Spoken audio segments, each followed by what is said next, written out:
In Congress, July 4, 1776, the unanimous declaration of the 13 United States of America.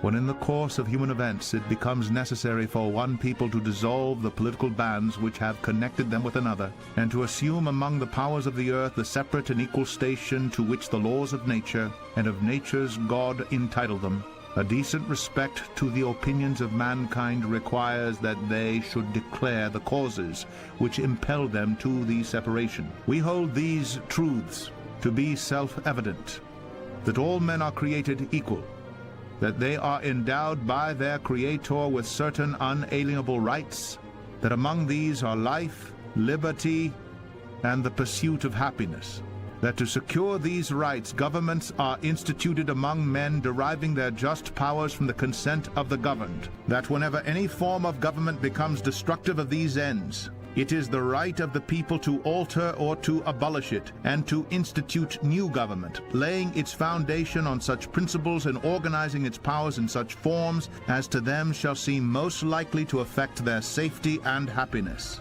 Prudence indeed will dictate that governments long established should not be changed for light and transient causes, and accordingly all experience hath shown that mankind are more disposed to suffer while evils are sufferable than to right themselves by abolishing the forms to which they are accustomed.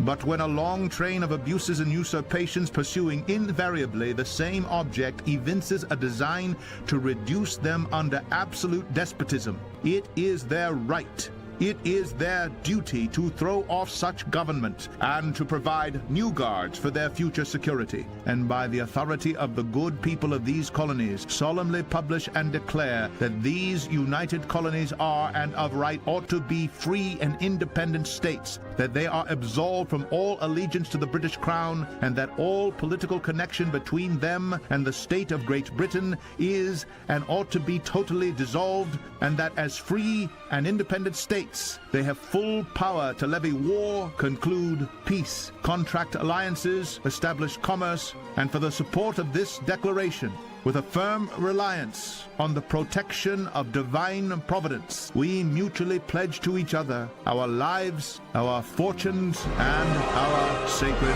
honor.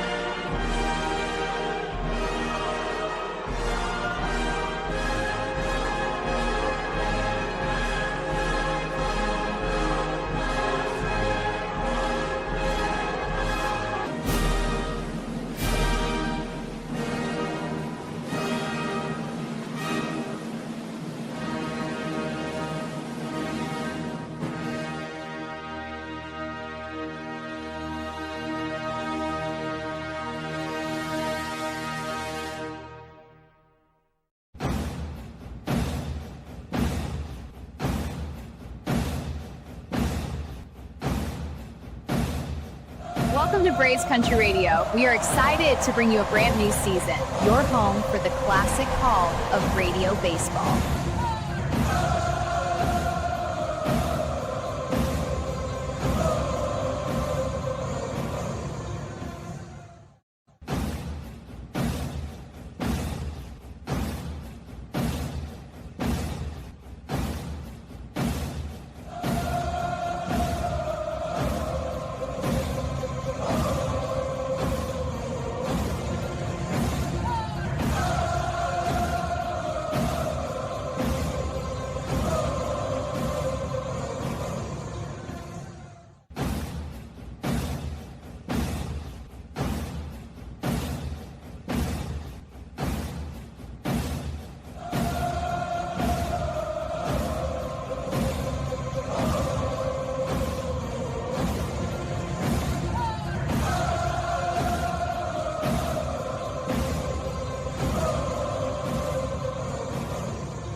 I state your name.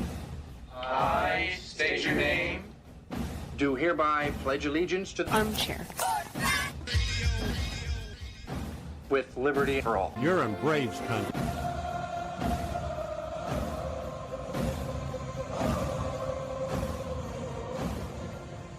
Ladies and gentlemen, please direct your attention now to the area in front of the pitcher's mound for tonight's ceremonial first pitch. You can't drink like me. You can't smoke like me. So don't try and be like me. Let's party together. There's something kind of about a kid that's never played baseball. What the hell's going on out here? Well, scared because his eyelids are jammed and his old man's here. We need a live rooster to take the curse off Jose's glove, and nobody seems to know what to get Millie for their wedding present. We're dealing with a lot of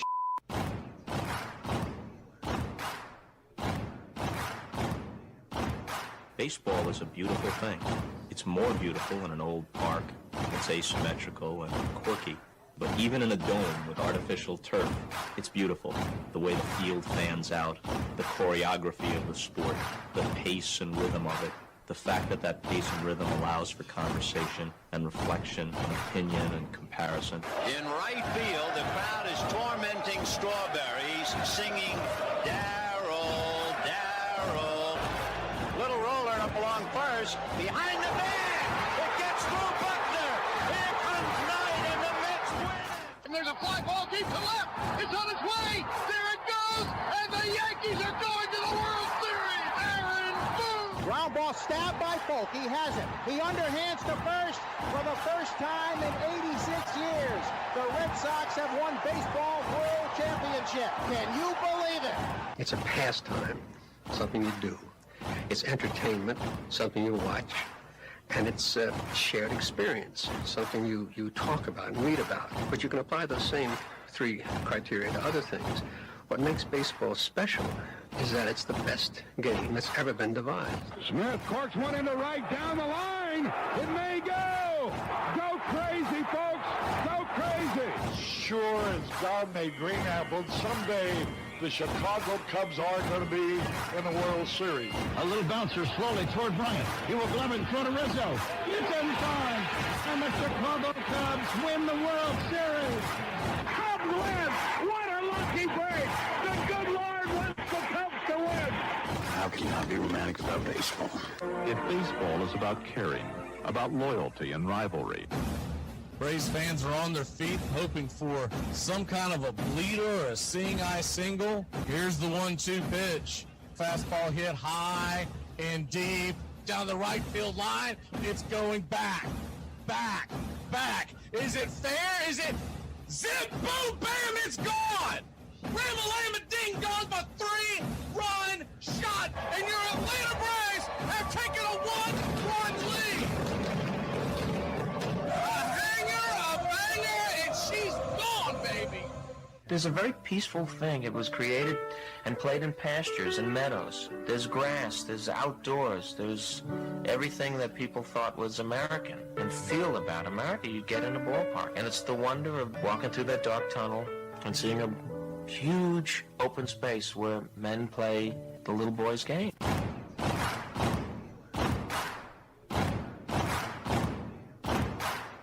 People will come. They'll come for reasons they can't even fathom. Not knowing for sure why they're doing it. They'll arrive at your door as innocent as children, longing for the past. Sit in shirt sleeves on a perfect afternoon.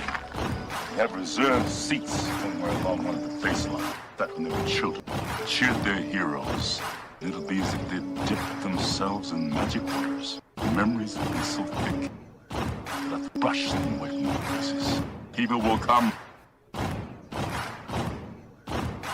The one constant through all the years has been baseball. America has rolled by like an army of steamrollers. Been erased like a blackboard.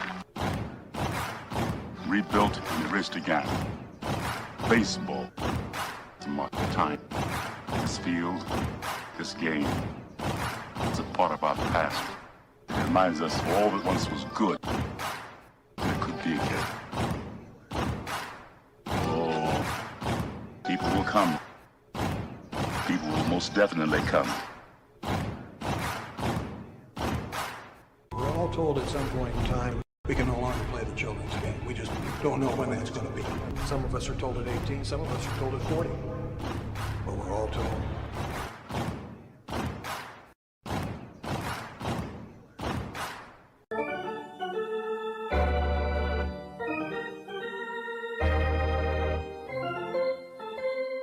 I believe in the Church of Baseball. I've tried all the major religions and most of the minor ones. I know things. For instance, there are 108 beads in a Catholic rosary and there are 108 stitches in a baseball.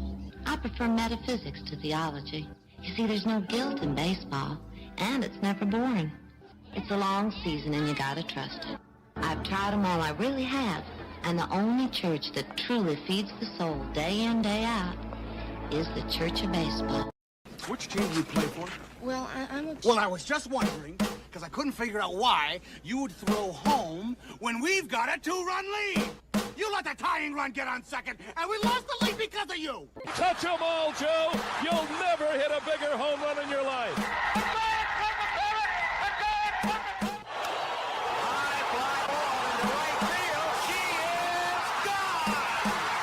Swung line drive, let's see it. 1 run is in. Here comes Reed. He's the third of the plate. You're in Braves country. If there's a bigger thing going on right now, I don't know what it is.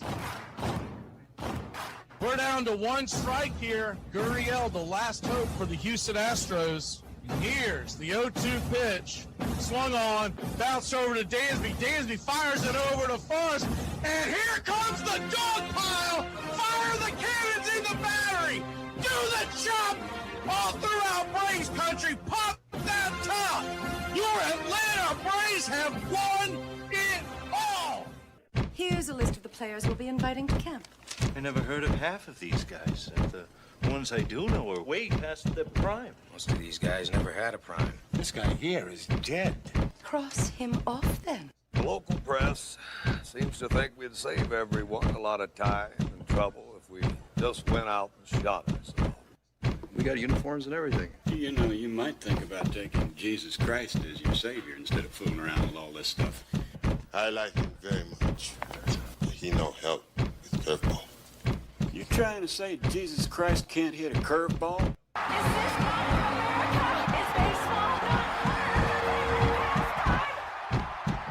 I'll tell you, these fans are great. Listen to them. Hey, way to go, Rick. Oliver High loves you. Come on, baby. Come on, Ricky. Come on, Ricky.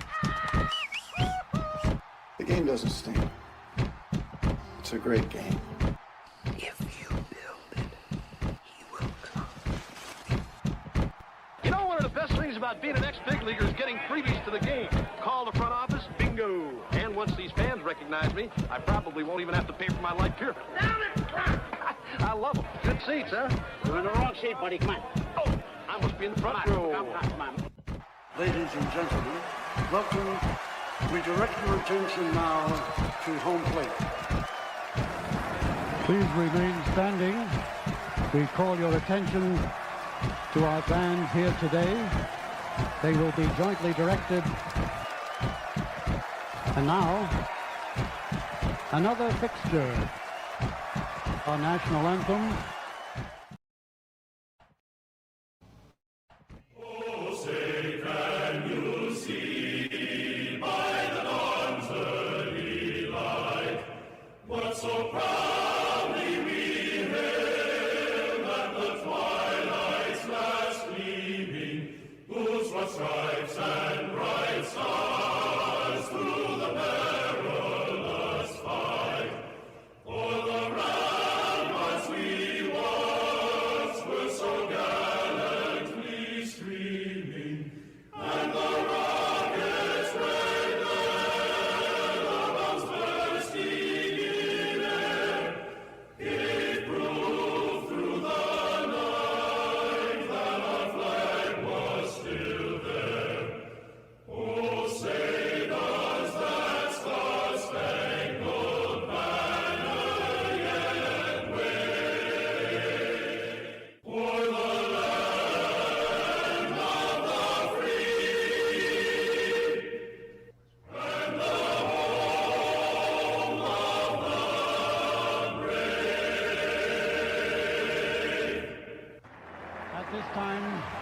Ladies and gentlemen, we'd like to introduce today's teams as participants in this historic game.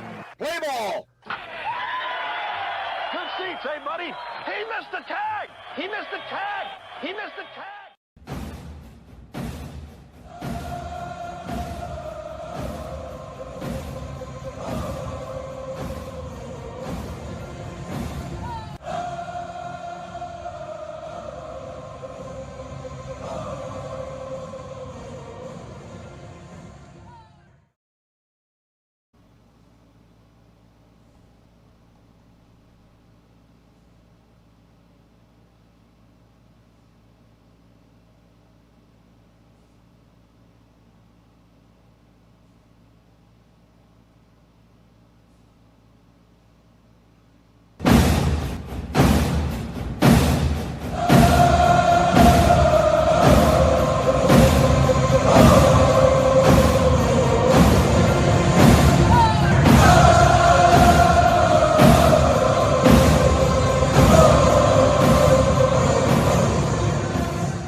On a beer?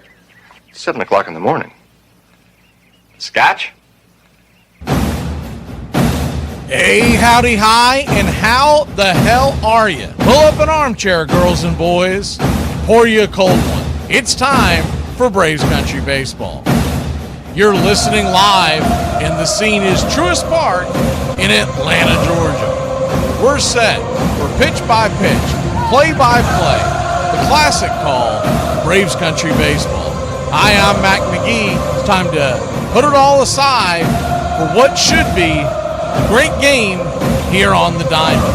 As we take you out to the old ballpark, kick up your feet, let's take a journey back to the golden age of radio baseball. We'll do our best to paint the picture as the game goes along. Roll call is on the way. It's time to join the country club, join in the fun. It's time to chop along. Go ahead and put your game face on. Here are the starting lineups for today's action.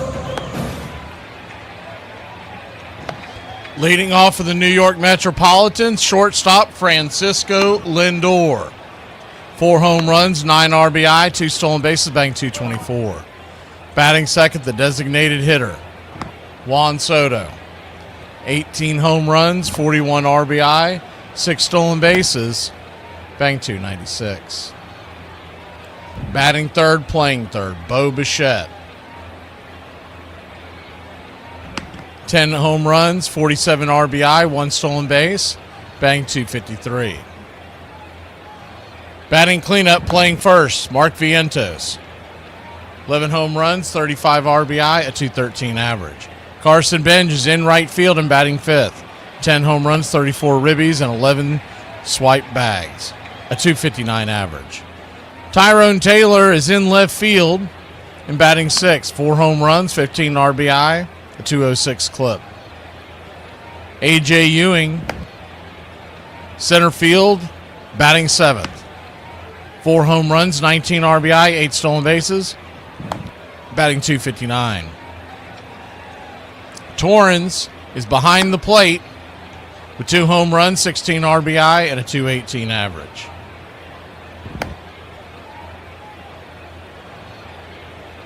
And batting ninth and at second base, it's Brett Beatty.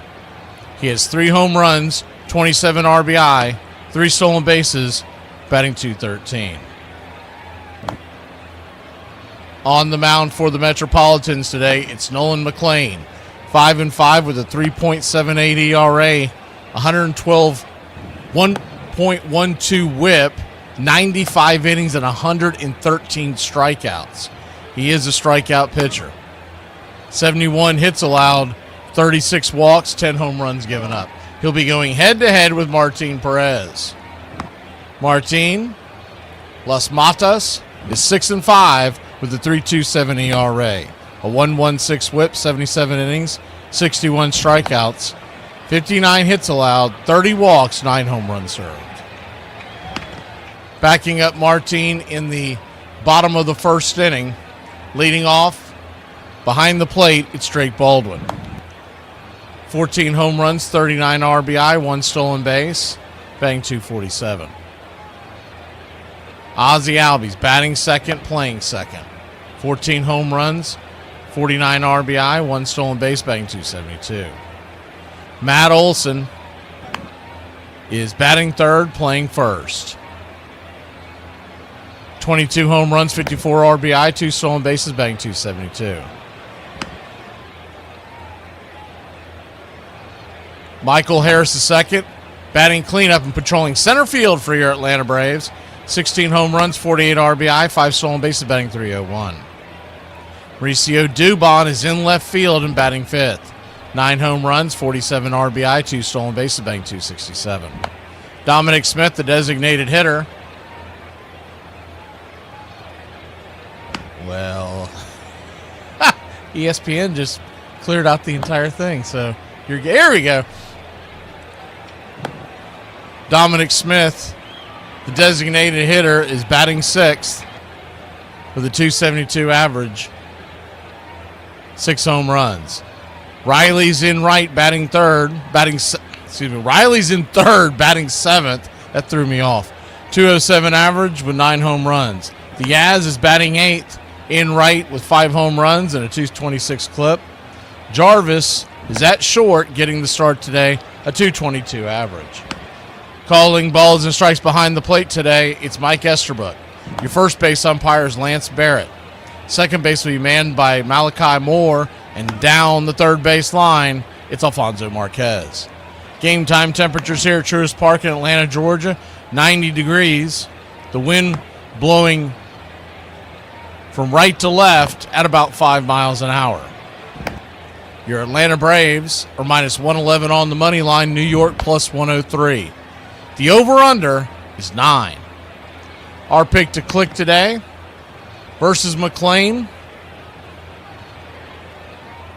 We're going to go with the left-handed bat, and on a Sunday afternoon, give me Matt Olson. We'll take your Atlanta Braves to win this one. Close early, but pull away late. Give me Atlanta 5-2. We win one tomorrow. That's called a winning streak. It has happened before. So let's see some hustle. Let's jack it up a little. I got a feeling things are about to turn around for us. Well, it's about that time. Grab you a cold one. Find you an armchair. Atlanta Braves baseball right here on Braves Country Radio. Your modern-day superstation, bringing you pitch by pitch, play-by-play of your Atlanta Braves and our one-of-a-kind production. Take us anywhere you go for over 300 play-by-play games right here on the BCR. Please like and subscribe today. Don't forget to hype the videos. It helps the smaller stations to bring folks in so we can all root this great game on together. Join the country club today, and a special thanks to all the members in the country club. You help support the BCR. Get this bus moving. Stop. Come back. Too late. Roll call! Yeah, roll call! You're in Braves country.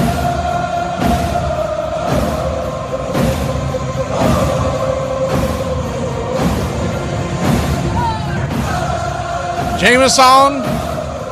Every time, is it Jameson that said it, or was it somebody? Yeah, it's Jameson. Every time I see someone mention the weather's good here, I can't help but think of that old Jimmy Buffett song.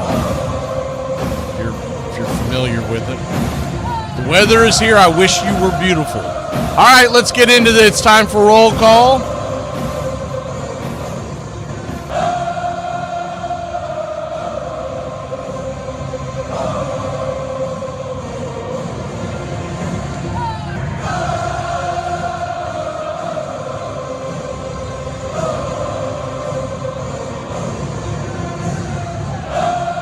I beg your pardon, we didn't promise you a Rosemary garden. Good to see you, Rosemary. Chris Football. Bobby B, you're the coach for me. Royal Pita in the house. D. Carroll.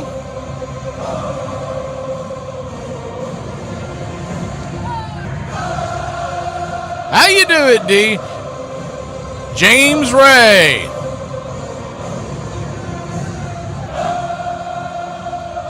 Iron Lung. Sin good, been good. Sorry to hear that, Sin. I hope to get that power working for you soon. That is always brutal, especially in July. Timmy Panel, good to see you. The Hedgehog.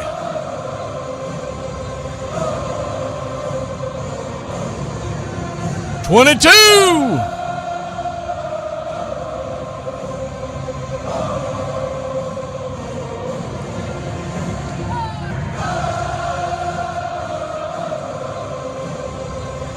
Roger Frazier, Susan Gray, Joseph, is it Ledford?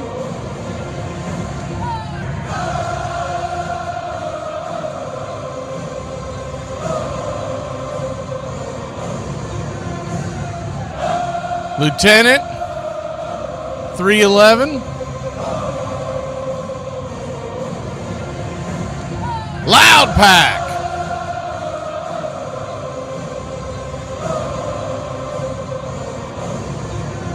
So they got the tarps on the field, but it doesn't look like much of a storm at all. Let's get an official update, see what's going on here.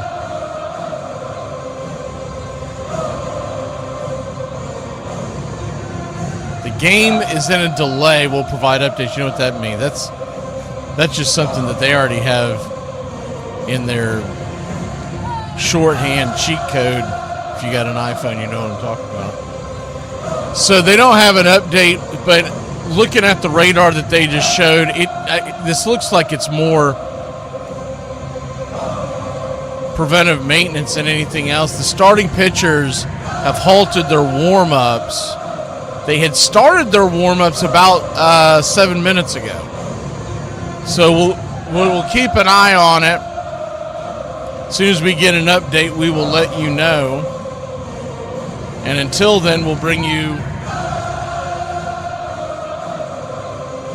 Once Upon a Pastime Theater. Let's see what we have on the shelf for today.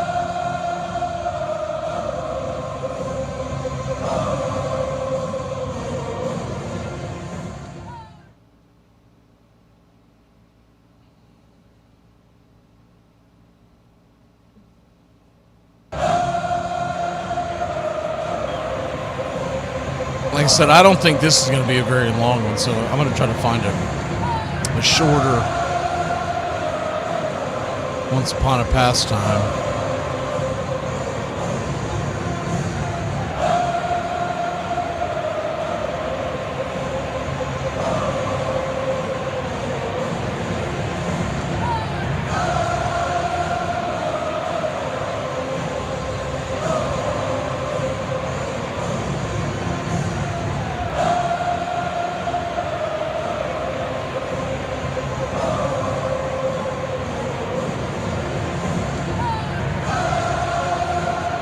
Let's go ahead and we'll do the salute to baseball history. I don't think, as soon as you see the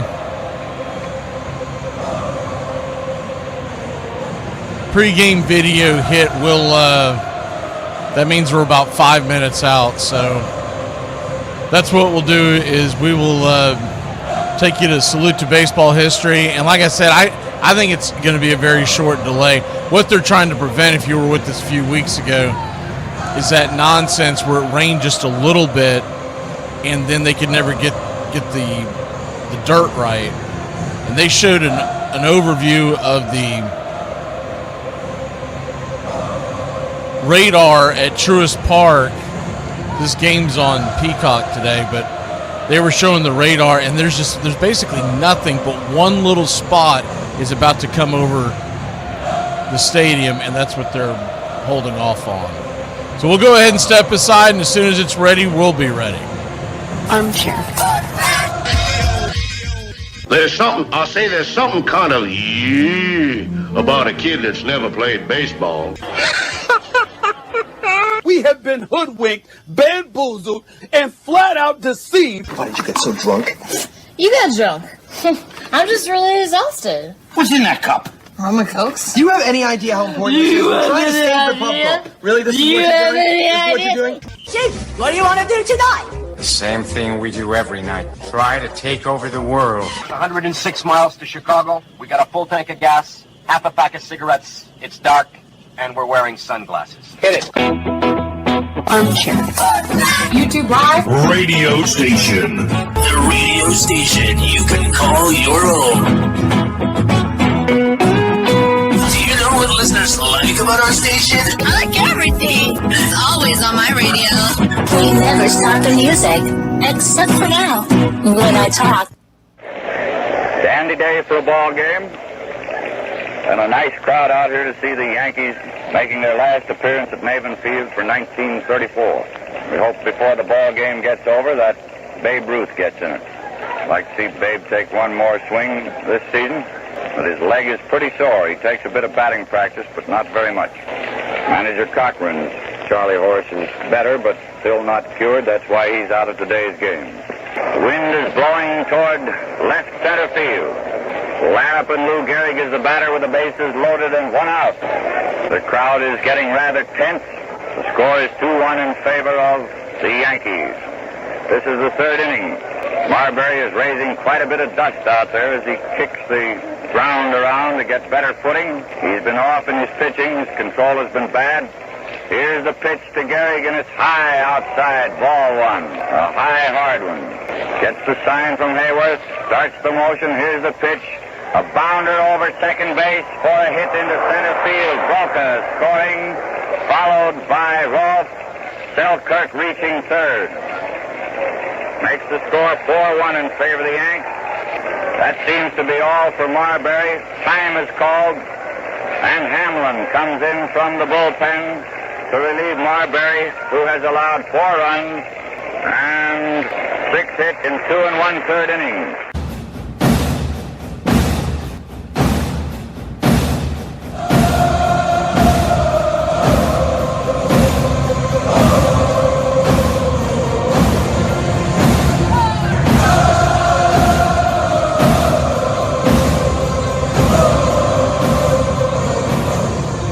Good afternoon to you, baseball fans. So, my name is Mac McGee. If you have not followed Braves Country Radio before, just going to give you a real quick outline of what we're going to do today. This is for the baseball fan.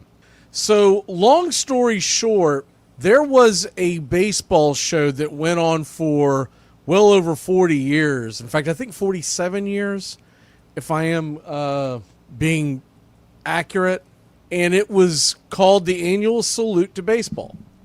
The gentleman has since stepped away. His name was Jonathan Schwartz. He no longer does the Salute to Baseball, and it's a lot of he said, she said stuff that led to him walking away. But then, of course, age. I mean, he'd been in radio for well over 50 years. But he loved baseball so. You got to realize this began, I think, 1971. Was the original year, but he loved baseball so that he just was not willing to focus on the Super Bowl every Super Sunday.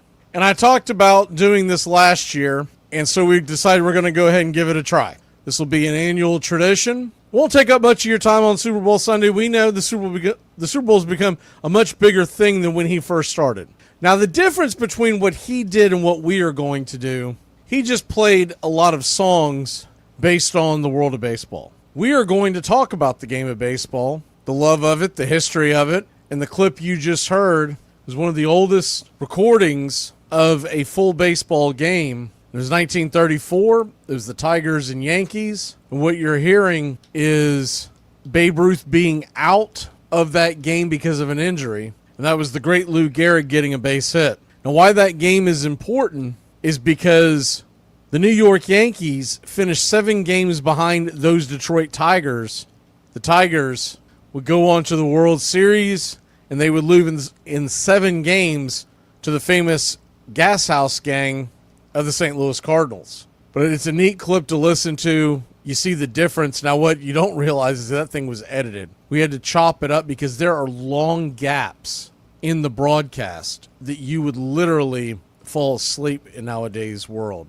Nowadays, there was no way you would sit through just the awful dead air. But realize radio was new. It only been around for about a little over a decade. They'd only been doing baseball games for a little less than that. And they weren't consistently broadcasted baseball games, radio baseball games, until about that time. And I thought today it would be fun to talk about the beginning of baseball on the radio. Each year we're going to dive into something else, and we'll do other things each year, but I do want to do this one first.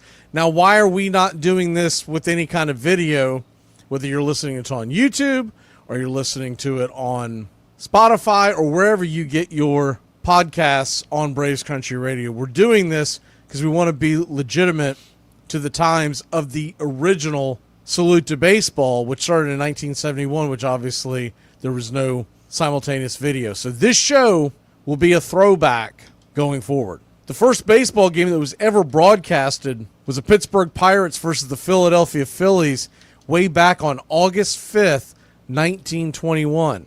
And it was the famous KDKA of Pittsburgh. Pirates won that game against the Phillies 8-5. Harold Arlen was the play-by-play man, basically known in those days as the staff announcer. He would go on to be the world's first full-time salaried announcer in broadcast radio. He worked as an engineer and later a foreman for Westinghouse. He was hired by KDKA as a part-time announcer in 1920, and by the mid-1920s, he was on salary. He also read over the air the returns of the 1920 presidential election. That was a first, where Warren Gene Harding over James Cox. And just a side note on that, before we get back into the baseball, Arlen would continue to do tennis on radio. I mean, I can't imagine listening to that. I mean, that I can tell you right now, when you listen to the early days of the radio, not only is it there a lot of crackling, but they didn't really know what they were doing. And what I mean by that is it was just kind of a go out there and wing it. Now, obviously, as the years go on, you end up getting very talented broadcasters who have an idea going in what they're doing, the Vin Scullys, the Red Barbers, and they're able to paint the picture. But the original pioneers, they were just kind of told, hey, go out there and see what you can do. 1921 on August 6th, the day after the baseball broadcast, Arlen announced the first radio broadcast of a tennis match over KDKA as well. It was a quarterfinals match in which Australia was playing Great Britain at the Allegheny County Club in Pittsburgh for the Davis Cup. It's a lot of history here, right? Australia beat Great Britain, by the way, 3-2, and went all the way to the finals to lose to Japan 4-1. But that made history as well. On October 8th of that year, Arlen, from the same box seat at Forbes Field that he used to do the Pirates and Phillies broadcast, provided play-by-play of the Backyard Brawl. If you listen to our Once Upon a Pastime series, you know what that is. It was a college football game between the University of Pittsburgh Panthers and West Virginia Mountaineers. Pittsburgh won that game 21-13. But the idea is Harold Arlen is an absolute legend in the radio business. Now, you can argue back and forth on whether or not he's one of your top ones. It doesn't matter. He was a pioneer and really paved the way and showed a willingness to go out there and broadcast anything he could do to bring it to you live. But back to the game of baseball on radio, KDKA and WJZ of Newark, New Jersey, broadcast the first World Series on radio between the New York Giants and the New York Yankees with Grantland Rice, if you're familiar with him. And for you Murfreesboro, Tennessee folks, if you don't know who Grantland Rice is, you need to go and investigate him. But the point is, he's from Murfreesboro, Tennessee. He was born in Murfreesboro, Tennessee, and became one of the great writers in the history of sports writing, graduating from Vanderbilt. But Grantland Rice and Tommy Cowan called the games for KDKA and WJZ, but the broadcasters were not actually at the game. But you got to be sitting there going, well, how the hell did they do that? Nowadays, I do it all the time, watching a stream of a baseball or a football game and bringing you what I see in real time. But you got to realize back then, not only was there no television, there was no internet. So what did we do? Well, they would wait for the news, the information, from a telegraph wire.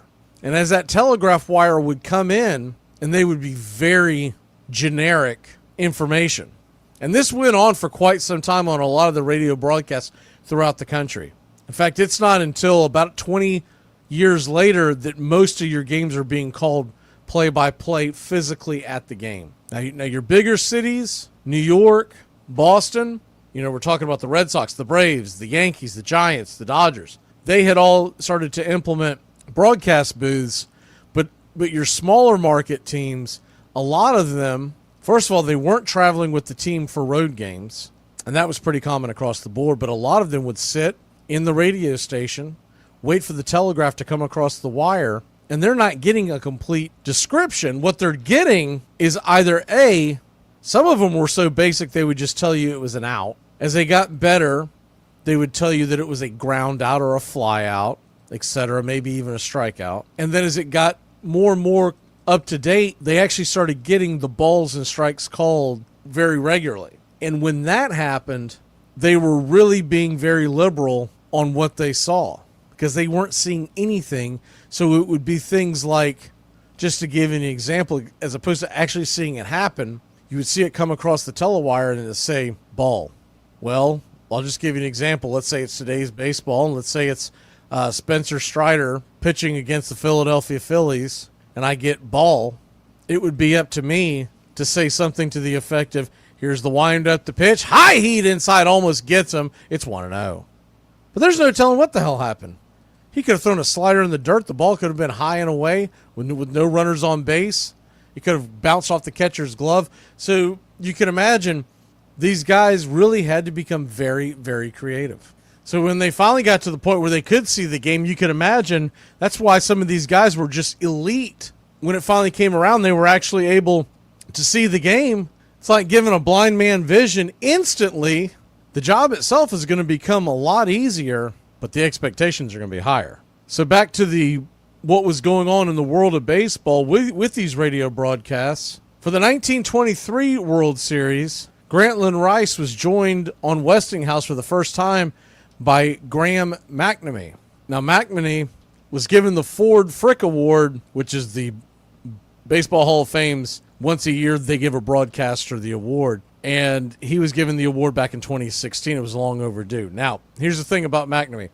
During the 1923 World Series, Grantland Rice was the main broadcaster, but during the fourth inning of Game 3, he turned the microphone over to McNamee. This was the start of his career, essentially, and McNamee becomes the first color commentator in the history of radio baseball. Before that, all you ever had was just the one guy giving play-by-play, very much like Vin Scully is known for. And still pretty much my favorite version. It's why I do most of my games solo. I know you can argue that back and forth, and some people have their different reasonings for liking different things, but I'm a traditionalist, and that's why I do prefer it. There are times where we do bring guys in, but there's a rhythm that you can get into when you're by yourself on a broadcast that really takes a while to work for a color commentator and play-by-play guy. If we ever added a color commentator to Braves Country Radio, it would have to be someone that made a commitment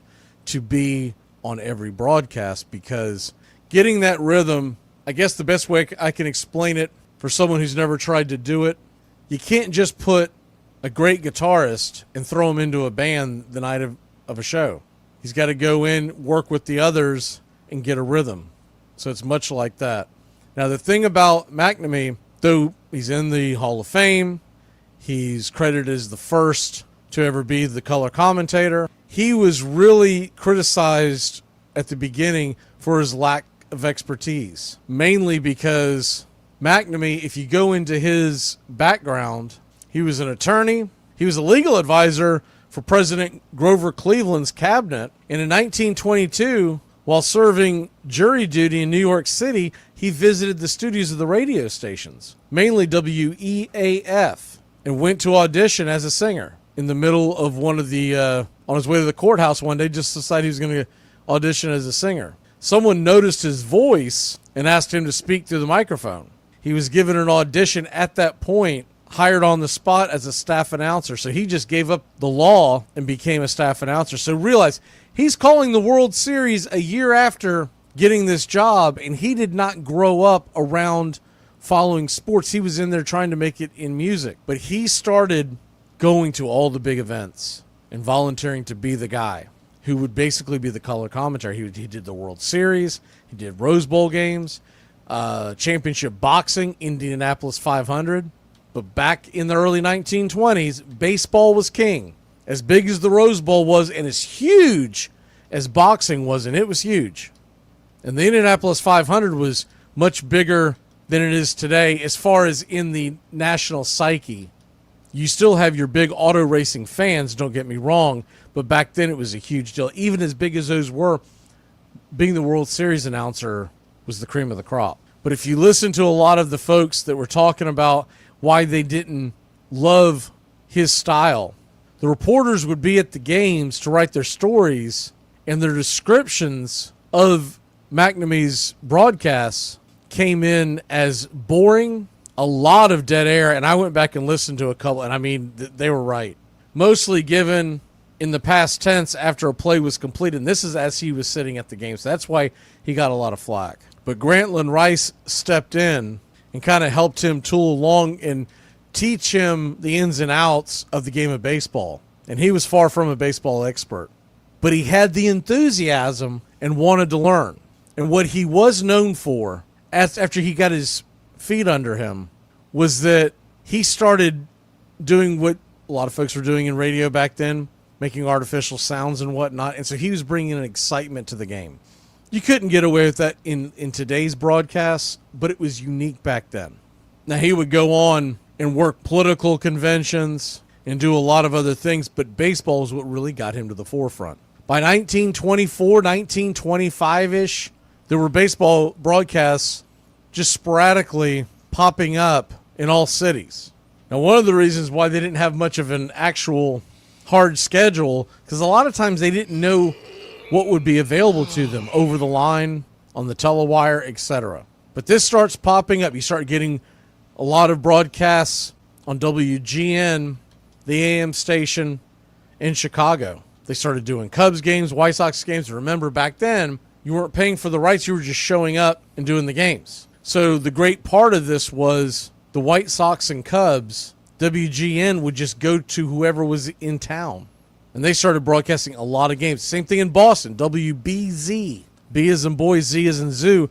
They start broadcasting in 1925, opening day for your Boston Braves. And they were playing against the New York Giants, a huge game. And that really made the headlines in the newspapers back in 1925. That date in 1925, April 1925, is the first time either the Red Sox or the Braves, the two Boston teams, had ever been broadcasted on air. Throughout the rest of the 1925 season, Boston station WNAC broadcasted back and forth Braves and Red Sox home games all throughout 1925 into 1926. Predominantly in 1925, it was Braves games, but then they started adding the Red Sox. As this is going on, the National Broadcasting Company, NBC, and Columbia Broadcasting System, CBS, by October 1927, these two conglomerates would create coast-to-coast networks to broadcast the World Series for the first time. Graham McNamee was chosen to announce the games for NBC, and Major Andrew White was the announcer for CBS. In that first year, the baseball commissioner, I know you know this name, Kennesaw Mountain Landis, gave permission for both networks to air the games. Like I said, back then, they were just trying to popularize the radio game. In the very early stages of it,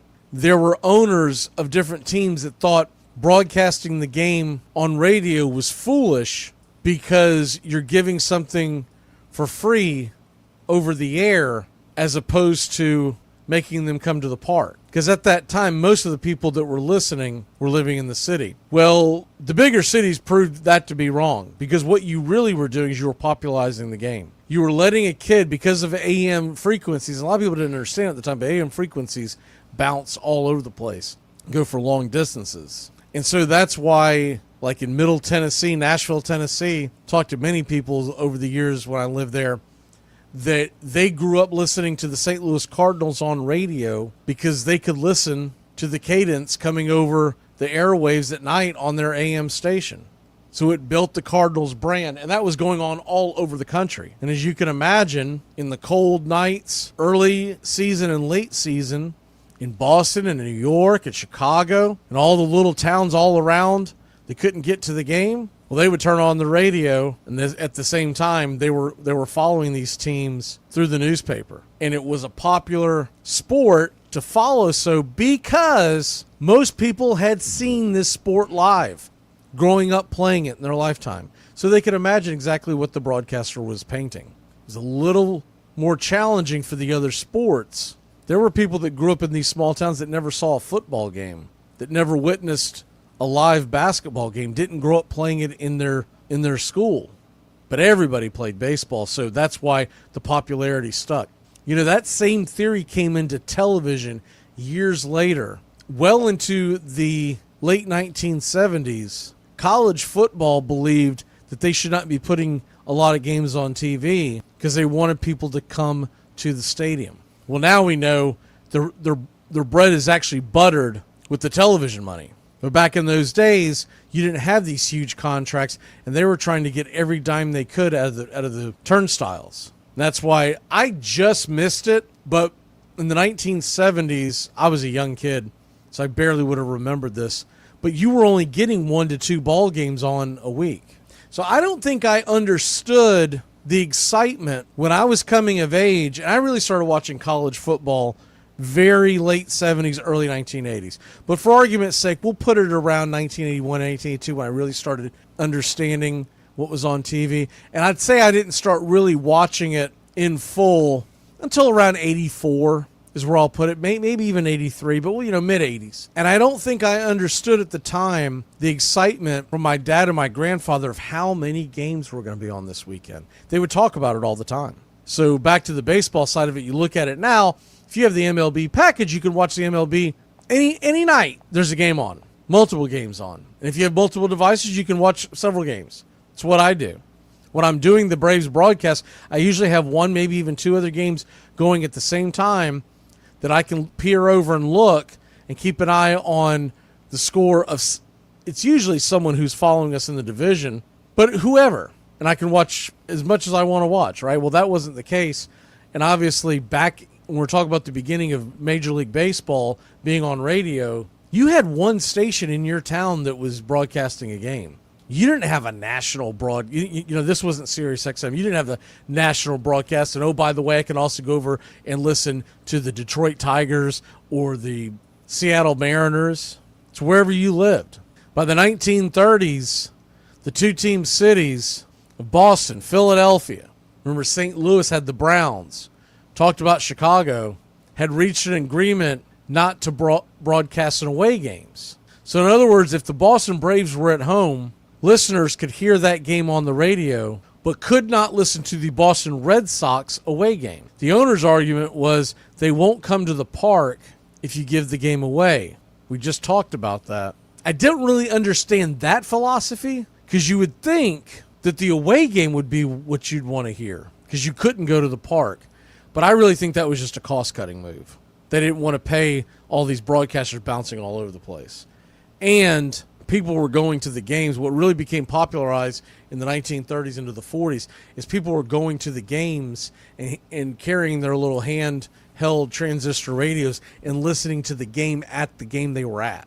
So it became very important to be the station that was broadcasting the Boston Braves versus the New York Giants because the Braves were right in front of you and you were listening. What you were really listening for if you were in the park is the information that you couldn't see.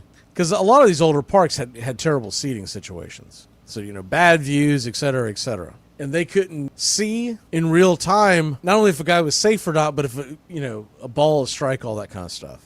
Now, by 1935, the commissioner, Kennesaw Mountain Landis, orchestrated a radio deal to cover the World Series. All 3 networks were involved, and baseball made over $400,000 US, which was huge at that time. at that time, the Gillette, the razor manufacturer, started realizing the power of advertising in the sport, and they offered Red Barber a substantial amount to walk out on his Dodger contract and join Gillette on a new Yankees-Giants network. Barber turned it down, but in 1946, the company was rich enough to sign a 10-year, $14 million think about that, 10-year, $14 million deal back in the 1940s for exclusive radio sponsorship of the World Series and the All-Star games. During this time period, in the 30s and 40s, many of your baseball teams started broadcasting all of the games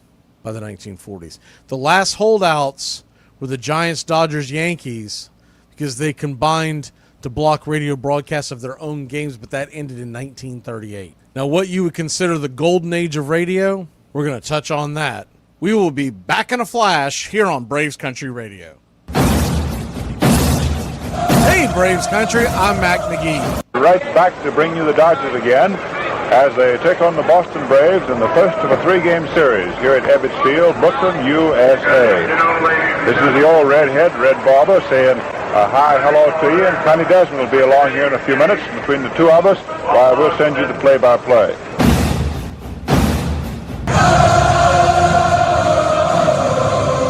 A salute to baseball. Yeah, that was the old redhead, Red Barber, and an absolute icon in radio baseball. Forget that, an absolute icon in America, and especially in sports America. You can't talk about television, radio, sportscasting without mentioning Red Barber.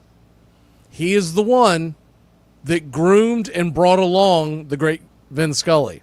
Barber was a little older than Vin, and by the time television really got kicking, Barber really had not a whole lot of interest in television, was much more of a radio guy.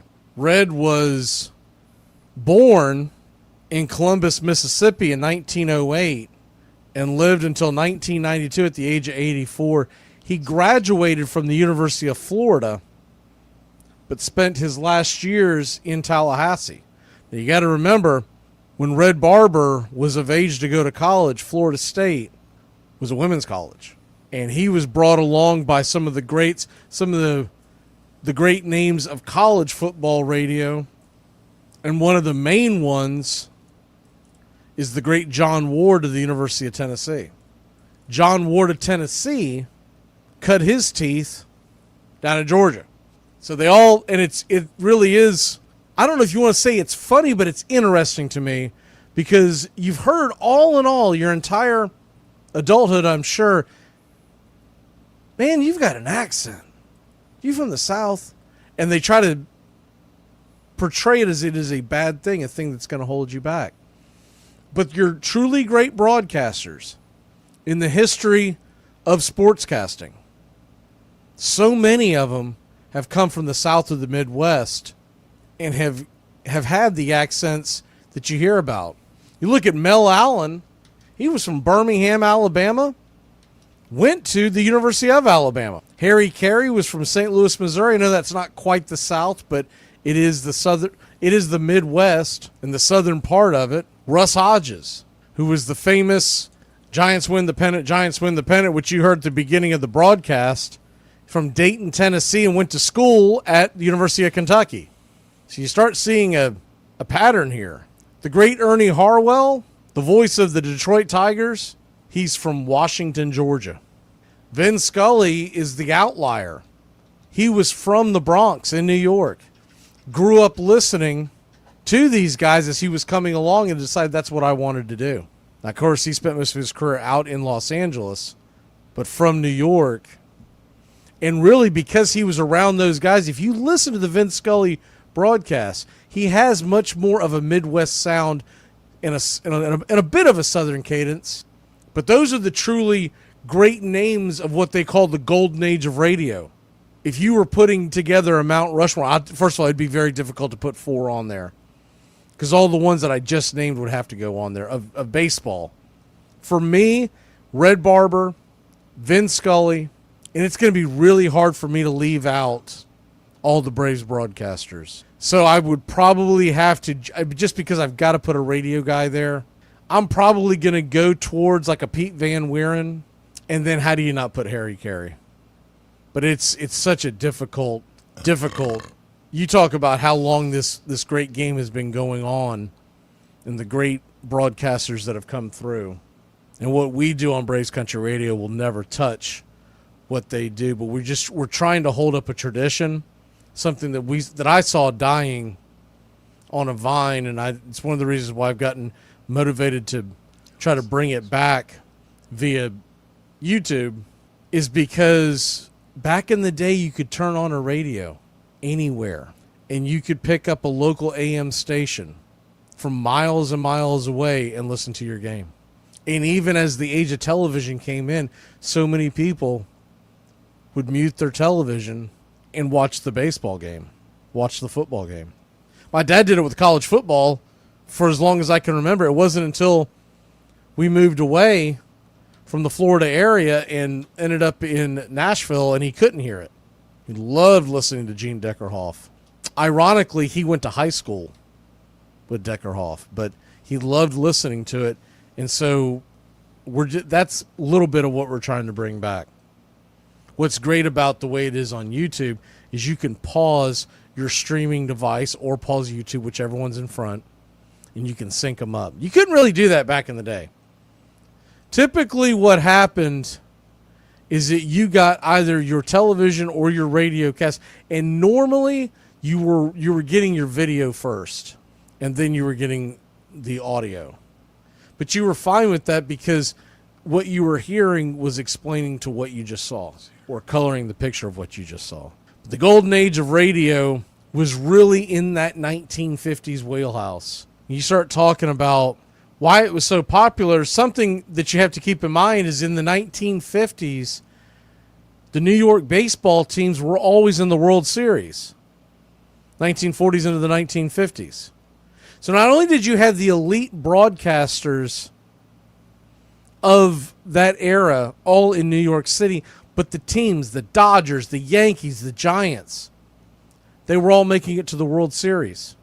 And it really made for just a great era of baseball radio. And then even if you didn't have the New York team, if one of the Boston teams are in the area of New York, you could pick the games up. I lived on Eastern Long Island for a summer, and I could pick up Red Sox radio over the pond. We'd listen to it all the time coming home. I was a chef up there, and the short of it is I would get off work, and I would just turn on the radio. And I found the AM station that came out of Boston, and I'd be listening to the Red Sox on my way home. It was a short drive, but to me it was nirvana to be able to turn on radio, baseball radio, in a place where baseball is beloved. I can't do it justice, Braves country, and the Braves will always be my team, but I can't do it justice what it is to be in that area, even for the short time that I was there during a baseball season, because I was there for the majority of that baseball season. And the obsession that everybody, not just the pockets, because we all know how it is in the South.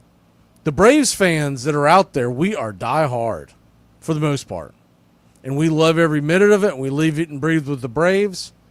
But there's so many folks here in the Mid-South or in the Southeast in general that only pick up on baseball come October because they either grew up on NASCAR or they just don't have an interest, and they're much more obsessed with the college football Saturday, the NFL Sunday. But when we talk about the golden age of radio, and I'm just going to go back and hit it here. Now, it's a little difficult because of World War II breaking up these teams, but just listen to this. We're going to start with 1936. The New York Yankees and New York Giants faced in the World Series both of those years, both 1936 and 1937. Yankees winning them both. In 1938, the Yankees beat the Cubs. In 1939, the Yankees beat the Reds. They swept those last 2 series, and of those 4 years of back-to-back-to-back-to-back World Series championships, Joe McCarthy's Yankees went 12-3 in the World Series. That era, you have to realize this is the tail end of Babe Ruth leaving the Yankees and retiring, Lou Gehrig getting ALS and retiring, and the emergence of Joe DiMaggio. All this is happening at once. In 1941, a New York team is back. The Yankees beat the Dodgers 4-1. In 1942, the St. Louis Cardinals beat the Yankees 4-1, but there's a New York team in the World Series. In 1943, the Yankees 4-1 over the Cardinals. Then in 1944, and that was a screwy year because a lot of guys were missing because of the war, you actually had a St. Louis series, the Browns and Cardinals. Cardinals beating out the Browns 4-2. Then the New York teams are back in it by 1947, but you did have the Red Sox and Cardinals square off in 1946. But in 1947, Yankees over the Dodgers. 48, Boston is in there, so you're still being able to listen to all this radio in the New York area, and for the Boston area for that matter. 49, 50, 51, 52, 53. You have the New York Yankees win 5 consecutive World Series with Casey Stengel. And in those years, he beat the Dodgers, the Phillies, the Giants, the Dodgers, and the Dodgers. In 1954, the New York Giants are in the World Series facing the Cleveland Indians. The Yankee streak is broken. And then in 1955, Dem Bums, in 7 games, knock off the New York Yankees and Casey Stengel 4-3. In 1956, Yankees rematch with the Dodgers, and this time they win it in 7 games. And then in 57, you've got the Yankees, and they're playing the Milwaukee Braves. But remember, Milwaukee had just moved from Boston, so you got a lot of Boston fans in the area pulling for them. And the Yankees lose to the great 57 Milwaukee Braves in 7. Then the Yankees are facing those same Milwaukee Braves. They get the best out of the Braves, winning 4 out of 7 in the 58 series. By this time, the Dodgers have moved west. By 59, they are in the World Series, but it's not the same. You still got folks wanting to listen, but it's not the same. The Yankees would make it back to the World Series, but lose in 1960. Yankees would win in 61 and 62, but that kind of ends the golden age of baseball radio in the New York area, because you got the Giants out west, you got the Dodgers out west, and the Yankees go through a drought where they do not reach the World Series. They did lose to the Dodgers in 63 and the Cardinals in 64, but they go through a drought of not winning a World Series, is what I guess I should say, until 1977, which, look, that's nothing for most franchises, but for the New York Yankees to go, what is that, 15 years without winning a World Series, that was a drought, my friends. They made it to the World Series in 1976, losing to the Big Red Machine. But by the time you hit the 1970s, not only is the great Jonathan Schwartz doing a salute to baseball on local radio in the New York area, but television is now becoming king. You no longer are just wanting to listen to the game on radio and maybe go to the game. You're now, millions of people are consuming the World Series. There really was an explosion in the 1975 series. It really was the turning point, because those games, for the first time, all of them were broadcasted at night, and that was the infamous Reds winning the 7-game series against the Red Sox. But remember, Game 6 is one of the most famous games in all of sports, where the ass hits that walk-off and he's motioning down the line as the ball goes over the green monster. That really ends radio as we know it, because it no longer is the preferred choice. Because even in the 60s and 70s, if you go back and watch those games, you can understand why a lot of people were still preferring to listen to the game on radio. There were a couple of reasons. A, the television broadcaster didn't tend to be the best, and we still have that to this day. They're a little more polished these days, but the television broadcaster does not paint the picture. They're told not to. They're told to let the game breathe. But the more important thing back in those days, no matter what sport you're referring to, but baseball, I think, is up there as far as the big difference between today and yesteryear. The broadcast quality on the film, of course, this is long before HD, but it was awful. It was usually grainy, blurry.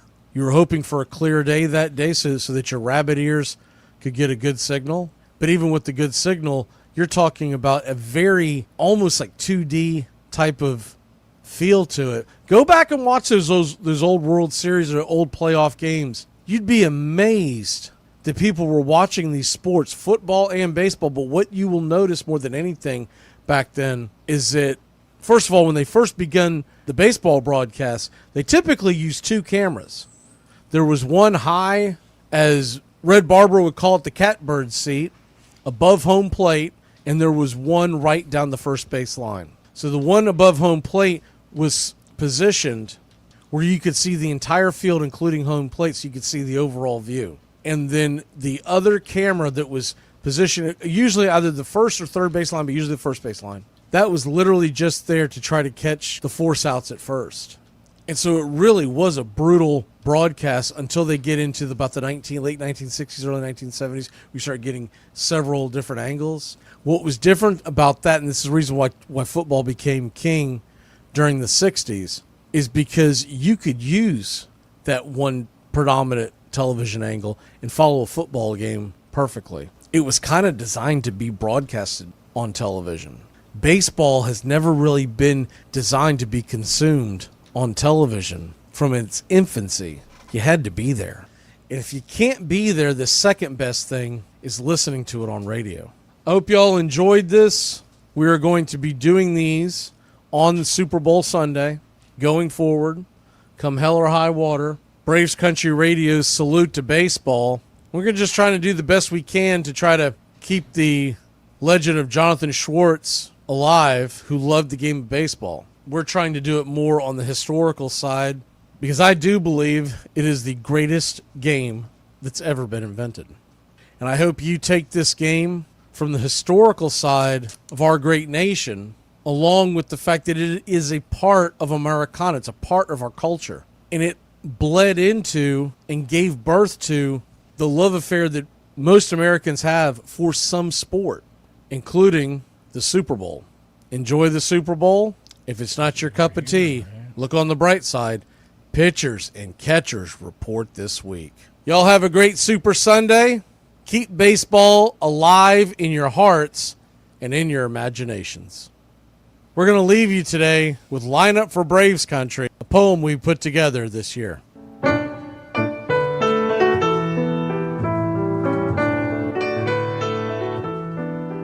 Line up for Braves For the Country. next hour, sit quietly and we will control all that you see and hear. You are about to participate in a great adventure. You are about to experience the awe and mystery which reaches from the inner mind to... Hi, folks. Join us now for another Brooklyn ball game here at Ebbets Field. Yes, sir. Posted right back to bring you the Dodgers again as they take on the Boston Braves here at Ebbets Field, Brooklyn, USA. This is the old redhead, Red Barber, saying a hi, hello to you. Oh, man, it couldn't be a nicer afternoon.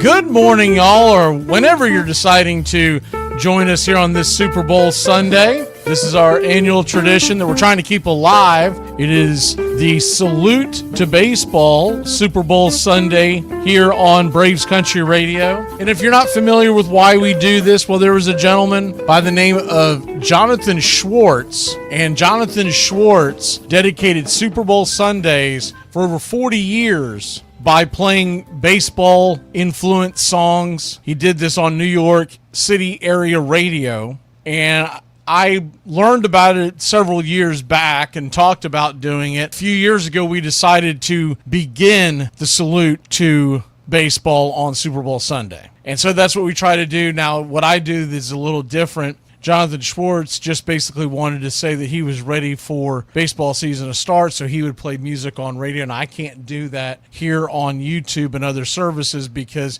they'll bang me for not having the rights to the songs that I'm playing, and it's really not worth the headache of going through and trying to get credited for them, et cetera, et cetera. So what we do instead, because I am a baseball historian, we talk about the history of the game, but get you ready for pitchers and catchers reporting. In fact, pitchers and catchers are reporting in just a couple of days for the Atlanta Braves and several other teams. Everybody's having their pitchers and catchers report this week, and it's a little earlier in the calendar than usual, and that is because you've got the World Baseball Classic going on this year in 2023. You also have spring training starting a week from Friday, so that's going to be February 21st. Atlanta and a lot of the other teams won't start until Saturday, February 22nd. But they're going to start their spring training a little early because the WBC is going to come around. And the next thing you know, these guys got to get ready. And of course, we already know about some of the injuries that some of these teams have already been announced, including Atlanta. And there will be position battles. There will be interesting things to unfold during the spring training season that begins in under a couple of weeks. And it'll roll through the end of March. We'll have the WBC here for you on Braves Country Radio. It should just be a really fun spring to be a baseball fan.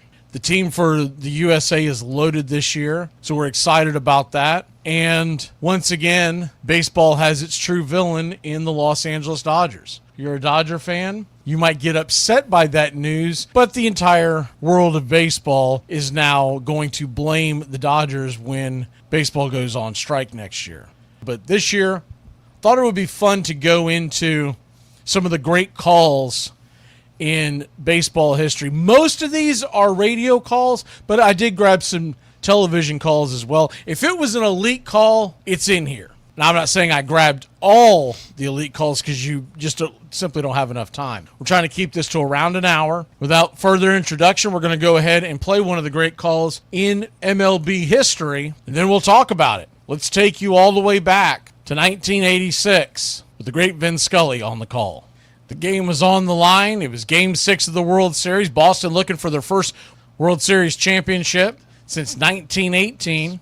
And there had already been a ton of action in the game. So we're going to take you a few plays before the famous one that we all know and have memorized it by heart.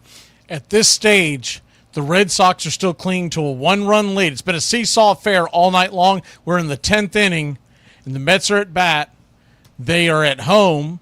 So they're trying to walk it off, and the Red Sox are just one out away from winning their first World Series since 1918. They had a 2-run lead. It's now just a 1-run lead here in the 10th inning. There was 2 outs and a 2-run lead, and the Red Sox are trying to push back the hands of fate. You have the tying run 90 feet away in Kevin Mitchell, and the possible winning run at first in Ray Knight. And here's Mookie. Fouled off. 55,078 here at Shea, and they have really been put through the ringer. Fouled away, 2-2. Fouled away again. Fouled away. Tension mounts some more with 2 out in the 10th. 5-4 Red Sox. Ray Knight at first. Kevin Mitchell at third. 2-2 to Mookie Wilson.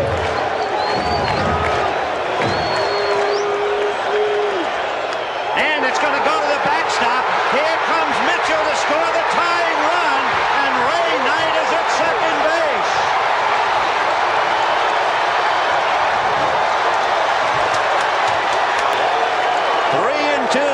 Wilson, and he pops it in the air foul off to the right. Gedman coming over. He will not have a play. That was a wild pitch. Way inside, Gedman reaches for it, can hardly move as far as shifting, and it gets by him. A wild pitch, apparently not near where he was looking for the pitch. 5-5 in a delirious 10th inning. Line drive foul. And Marty Barrett was out of position because they had Knight really picked up, and Stanley didn't see him there. Because had Mookie hit just a weak ground ball, Barrett was way out of position because they had a good chance to get Knight at second base. Can you believe this ball game at Shea? Oh, brother. So the winning run is at second base with 2 out, 3-2 to Mookie Wilson. Little roller up along first, behind the bag. It gets through Buckner. Here comes Knight, and the Mets win it. If one picture is worth 1,000 words, you have seen about 1,000,000 words. But more than that, you have seen an absolutely bizarre finish to Game 6 of the 1986 World Series. The Mets are not only alive, they are well, and they will play the Red Sox in Game 7 tomorrow. What a great call that was. And you look at it, Vin Scully had some great lines in there. Now, I guess I misremembered it because you hear it over and over for years and years and years, and you don't realize it's been edited and clipped. But the great line where he says, if a picture is worth 1,000 words, this is worth 1,000,000 words. There was actually about a 3-minute break in between that and the famous call, the ball rolling under Buckner's legs.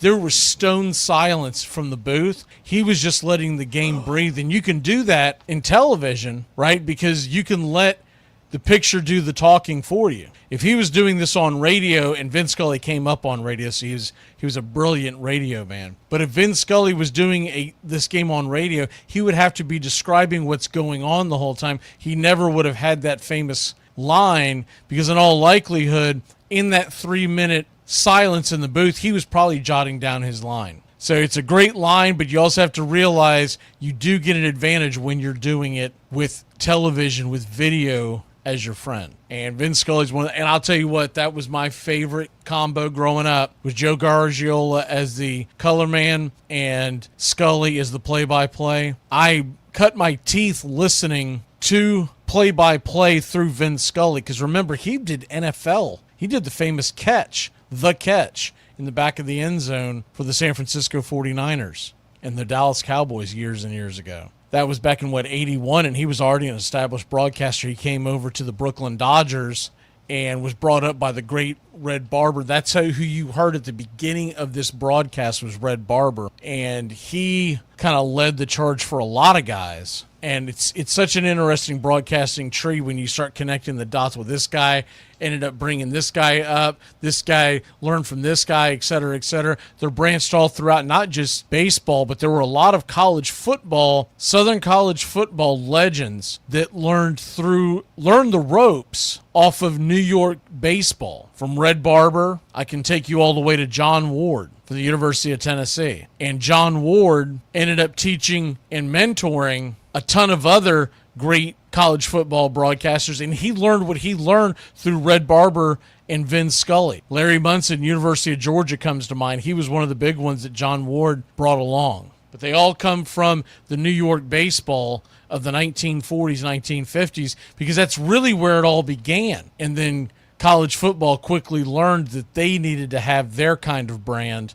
And so to me, the best play-by-play radio in the history of all sports radio, baseball is number one because it's such a much better game to bring to you in radio because there's so many things happening in between plays, strategy and whatnot. But it also comes through on the fact that the game itself doesn't lose anything when you're on radio. Football can lose something because it really is more of a visual game. But you can't paint the picture that you can in radio. But if I'm ranking it, it's Major League Baseball, top dog in all of play-by-play. And then I'm going college football because most of those guys stay there for a long time. Number 3 on the list is going to be the NFL. But a lot of your NFL guys end up moving on to television, so it's really hard to get a guy that stays with you for a long, long time. There have been legends that have done it. Heck, the great Gene Deckerhoff just hung up his microphone for the Tampa Bay Buccaneers, and for years he did double duty.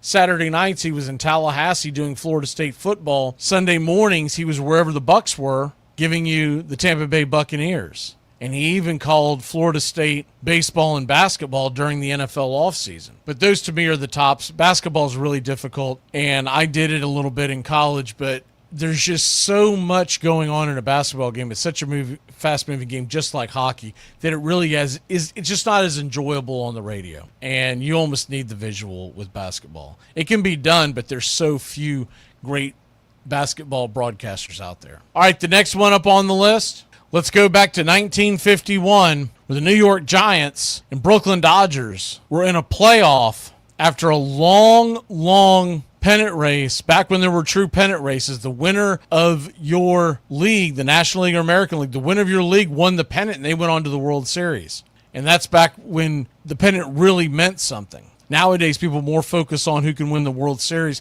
But I still say that Major League Baseball is the last sport where getting to the championship still means something.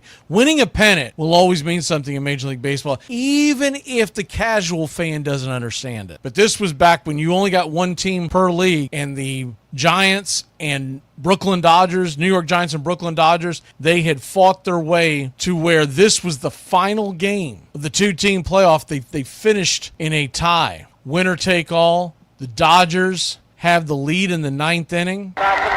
Plays the legends that came out of this. Dodgers pitcher Ralph Branca never backed off from a statement that he and other Dodger players made. They believed that the Giants were stealing signs, and that's what led to that dramatic 3-run homer in the ninth inning.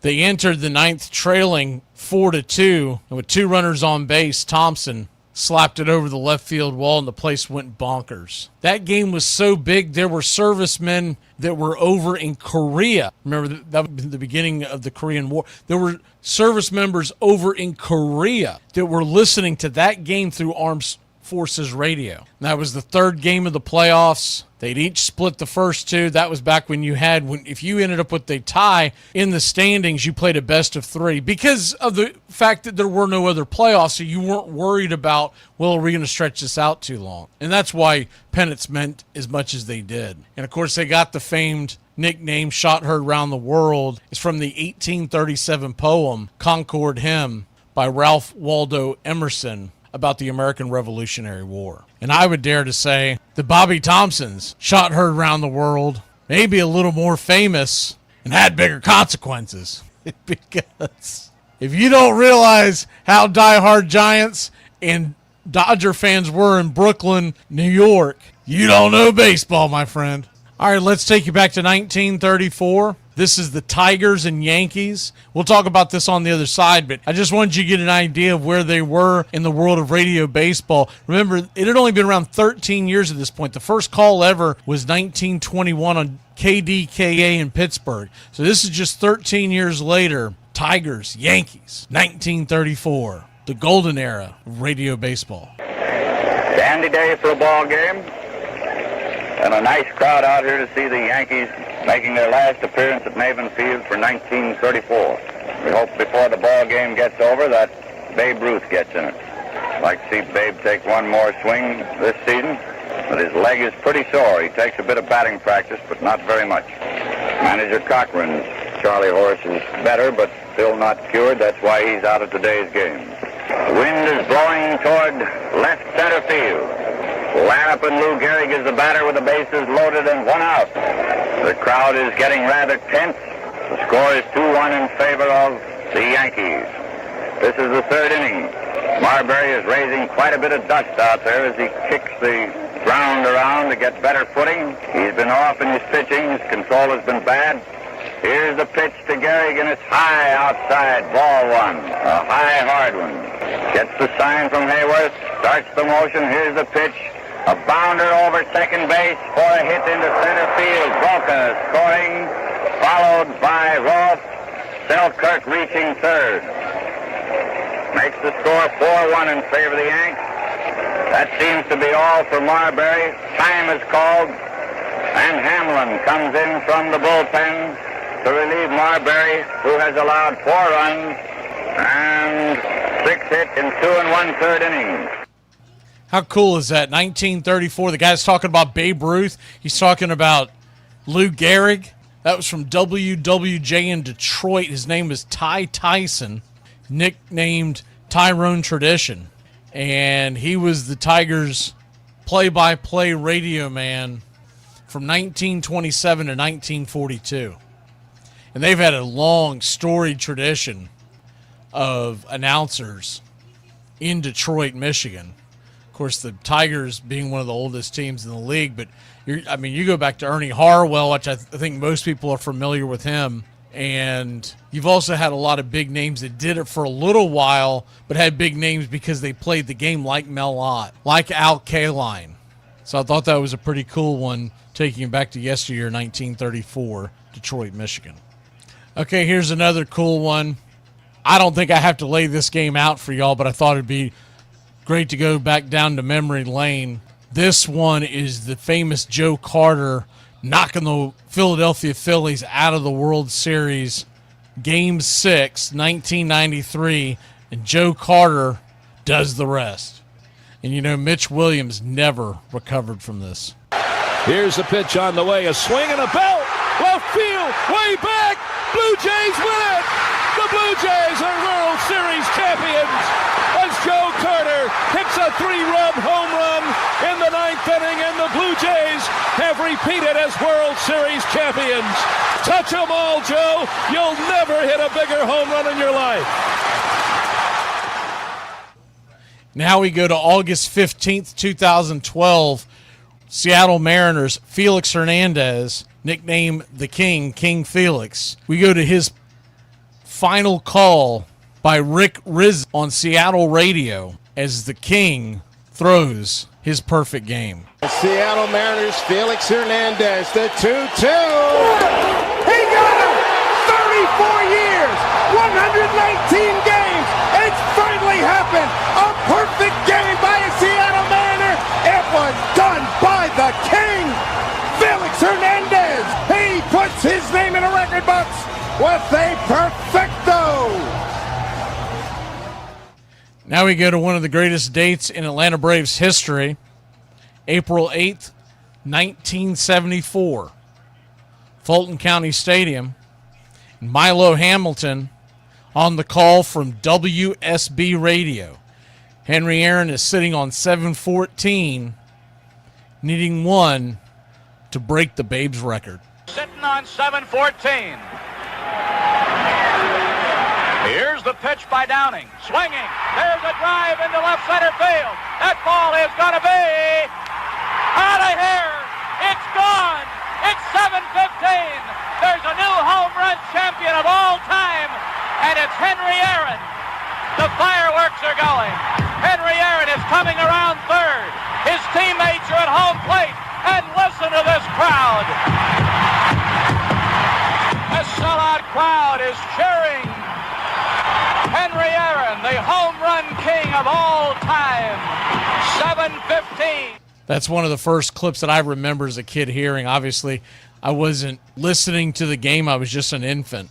But the idea that was the call, and I can't tell you how many times I saw it being replayed on TBS as a kid growing up, and hearing the call, and then hearing eventually, because you always got the Milo Hamilton call, and then hearing the Vin Scully call, which is pretty good itself, but I really prefer the Milo Hamilton call. The outfield deep and straight away. Fastball is a high drive into deep left center field. Buckner goes back to the fence. It is gone. What a marvelous moment for the country and the world.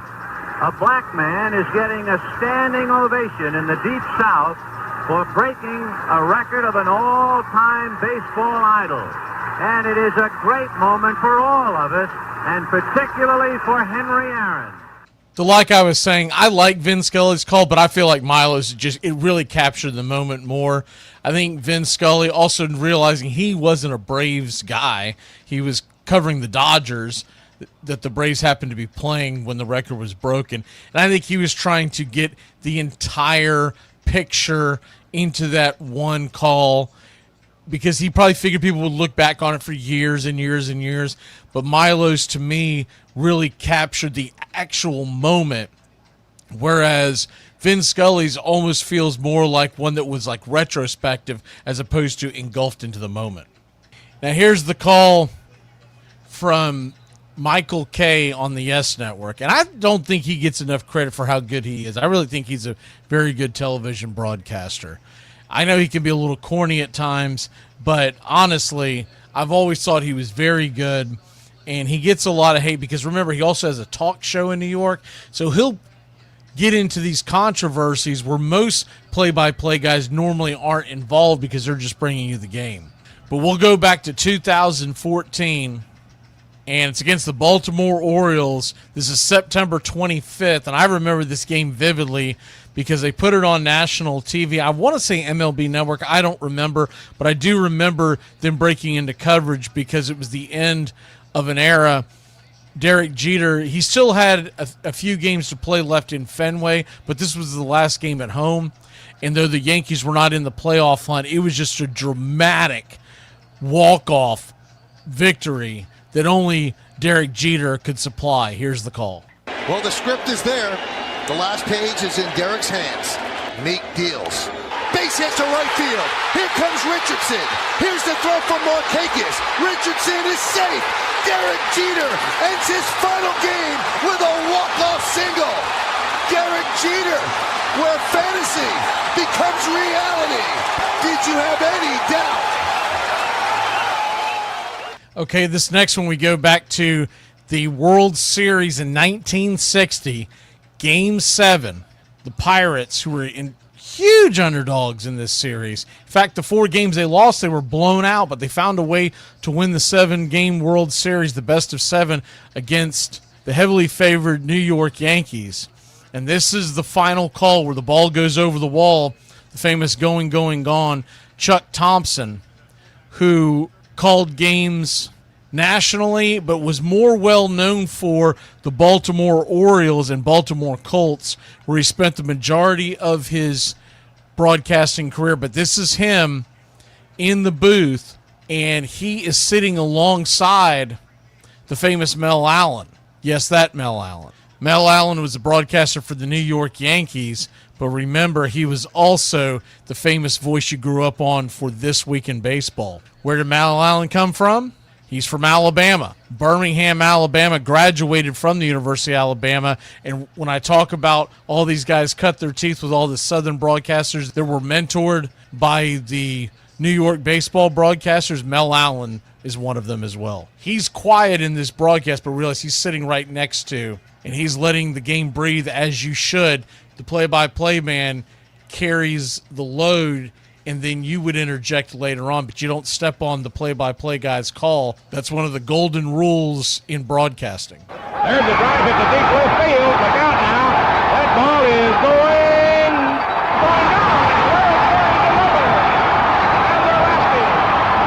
Hits it over the left field fence for a home run, and the Pirates win it 10-9 and win the World Series.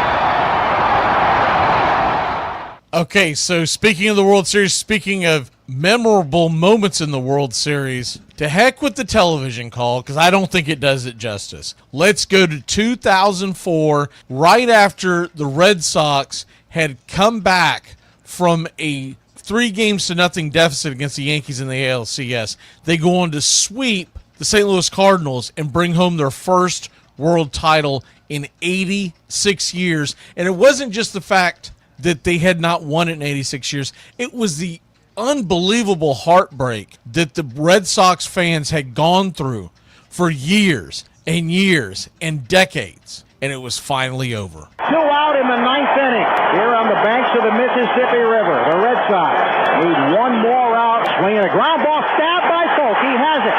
He underhands to first, and the Boston Red Sox are the world champions. For the first time in 86 years, the Red Sox have won baseball's world championship. Can you believe it?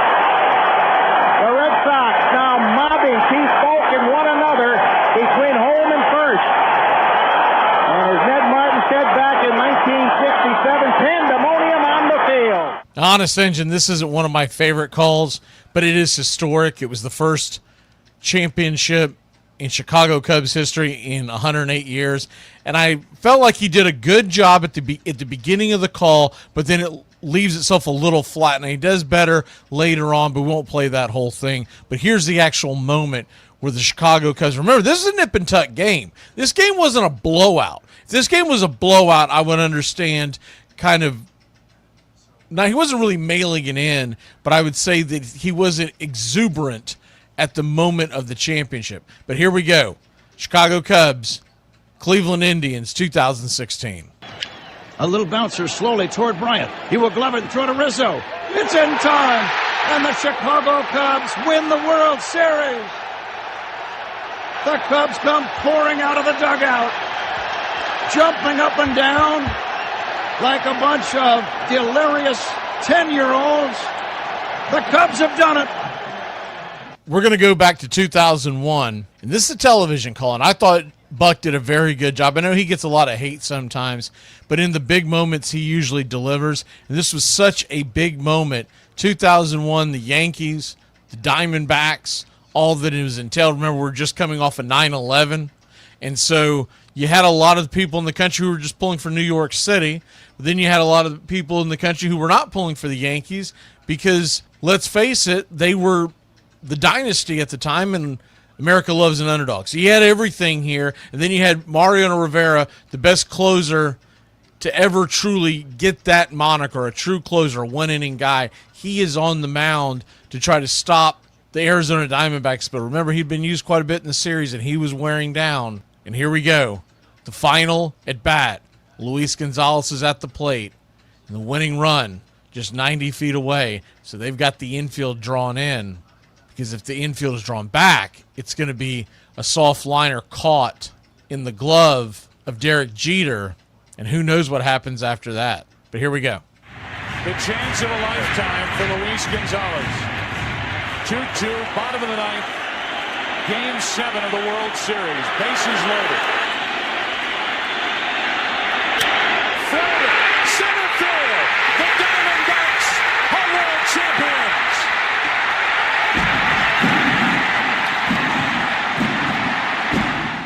All right, now we go to 1952, the New York Yankees radio. This is Mel Allen, and he's doing the call. This is the 4th consecutive World Championship in a row.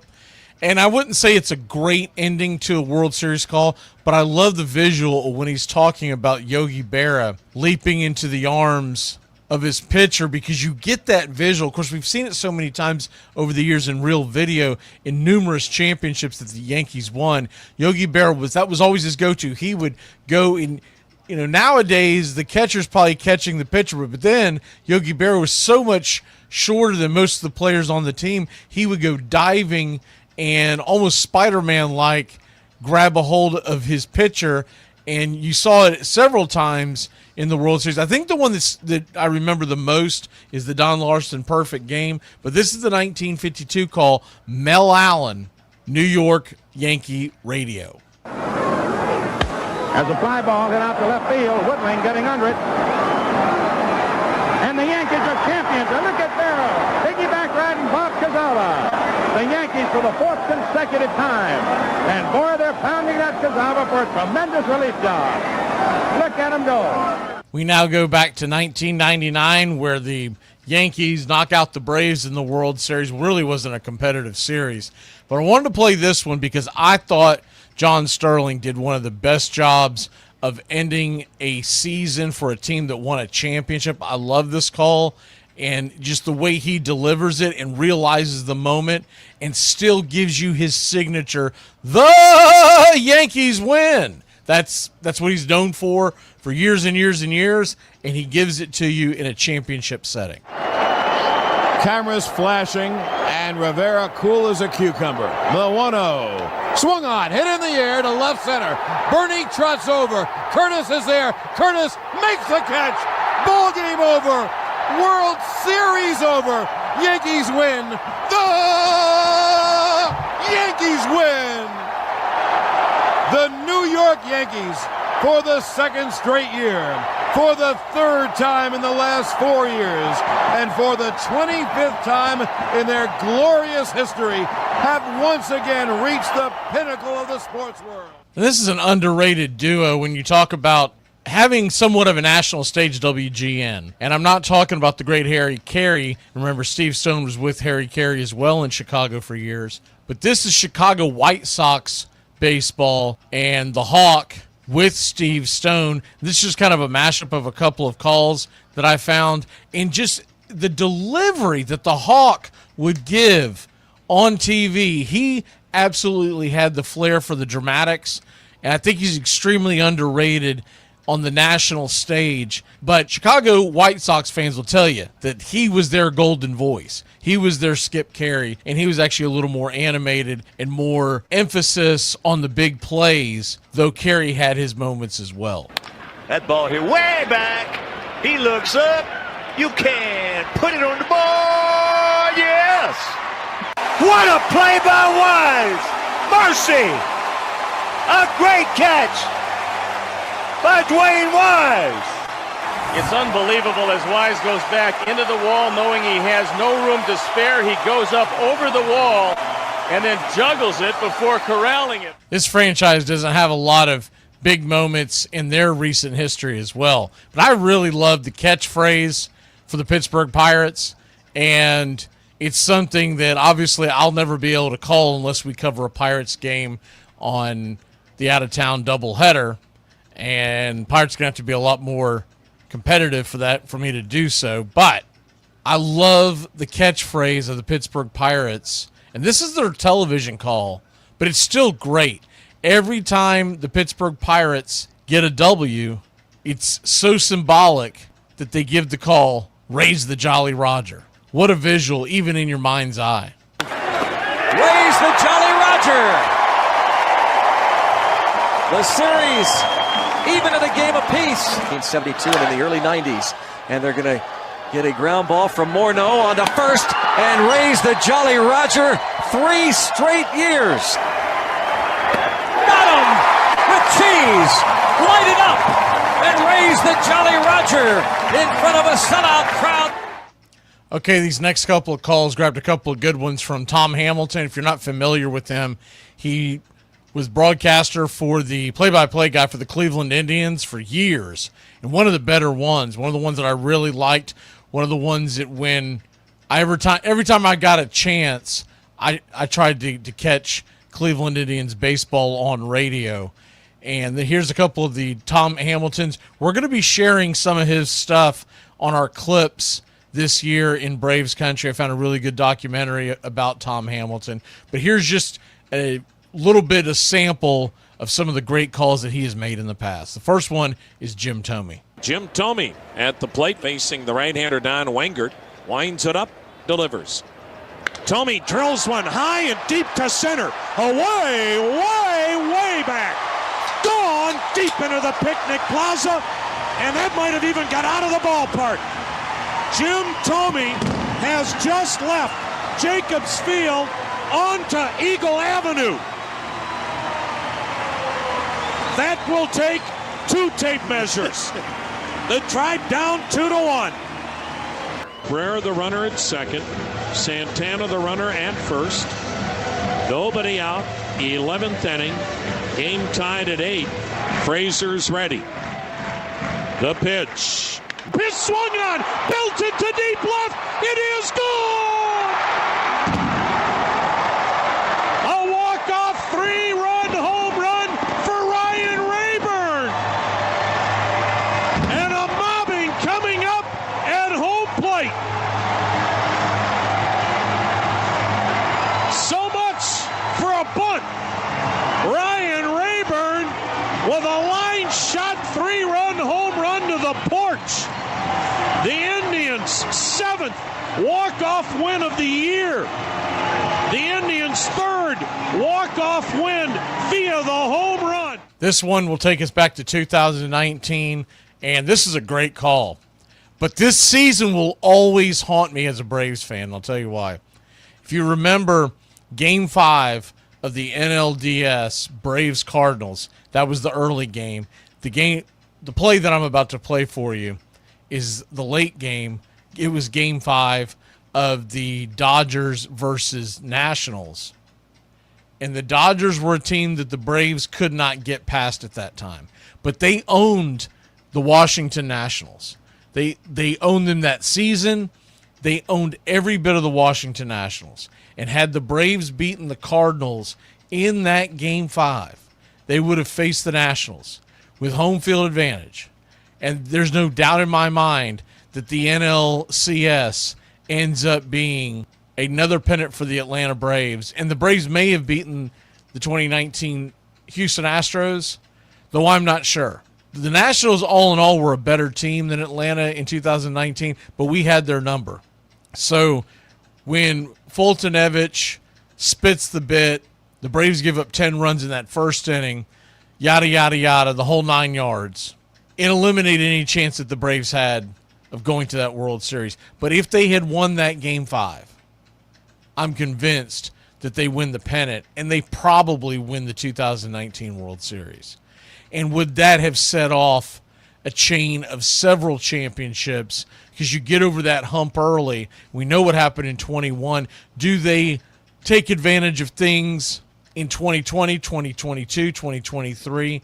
Years when they had the team to do it, but didn't seem to have the confidence.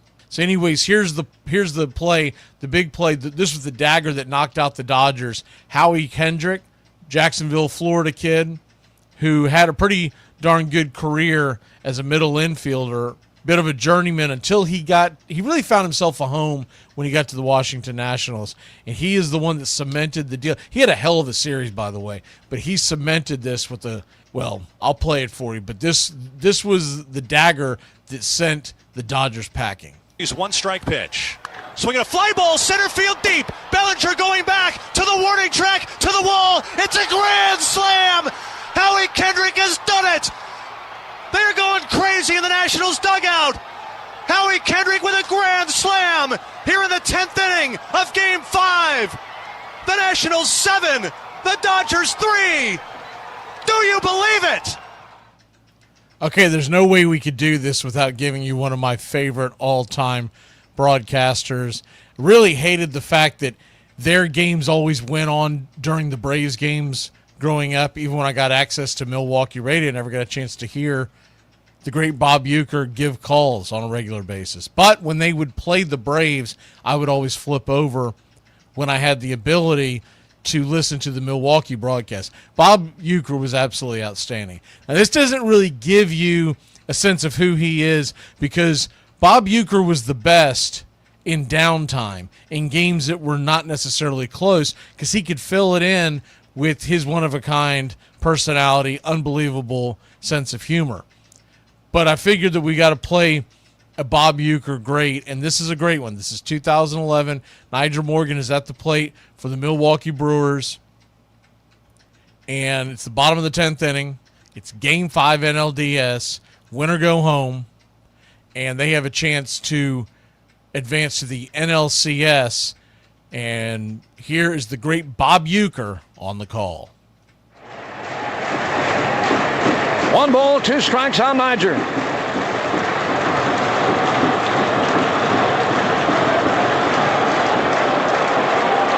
Hooks, who saved 45 during the regular season. 1 ball, 2 strikes. Morgan waits, and the pitch low and inside and saved by Blanco. 2-2 now on Niger.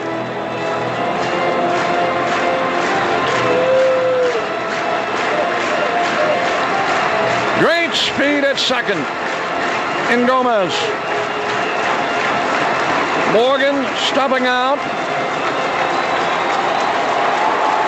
Now he's back in. Puts glove on knee. Has a new sign from Blanco. He's ready and delivers. Morgan, a smash up the middle. Base hit to center. Here comes Gomez. Around third. A throw and the Brewers win.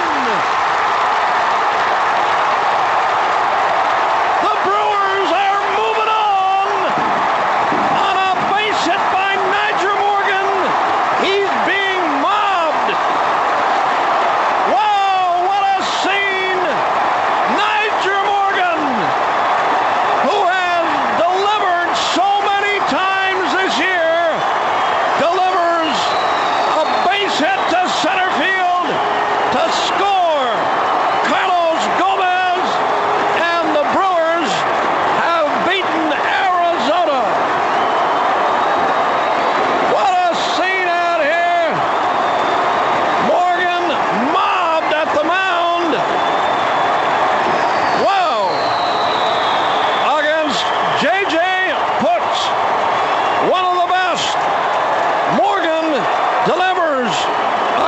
single to center to score. Carlos Gomez, who reached on a one-out base hit to left.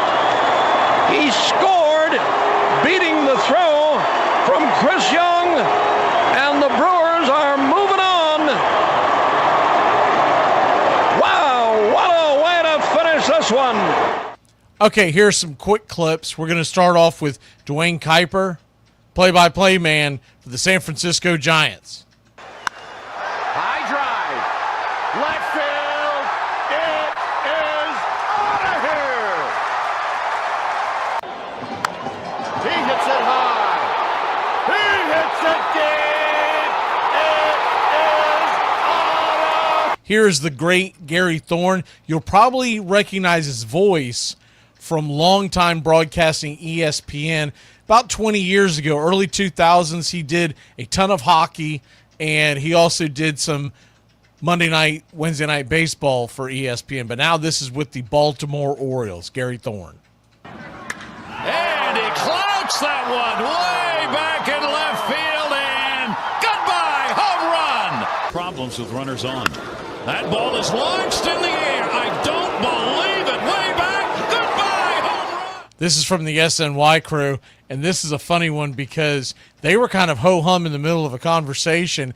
Bartolo Colon comes to the plate. This is a famous home run nowadays, but here is their call for Bartolo Colon slamming one out of the building in San Diego.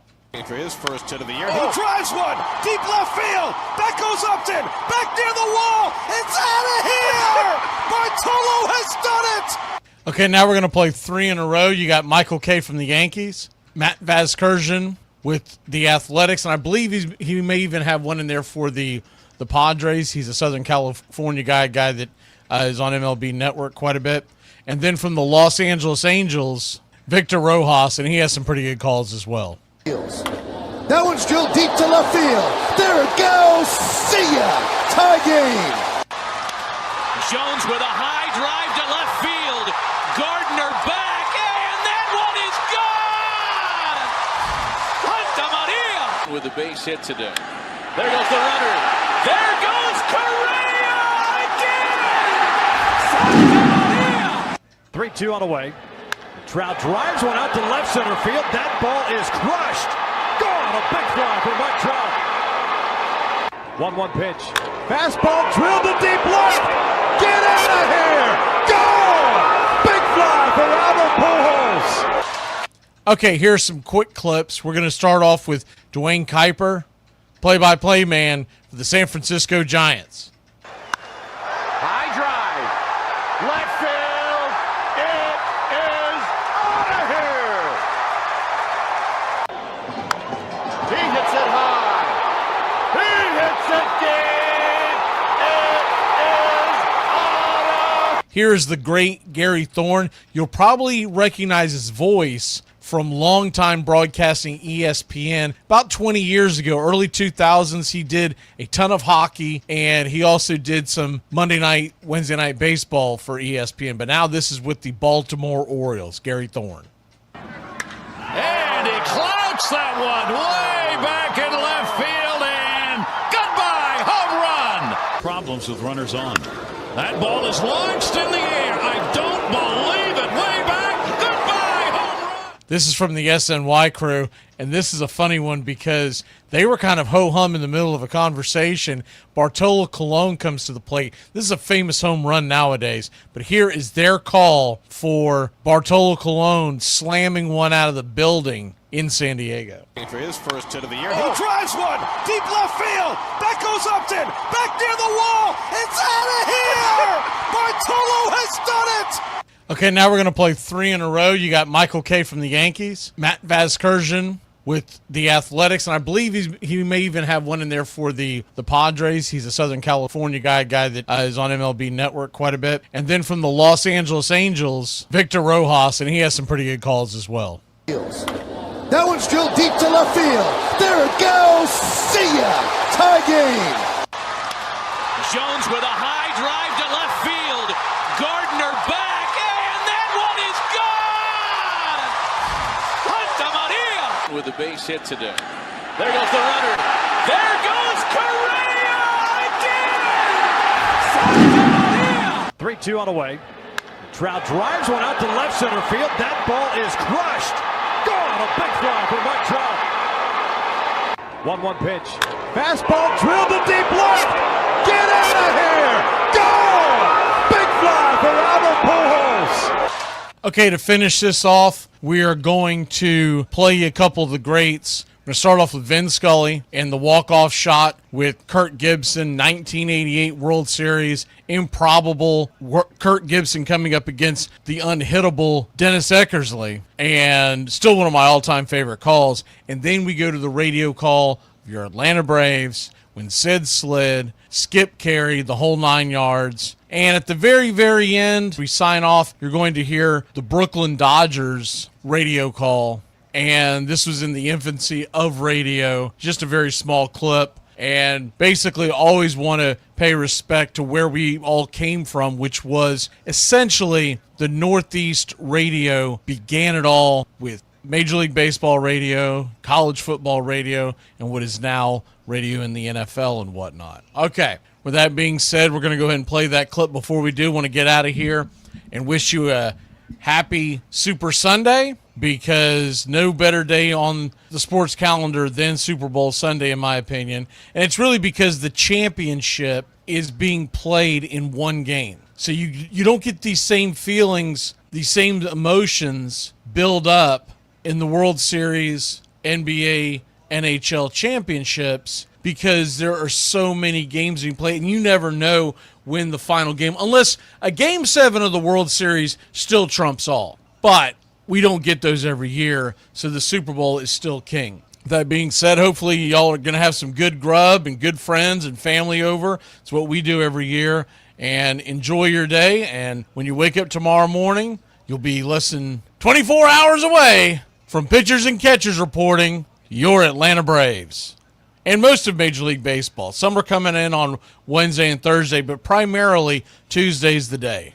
And a quick reminder, you're going to start seeing the broadcast pop up. If you're ever wondering what games we're going to have, you're going to see them in posts weekly. We're going to have a weekly post that puts up what games we're going to have. We're always going to have the Braves games, but I'm talking about the games outside of that. But we're planning on doing over 300 broadcasts this year as far as live game broadcasts. So we're cutting back on the shows themselves because we're going to give you more of the live game broadcasts. They seem to be a lot more popular. So that's what we're going into this year. We're still going to be doing some Once Upon a Pastimes and whatnot, but the Braves Country Todays are going to move to the beginning of the broadcast. We'll do it a few times a week where we do it just before first pitch. And you'll see how it unfolds, but the daily, the weekly drops, you'll see them start popping up. And we won't end up doing the out-of-town doubleheader release until the week before, because there's a couple of reasons, but one of the main reasons is if we have a chance to bring you a really cool pitching matchup, that's the one we're going to lean with. Typically, it's going to be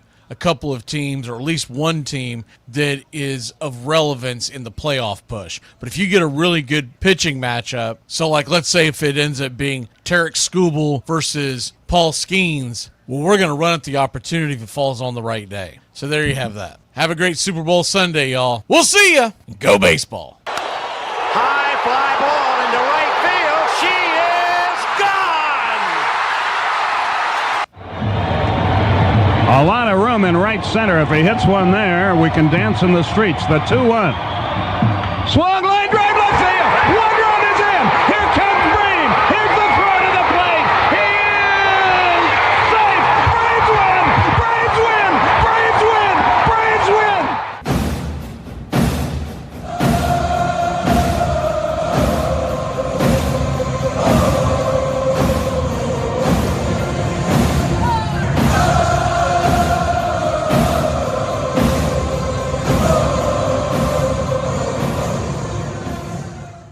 We're looking forward to a ball game here this afternoon that will send one of these two into the World Series naturally. I'll sit back and check on the records of the pitchers, and we'll be ready to go with the action here.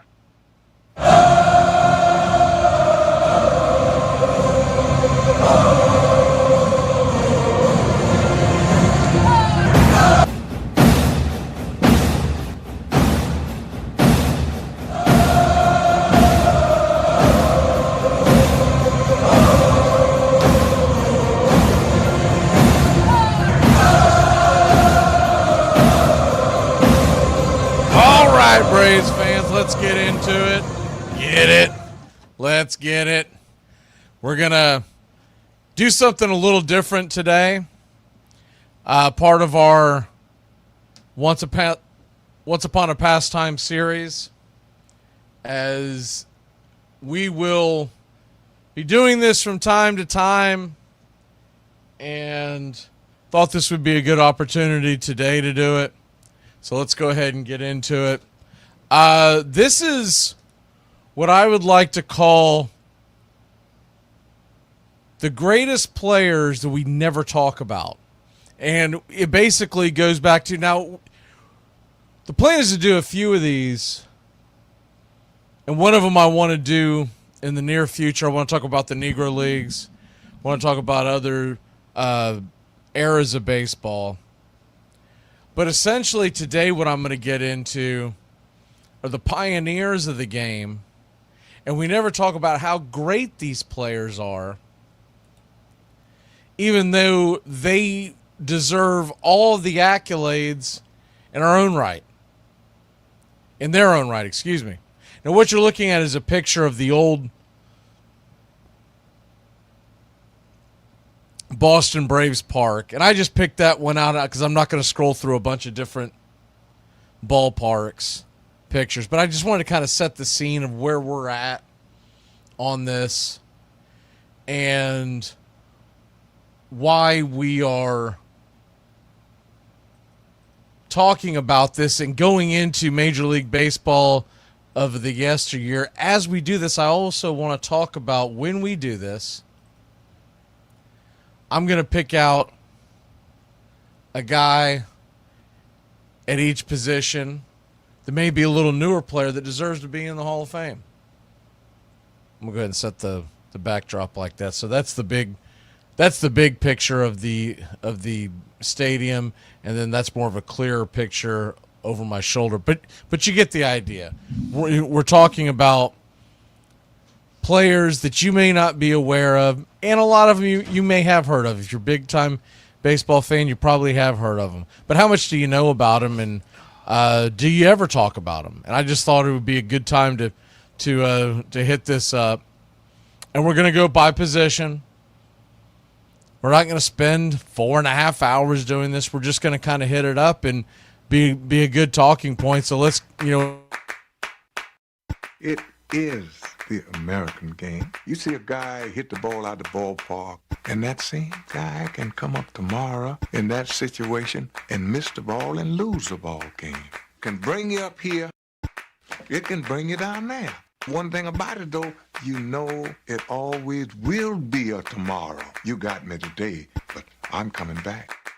Think about it. What is there in your life, besides your love of family maybe, that carries all the way through from almost your earliest recollections till the day you die, and you care about it in one way or another? There are very, very few things that make that list, but we have a child's interest in baseball, so it will be one of the few things in my life that I have cared about in one way or another all the way through. There's a lot of wonderful stillness in baseball that I love. Many seconds of stillness. When the pitcher has got the sign, the batter is crouched, the ball players all lean forward with their hands on their knees, and then very shortly the ball is delivered. But in that tiny period when the pitch and the fever of the crowd is tangible, there's a moment of absolute stillness that I treasure.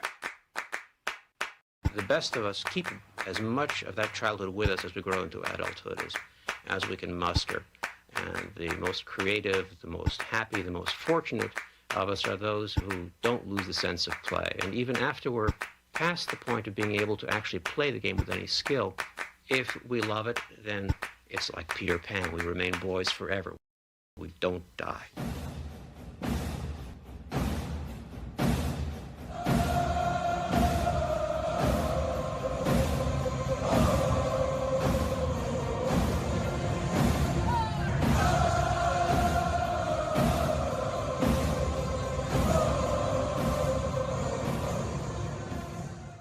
Ladies and gentlemen, we interrupt our program of dance music to bring you a special bulletin from the radio news. Sit quietly and we will control all that you see and hear. There is nothing wrong. You are about to participate in a great adventure. You are about to experience the awe and mystery. You unlock this door with the key of imagination.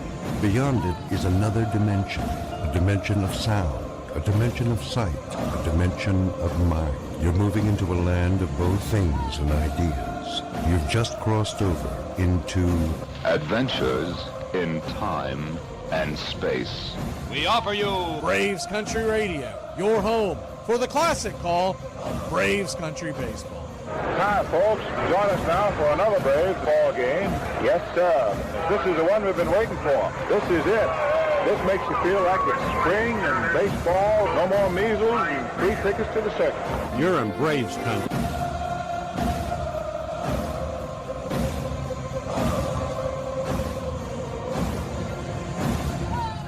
This is a reminder.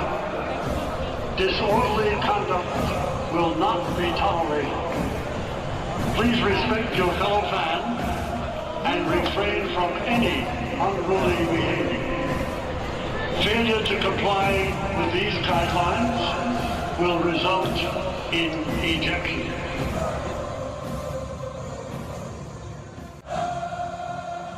It's all mixed up with peanuts, tobacco juice, and a hearty feeling among the fans joshing each other.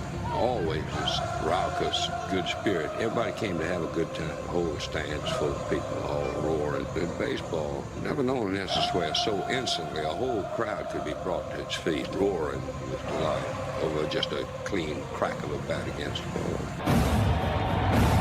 A lot of room in right center. If he hits one there, we can dance in the streets. Line drive and a base hit. Just as they score the tying run. Breathe to the plate. And he is safe.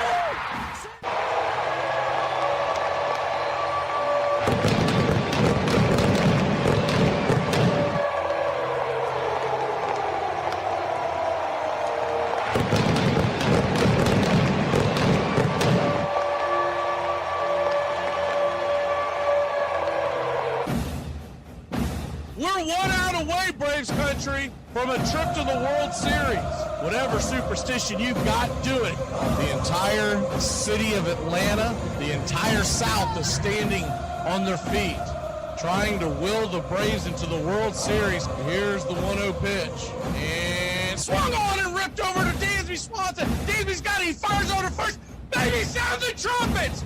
Do the job through the streets. Your Atlanta Braves are headed to the World Series. And the place is going bananas.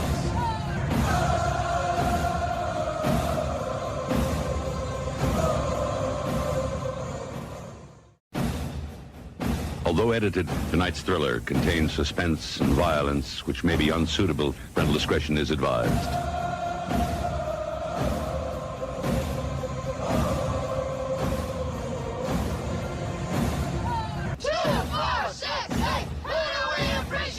You're in Braves country.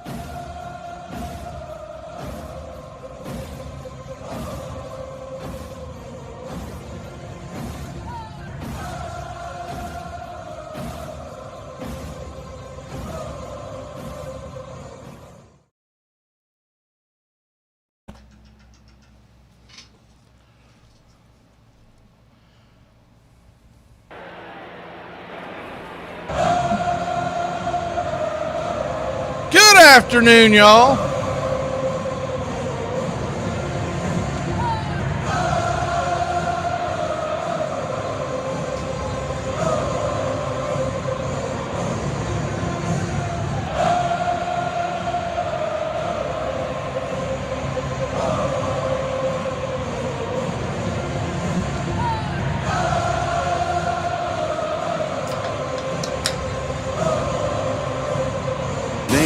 Just like that, somebody turned off the rain and the sun come out.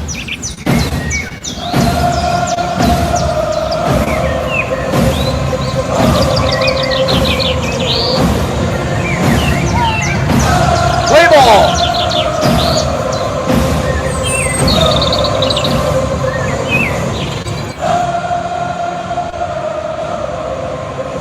Yes, sir. It is baseball time in Braves country.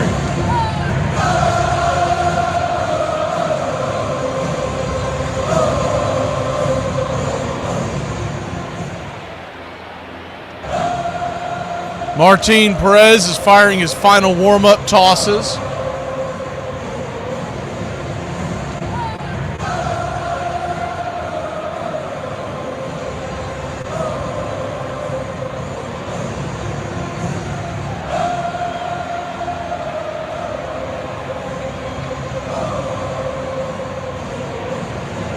And as soon as the 3D kicks in, we will lift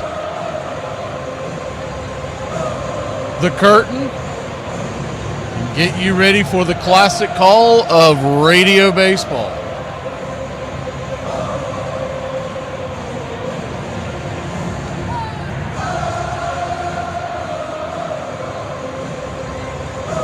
New York Mets are wearing their road blues, gray pants, New York across the chest in orange on a blue jersey, blue ball cap, interlocking orange NY representing the city of New York.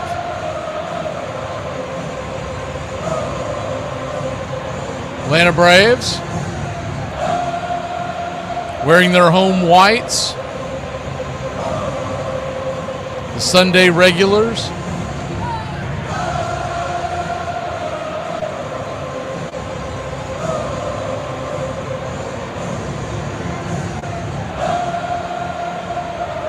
And here we go.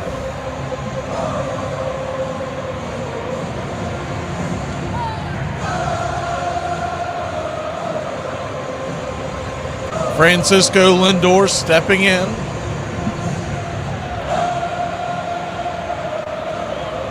And the first pitch on the way is right there for a strike. It's 0-1. Lefty-righty matchup.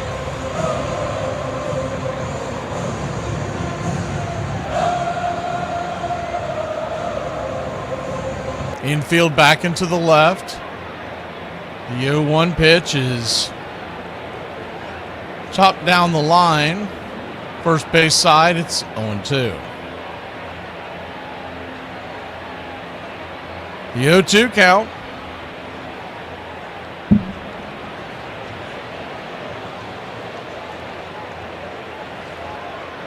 Lefty-righty matchup. The pitch is down and in. Called for a ball, 1-2. The 1-2 count. I believe we're a touch behind the 1-2 pitch swing. Hammered over to third, and Riley's going to boot the ball, and the Mets are going to be on with the leadoff error. E5 in your scorecard if you're scoring it at home.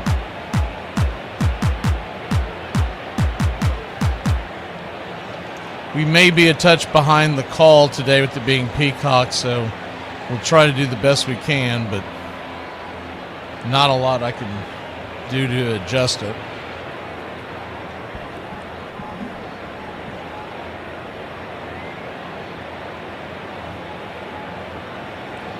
Looks like Drake Baldwin has an issue with the PitchCom device. So wait for that to get sorted out. Juan Soto, the batter.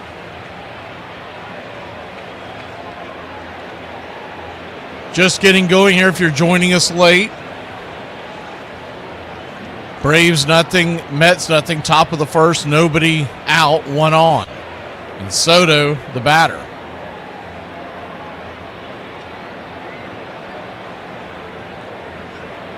The first pitch to Soto is a swing and a miss.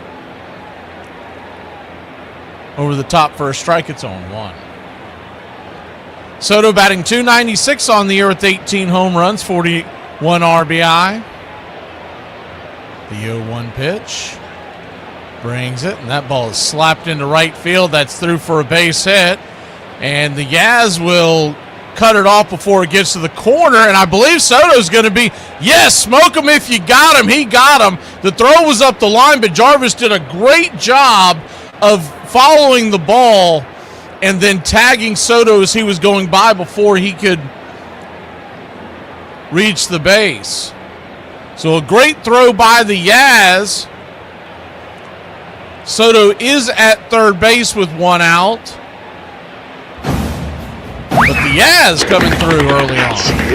Yes, put everything on it. Don't hold back anything. Yabba, dabba, do. One hopper. If you don't know, you better act somebody, Soto. Cooked and booked. One down. First pitch on the way to Bichette is inside. Taken for a ball. It's 1-0. The Braves are bringing the infield in. I don't know if I love this. You're in the first inning is the 1-0. Called for a strike on the intercut. It's 1-1. It's not the end of the world if you give up a run. You just don't want to have a big inning here in the first. But that's the difference in today's baseball. They do not view it that way. The 1-1 pitch, swing, swatted to left. Wouldn't matter anyways, down for a base hit. And the Mets lead it 1-0. RBI single for Bichette. The infield being drawn in, paid no bearing into that. And the Mets got the early lead.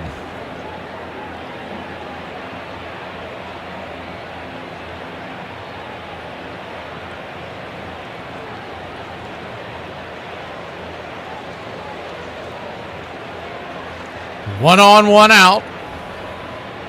First pitch is a curveball down below the knees to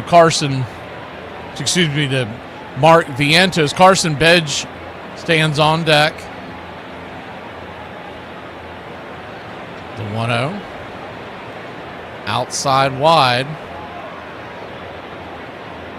Ball 2-0. 2-0 count. Infield back into the left.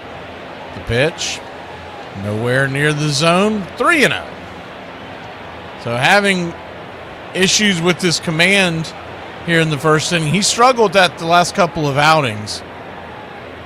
Usually one inning where he just cannot find the plate, the 3-0 pitch. Down below the knees, ball 4, and it's a 4-pitch walk to put runners on first and second and only one out.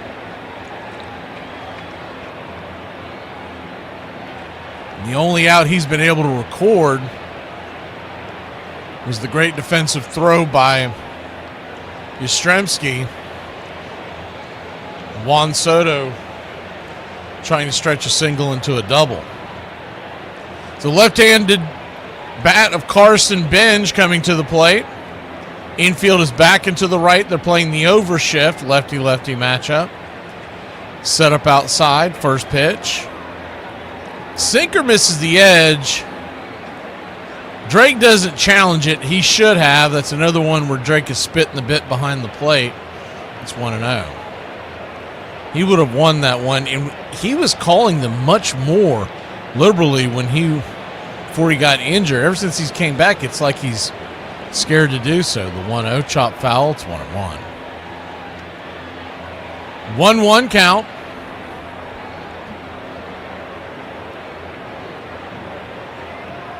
Howdy, Gary. The 1-1 pitch. Down below the knees, change up.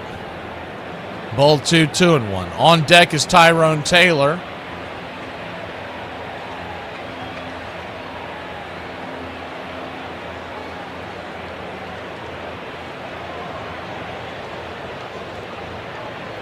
The 2-1 pitch, swing, lifted into right field.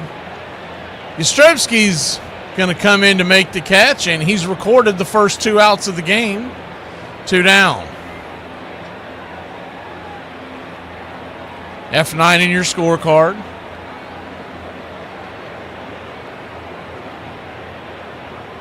And Tyrone Taylor, speedy center fielder, coming to the plate.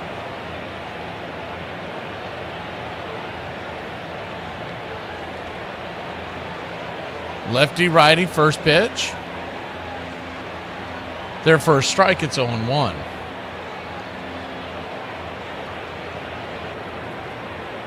The 0-1. Swing and a miss. Starting to throw that changeup a little better there. It's 0-2. Tyrone Taylor, 6 foot, 218 pounder out of Torrance, California.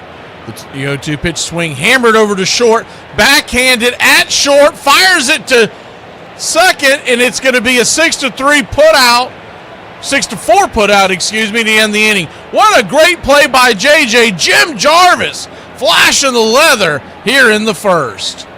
And long story short, the catcher was like stripped down facing me. By the time I realized she meant the debit card, it was already too late. I am banned from that location. Ah, the black sheep of the family. That's an interesting old saying. I think it was first put in print in the 1500s, somewhere along those lines. But it basically means someone who stands out in a family. Nowadays, it's more of a derogatory term. Oh, I'm the black sheep of the family.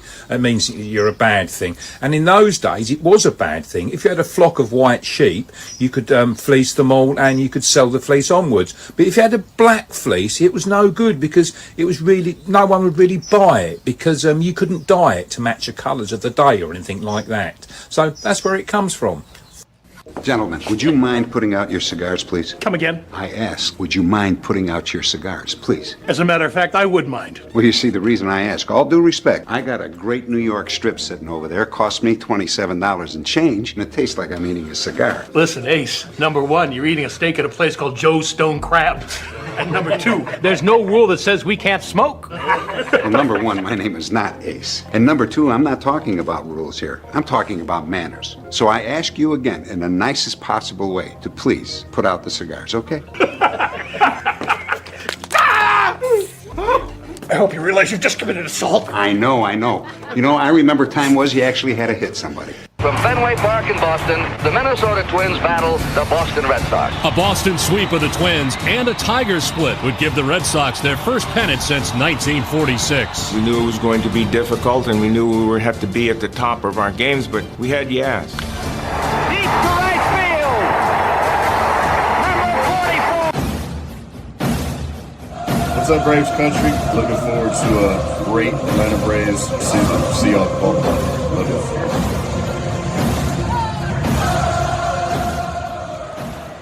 Welcome back. Drake Baldwin leads us off. Nolan McLean going to work.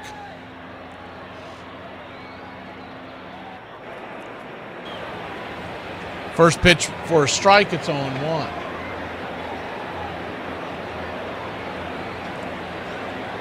The 0-1.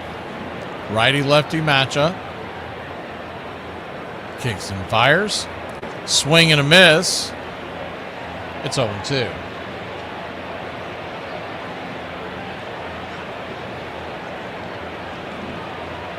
Mets 1, Braves nothing. The 0-2 pitch, check swing. Did he go around? They checked down the line. He did not. And that's going to be a hit by pitch. I thought the ball had hit him, but they were checking to make sure he hadn't gone around and offered on the swing. So it's a leadoff hit by pitch. That ball, I guess it just skipped and hit his foot, his back foot, put him on base. Nolan McLean throws a 6-pitch mix, a sinker 35% of the time, and the 4-seamer 19% of the time as Ozzie Albies stands in. The first pitch is down and away. It's 1-0. The sweeper comes in at 17%, the curve 12, cutter 10, and changeup 7. 1-0 outside wide, ball 2, 2-0. Left to right across the outfield for the Metropolitans, it's Taylor, A.J. Ewing, and Carson Benj. Round the horn, third to first, Bichette, Lindor, Beatty, and Vientos. Torrens is behind the plate, McLean on the hill. The 2-0 pitch, pop up, but out of play, 2-1. Braves lead this series 2-0. So they've at least guaranteed a split. Tomorrow will be game 4, 7:15 first pitch. The 2-1 pitch swing. Hammered down the right field line, and that is a fair ball. That ball's got eyes. It goes up against the wall. Bench has a hard time picking it up. Here come the runners around, and they'll slam on the brakes at second and third, and it's a double for Ozzie Albies and your Atlanta Braves. I'm the Wiz. I'm the Wiz. I'm the Wiz. I'm the Wiz, and nobody beats me. Starting to swing the bat a lot better from the left side the last few games. Good sign for Ozzie Albies. It's a great sign that Austin Riley hit that home run yesterday, though I don't hold my breath until he starts putting stuff together for a longer period. First pitch outside wide to Matt Olson, 1-0, but he has been seeing the ball better, and they said he's made a concentrated effort to hit the ball towards right field. They're talking about Austin Riley as the 1-0 pitch. Swing. Rattles it off the face mask of Torrens, the hind catcher. 1-1. He'll have a second to shake the cobwebs and get back behind the plate.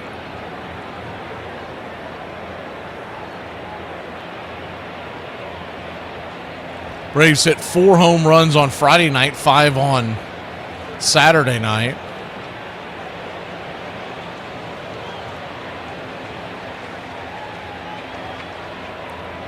Infield is back and to the right. They're willing to give up the run, leading by 1 here. The 1-0 down and in. You call that a strike? Or 1-1, excuse me, down and in, 2-1. So a 2-1 count.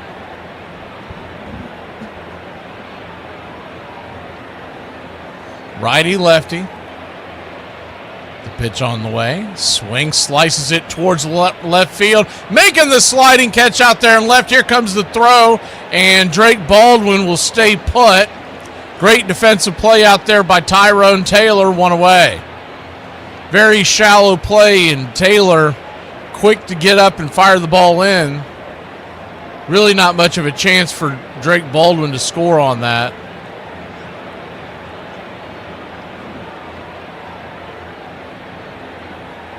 Drake has typical catcher speed. You don't want to run yourself out of an inning. So it'll be up to Michael Harris to get the ball a little farther out here. The first pitch to Harris is way outside wide.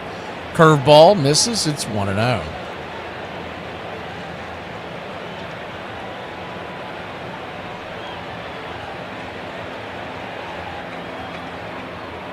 The 1-0.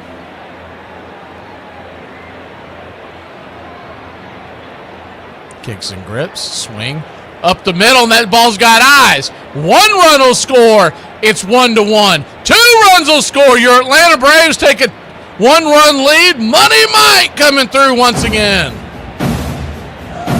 What they know about that? God bless you, Mike. Keep your game tight. Never know. You know what I'm saying? I got a little razzle-dazzle. Little razzle-dazzle gives the Braves a 1-run lead.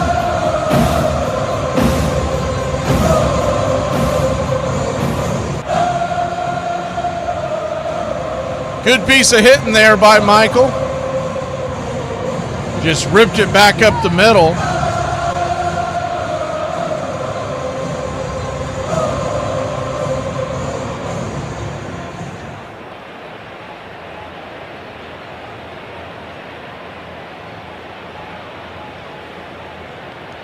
So runner at first and 1 out. Dubon due up.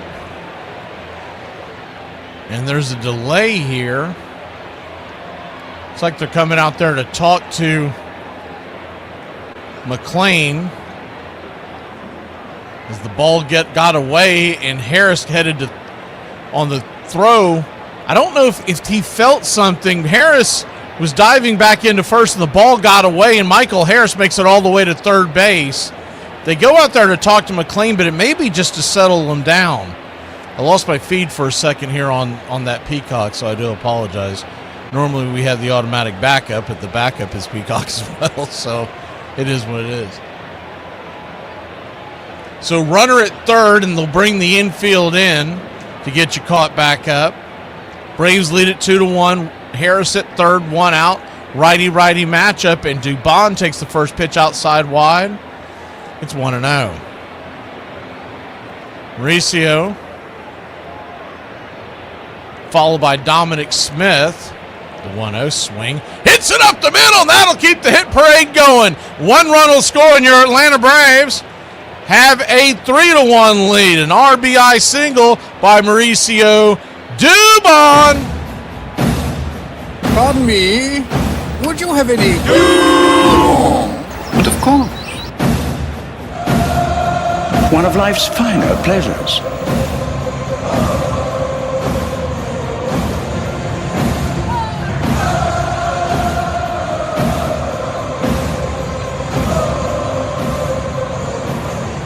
Righty, first pitch upstairs. Misses for a ball. It's 1-0.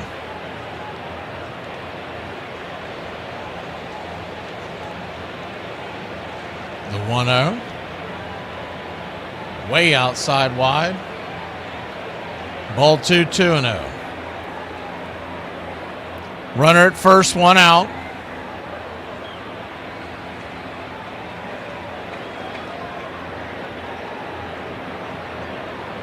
The 2-0 pitch, swing, chopper over to second, and that's going to be a 6-4-3 inning-ending double play. Dominic Smith, who does not run with the best of us, will kill the inning, but not before your Atlanta Braves put 3 on the board. It's 3-1, son.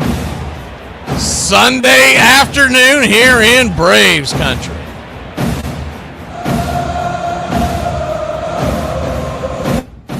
Where do you come from? Where do you hail from? You're in Braves country. It's always great to hear where everybody's listening here in Braves country.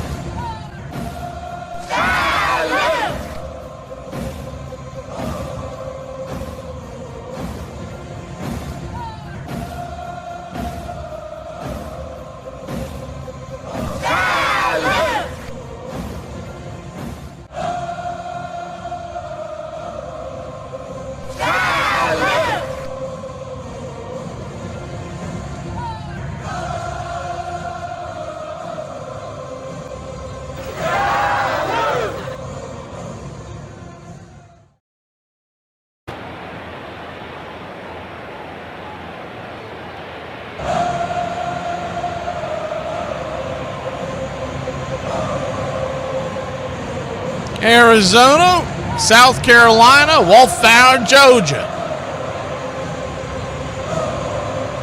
Houston, Live Oak, Greenwood, South Carolina. Lafayette, Georgia. Lake City, Florida.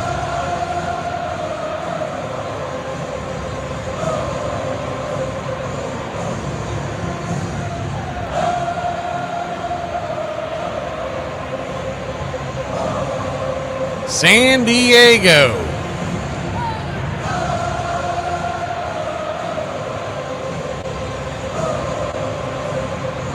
Brooklet, Georgia.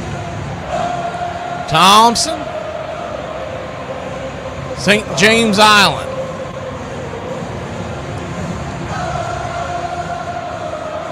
You want to hear a kicker? I was just noticing this. So, as Martin Perez goes back to work, lefty-lefty matchup, first pitch on the way is right there for a strike. It's 0-1. Braves lead at 3-1.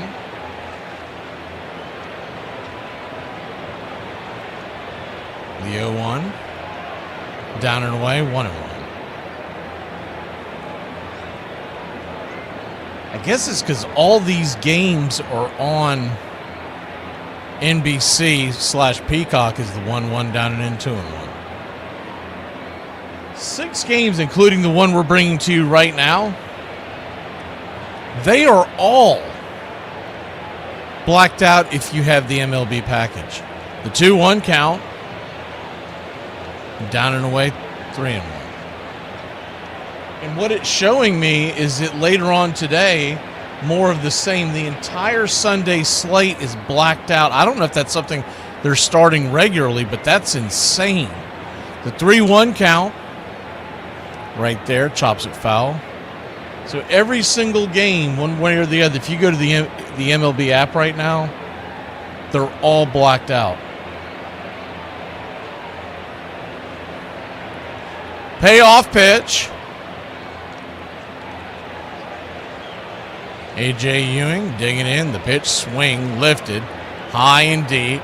And this one is not coming back.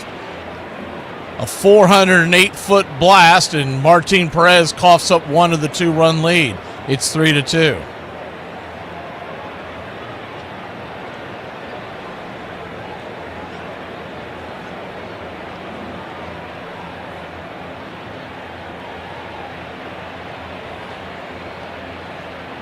So 3-2 your score. Martin Perez, I think the shine's off this apple.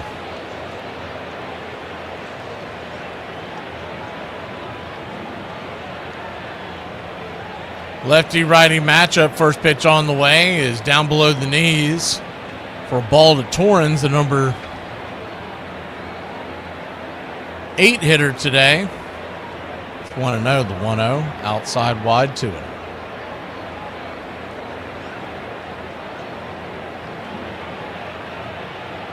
2-0 count. Kicks and fires. Right below the knees. Curveball for a strike. That was a generous strike. We'll take it, but it fell below the knees. It's 2-1. I think we're going to need some runs today if we're going to win this one. Martin Perez in the heat with as a 2-1 outside wide, 3-1.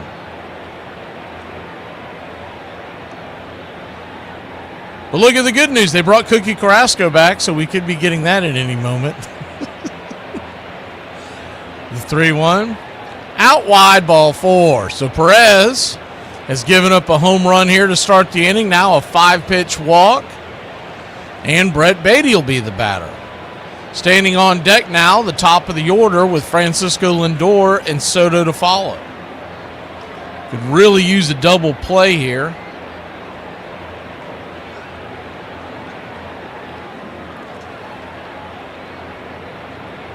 Lefty-lefty matchup. First pitch upstairs. Right there for a strike. It's 0-1. The 0-1.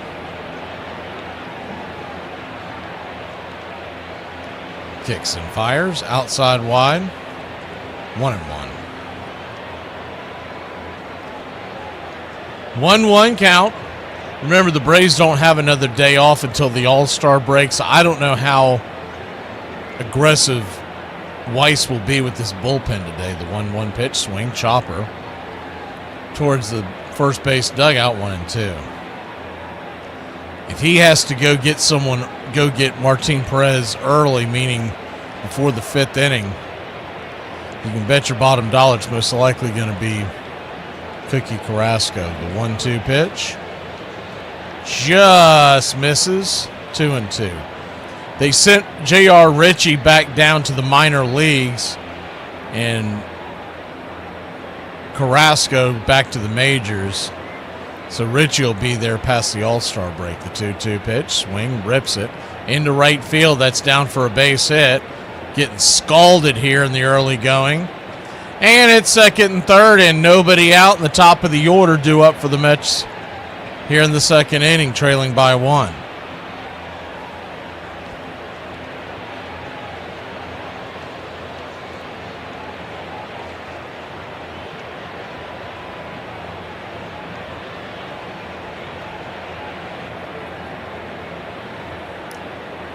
So Hefner out there to talk to Perez.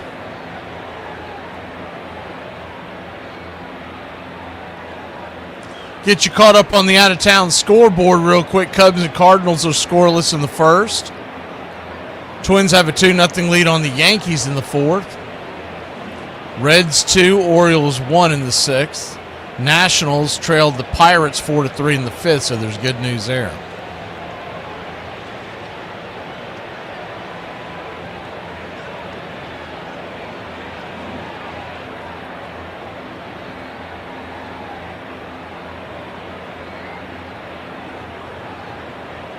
First pitch to Francisco Lindor is a swing and a miss over the top for a strike. It's 0-1.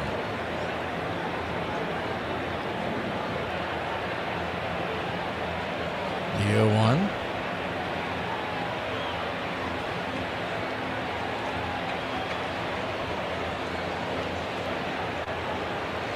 High and out of the zone, four-seam fastball.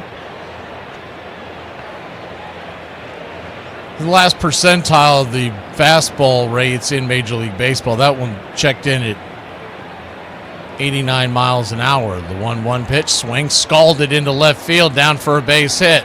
Here comes the throw to home. They'll go station to station, but it's all tied up at 3, and on the throw, Lindor took advantage and headed down to second, so it's second and third. Still nobody out. You'll register as that a single in your scorecard, and Lindor heading up to second base on the throw.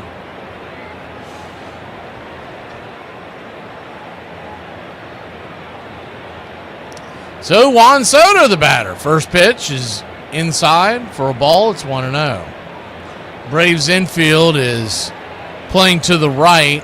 Back on the very right side with Jim Jarvis cheating towards second base on the left side. Riley almost even with the bag, the 2-0. 1-0 is going to be an ABS challenge here by Drake Baldwin. And it is a strike. So 1-1 count.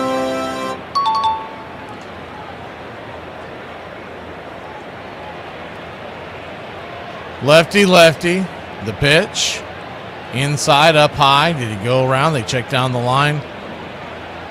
Alfonso Marquez says no dice, and it's 2-1.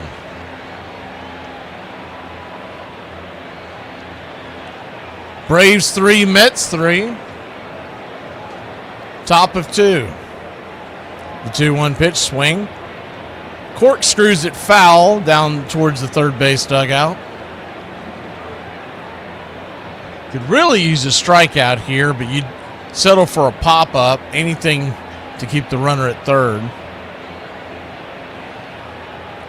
Home plate umpire Mike Esterbrook is having an issue. I don't know if it's the camera on his mask. It's something to do with his mask. I think it's Gafus. It's got to be a peacock mask that they put on there.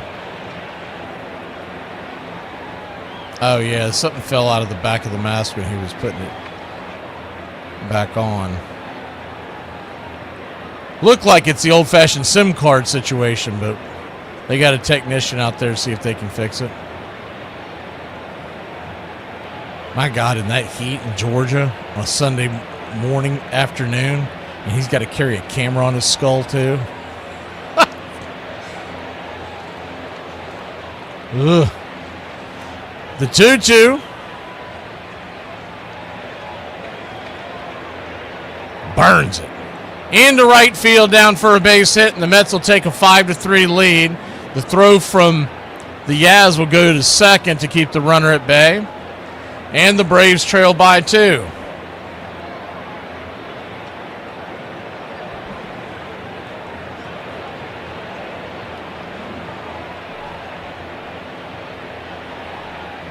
Still nobody out. I wonder how long it's going to take for Weiss to get the pen working because he is getting slapped around. Lefty-righty matchup. First pitch to Bo Bichette is high and out of the zone. It's 1-0. Hefner is on the phone right now talking to the bullpen. Either that or he's updating his job resume as the 1-0. Inside up and high, 2-0.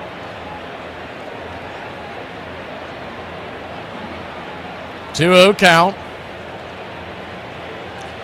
Still nobody out. The pitch on the way, pop up. High into very shallow right field. Yaz calling off Ozzie.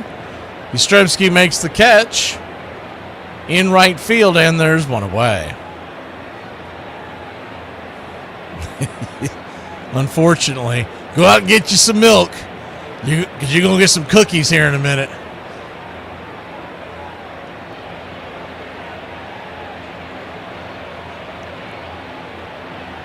Lefty-righty. Vientos, the batter. He could really use a double play to reset out of this. The pitch on the way is high and out of the zone. It's 1-0.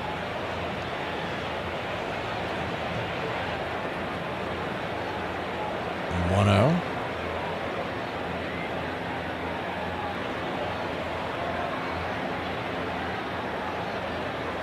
Right there for a strike, 1-1.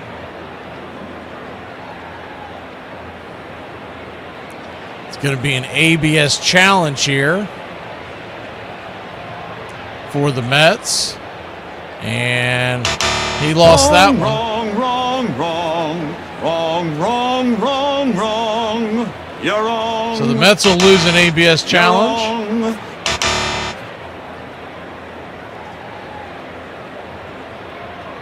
The 1-1 pitch outside wide. 2-1. Braves still have both of their challenges. Mets are down to 1. Top of the second inning. Braves trail 5-3. The 2-1 pitch, swing, chopper over to short, and Jarvis to Ozzie to Olsen will get us out of this jam. Just what the doctor ordered, a 6-4-3 double play.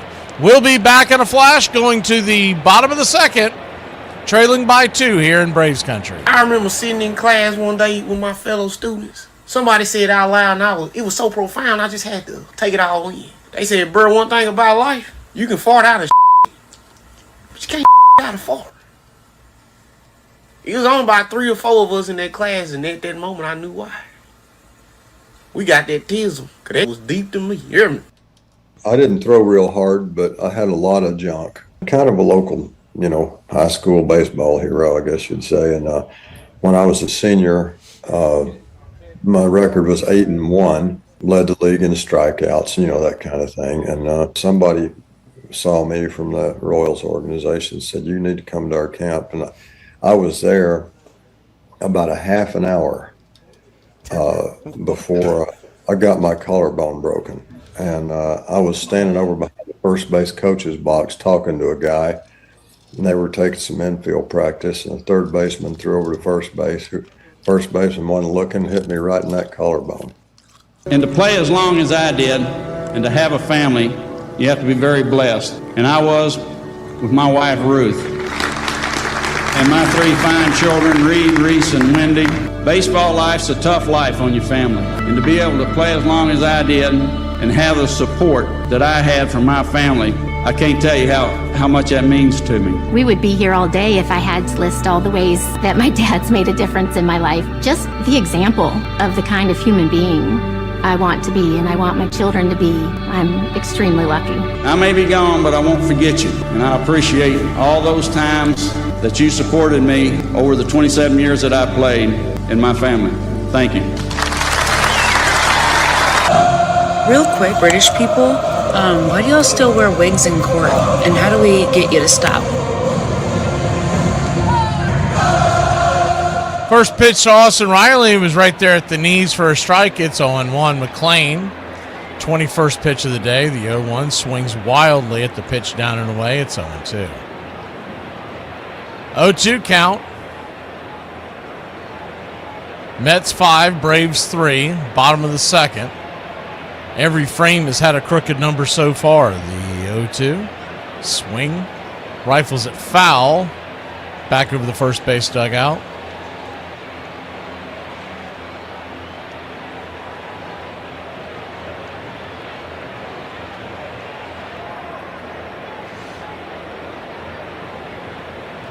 The 0-2. Swing and a miss, strike 3. Lost the bat as well, 1 away. McLean's first strikeout. That bat made it all the way into the dugout. Mets will retrieve and give it back to. If I'm the bat boy, break that thing in half. That bat ain't doing a thing for Austin Riley right now. Let's try sending him up there without a bat in his hand.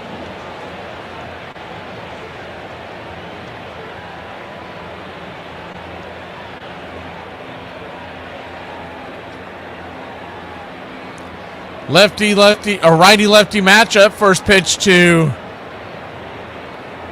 Mike Yastrzemski. Taken for a strike. It's 0-1. The 0-1 High and out of the zone, 1-1.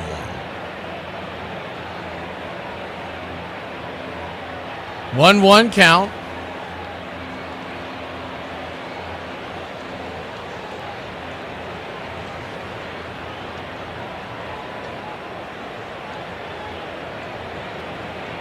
Pitch outside, 2-1.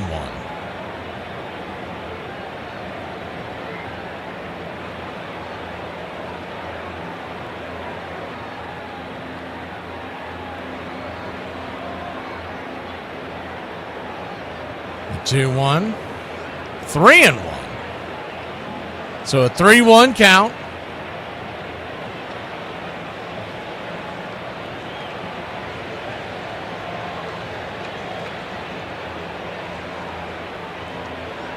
Brings it high and out of the zone, ball 4.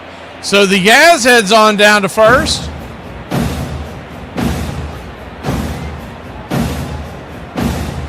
And Jim Jarvis comes to the plate. He's been swinging a really good bat down in the minor leagues. We haven't really seen it here up on the big stage yet, but he's been swinging a good bat this year. First pitch is a four-seamer. Just grabs the black on the outer edge. It's 0-1. Righty-lefty matchup. The 0-1. Swing. Laces it towards center, but coming in, making the running catch out there in center field is A.J. Ewing. 2 down. Yaz scampers back to first. And that'll bring back to the top of the order Drake Baldwin, who was hit by a pitch his first time up. And he represents the tying run standing at home plate.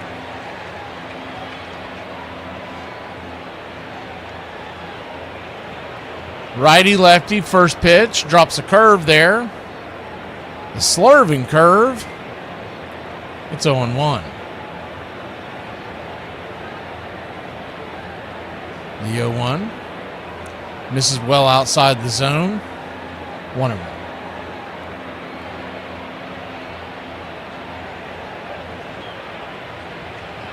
One count. Braves trail by 2. The pitch. Well out wide. Curveball. 2-1. On deck is Ozzie Albies. Olsen in the hole. Braves trail by a bloop and a blast. It's 5-3. The 2-1 pitch. Swing, rattles it foul, out of play. 2-2.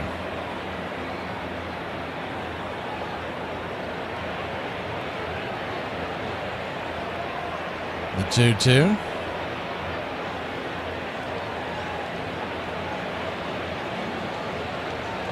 Brings it. Swing, chops it down the first base line, and we'll do it again. Another foul ball, this one towards the first base dugout. Tom, I've been saying that since opening day. I'm starting to wonder. But remember, last year, Harris and Ozzie were both playing terribly. They came out on fire after the All-Star break. We're just hoping we get more of the same this year. The 2-2 to Drake. Brings it. Swing. Hit up the middle, and that's going to fall through into center field, taking a wide turn. Yaz is going to make it down to third base. We've got runners at the corners with 2 outs. Good piece of hitting by Drake. That's a seeing eye single through the infield. I love the Drake. How could you not like the Drake? Who's the Drake? The Drake is good. About a 4-5 hopper that got past the diving glove of Lindor at short and Beatty at second. They both laid out for it and couldn't connect. If either one of them comes up with it, Drake's going to be safe at first regardless, but it allowed Yaz to get down to third. So Ozzie Albies, the batter, who doubled to right his first time up. Righty-lefty matchup, open stance from the left side.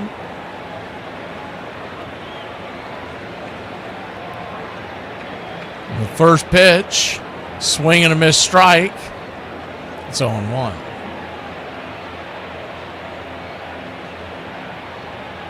The 0-1.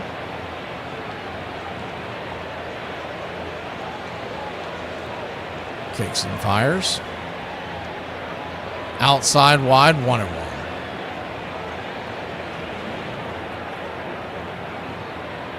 1-1 count.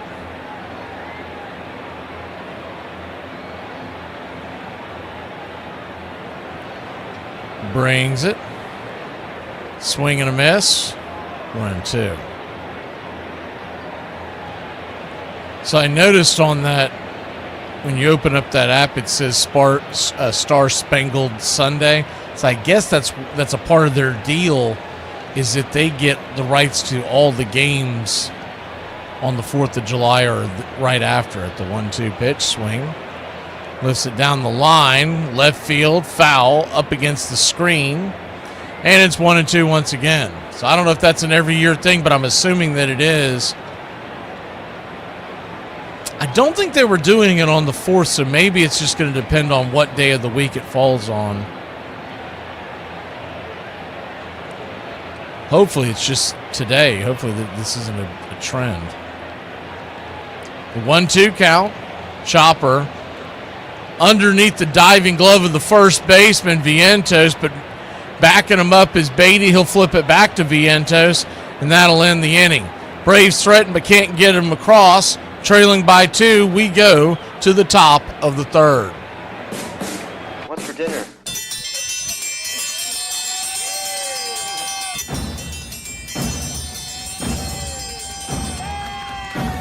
Hey, Chef, what's for dinner? My favorite. What's for dinner? Get in my belly! Blob, the Blob, Blob Barker, Blob of the Hut, and Rub-a-Dub Chub. What do you want for dinner? I don't care. One large jambalaya, please. Jambalaya. Biggie can't fit through doorway. Oh, this is fantastic. You got my shirt at the Big and Tall shop? When did I make the crossover? I can't feel my hands. You gonna eat your cornbread? It's the wood that makes it good. Oh my God, I'm fatter than the skipper. No and then. And then. No and then. And then. No and then. And then. No and then. And then. I refuse to play your Chinese food mind games. You sure you know what you're doing? Yeah, Chinese food seems kind of complicated. Well, maybe for a less experienced chef. That ketchup? It's just a base. You don't understand cooking. Hey, you know what? I just figured out what I want for dinner. A nice hot bowl of shredded stew. Gazpacho, por favor. Por favor. I'm part Spanish. Adios, muchacho. Maybe you're getting cheese ball syndrome. I love broccoli. It's good for you. Then maybe you'd like to have a piece. Vile weed! Hurry up and munch those fries. We've got to get back to work soon. One large crab bisque to go. You want bread? You're pushing your luck, little man. Ha! You know what? I'm sorry. I've had shredded stew before, and it sure as diddly didn't taste like that. I'll tell you what, a refill on this delicious exotic tea. That's duck sauce. That is good. We're trying to lose weight. Fatty McButterpants. Lay off there, I'm starving. I'm gonna order us some pizza. A little neighborhood joint called Domino's.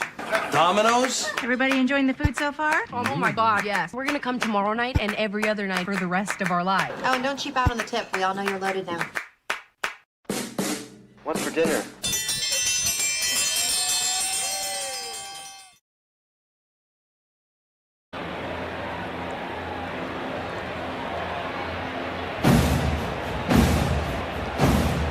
Martin Perez.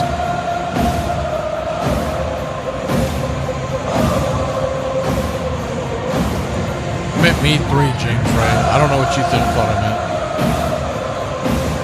Iron said he needed a drink. Someone said me too, and I said 3. First pitch on the way is down and away for a ball. It's 1-0. The local donut shop that we went to, it's called Parlor, and I guess there's a few of them here in the Jacksonville area, is the 1-0 right outside for a strike 1-1. First time I've ever had that, man. Those things were fantastic.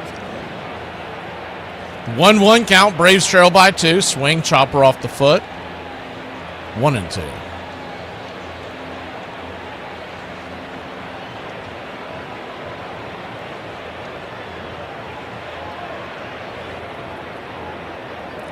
Carson Benj versus Perez. The 1-2. Kicks and fires. Outside wide. 2-2. But I did have 2 of those. They're big suckers. The 2-2 count. Brings it. Swing. Chops it down the first base line. Olsen's going to have to hurry. He sticks his glove out. Does he get him? He tagged him. Smoke him if you got him. Good play by Olsen. He got him. 1 away. He was the only one that could make the play as the ball was a slow grounder up the first base line, but Olsen had to step to his right to get the ball and then go to his left to tag the runner.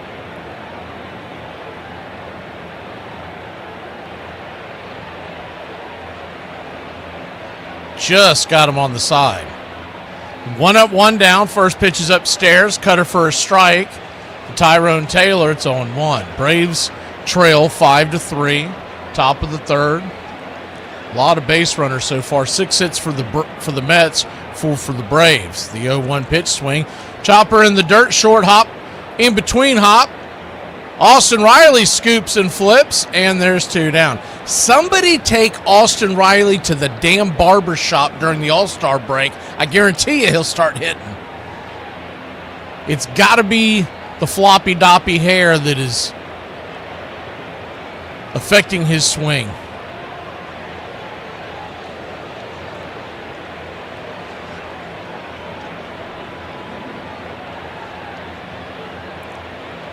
Lefty-lefty matchup. First pitch to A.J. Ewing is right upstairs for a strike. It's 0-1. A.J. 1 for 1 with an RBI. 5 runs, 6 hits, and an error for the Mets. 3 runs, 4 hits, and an error for the Braves. 0-1 outside wide. Cutter misses 1-1. So 1-1 count.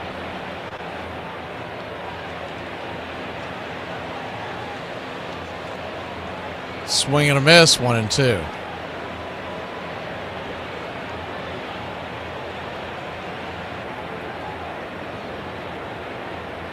Riley and McLean are the 2 with the errors today. The 1-2 count. Swing, saws it off foul. We'll do it again.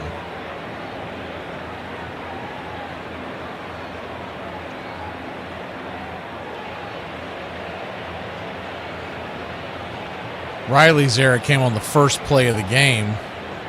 First batter of the game, Lindor reaching, and then McLean when he threw the ball out to right field trying to pick off the runner. The 1-2 pitch. Curveball smacks it straight back, and we'll do it one more time.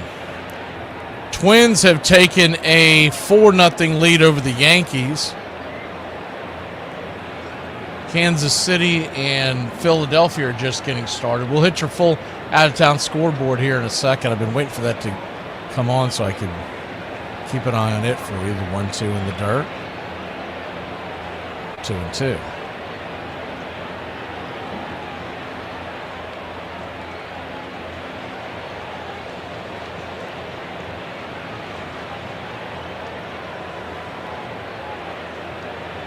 The 2-2. Swing, slaps it down the line. Fouling out of play.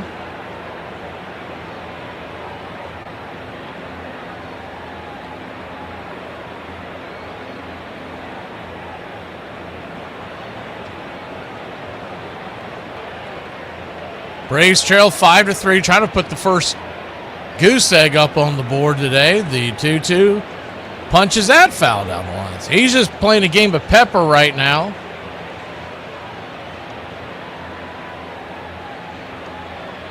The 2-2 count.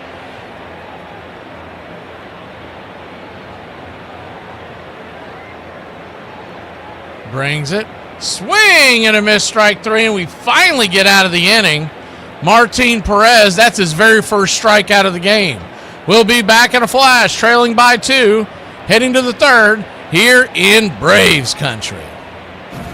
On this date in 1898, Lizzie Arlington becomes the first woman to play organized baseball when she pitches for Reading in the Eastern League. Some people believe that she also hurled in the Atlantic League exhibition games after being hired by Ed Barrow, the league's president, a few years before. On this date, 1921, the Red Sox established an American League record, losing 4 consecutive doubleheaders with no other contests between the 8 defeats. The dubious streak started with 4 losses to the Yankees in New York and continues at Fenway with another 4 to the Washington Senators. And on this date, 1946, responding to Red Barber's remarks about the Gentile Giants and their manager Mel Ott, Dodger skipper Leo DeRocher tells the team announcer, "Nice guys finish last." Master Mel's club finishes in the season cellar, completing the campaign 36 games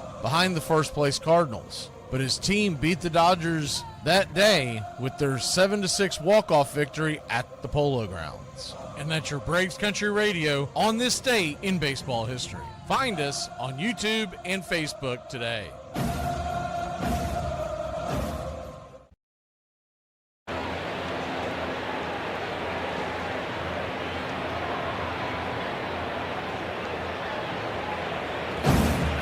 For about 70 cents, you can buy a can of soda, regular or diet.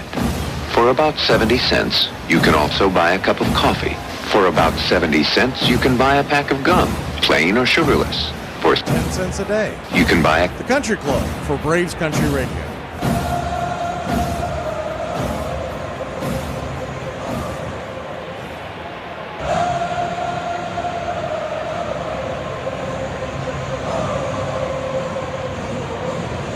Five to 3 your score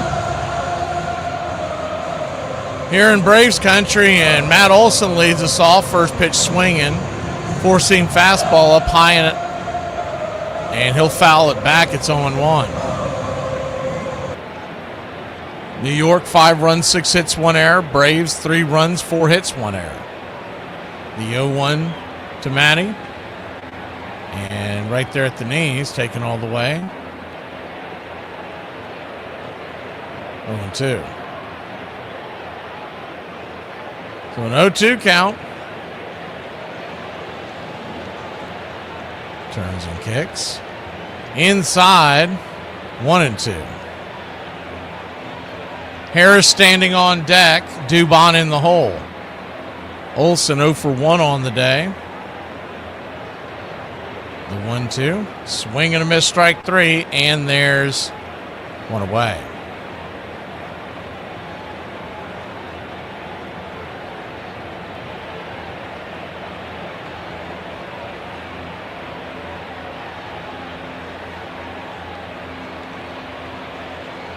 McLean, that's his second strikeout of the day. That's actually a low number for him. First pitch to Michael Harris is right there for a strike. It's 0-1. Good to see you, Chop Shot. You were going to the Cleveland game? The 0-1. Down and in, 1-1.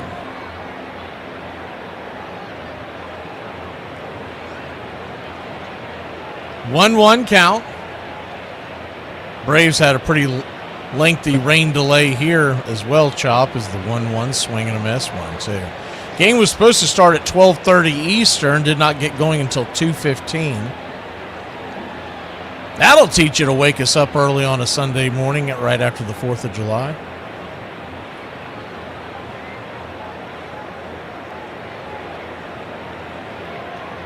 The 1-2. In the dirt, ball 2, 2-2. 2-2 count, Braves trail by 2. Dubon is on deck, Smith is in the hole. Infield back and to the right. Huge hole down the left field line. The 2-2, swing and a miss down around his shoes. Almost hits him, but he swung at it, so it'll be a strikeout, and there's 2 down.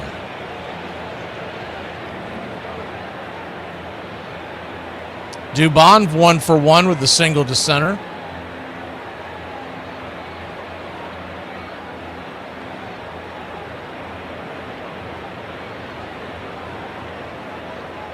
First pitch, way outside wide, goes to the backstop. It's 1-0.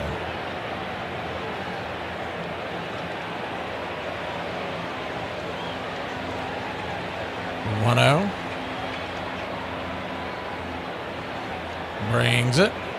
Swing, chopper to third. That should be an easy play. Bichette to Vientos. 2 guys who don't field well do make the play. So it's a 5-3, 1-2-3. We'll be back in a flash. Braves trail by 2. Fourth inning we go here in Braves country. Afternoon, everybody. What a day. I use a drink. Nothing like a cold one after a long day, huh? So, how much do you drink? I think I'm good for about 10 or 12. 10 or 12 a week? That's not bad. About a week. You drink 10 or 12 beers a day? You counting beers too? How reckless of me. I made you all wet. Yeah, but my martini's still dry. She turned out to be a part-time model and a full-time pickpocket. Oh, yeah. I've been known to drink a beer or two. But then again, I've been known to do a lot of things. You drinking anymore? Oh, me? No, I quit drinking, dude. You never gonna drink again? Nope. You wanna stop at the bar by the Chinese restaurant? Just get a quick shot, me and you, and then we'll go? Yeah, the bar they got in the back. Oh, the Chinese bar? Okay. What's shaking? All 4 cheeks and a couple of chins. I thought you said they didn't have alcohol. Run back to your mix master. Cook up a few more of these. Cigarette? No, I never touch them. Yeah. I suck them down like Coca-Cola. I expose people to magic. I expose them to something they're never otherwise going to see in their boring, normal lives. And I gave that to them. I may forget about them tomorrow, but they'll live with that memory for the rest of their lives. And that's a gift, man. One of the women said that she was afraid she might OD. I thought that was a lemon drop. I didn't think it was tequila. What's that got to do with me? You and me are gonna have a small talk later on. I'll be busy thinking of things to say. Doesn't your wife ever complain that you never spend any time with her? Would you? Could you keep it down to a low roar? Some of us have to work. Put that money down, pal. Yeah, I'll be ready. There goes the 2 weeks at camp. I promised the kids this summer. My birthday, give me a beer, stick a candle in it, and I'll blow out my liver. Here's to feeling good all the time. Perfect. Cheers. Cheers. This crowd back into it now.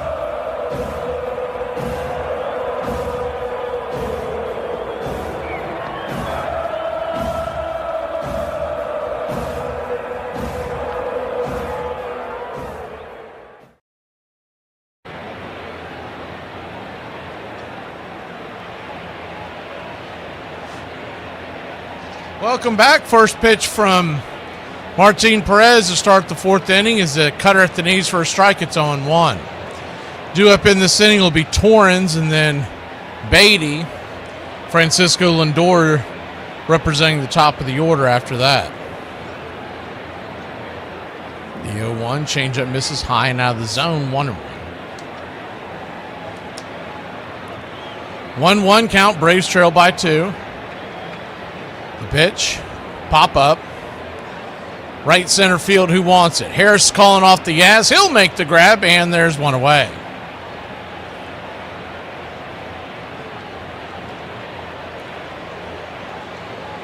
Doubleheader tomorrow here on Braves Country Radio. We'll bring you the Phillies and Royals tomorrow at 2 o'clock, and then the Braves and Mets at 7. Final week before the All-Star break begins. First pitch is outside wide. Sinker misses for a ball. It's 1-0.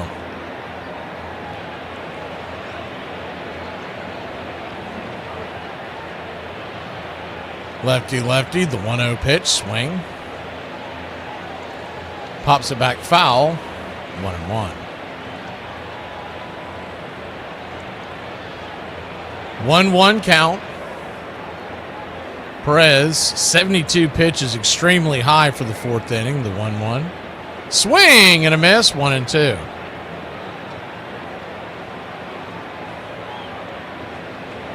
By no means would I want them to get rid of Martin Perez, but I do like the idea of putting him back in the bullpen and having someone like J.R. Ritchie get the starts, especially when you consider you would really handicap a team facing you because they would know that Ritchie would come in for 4 or 5 as the 1-2 pitch. Swing chopper over the mound, grabbed by Jarvis. Slick play there by JJ, and there's 2 down.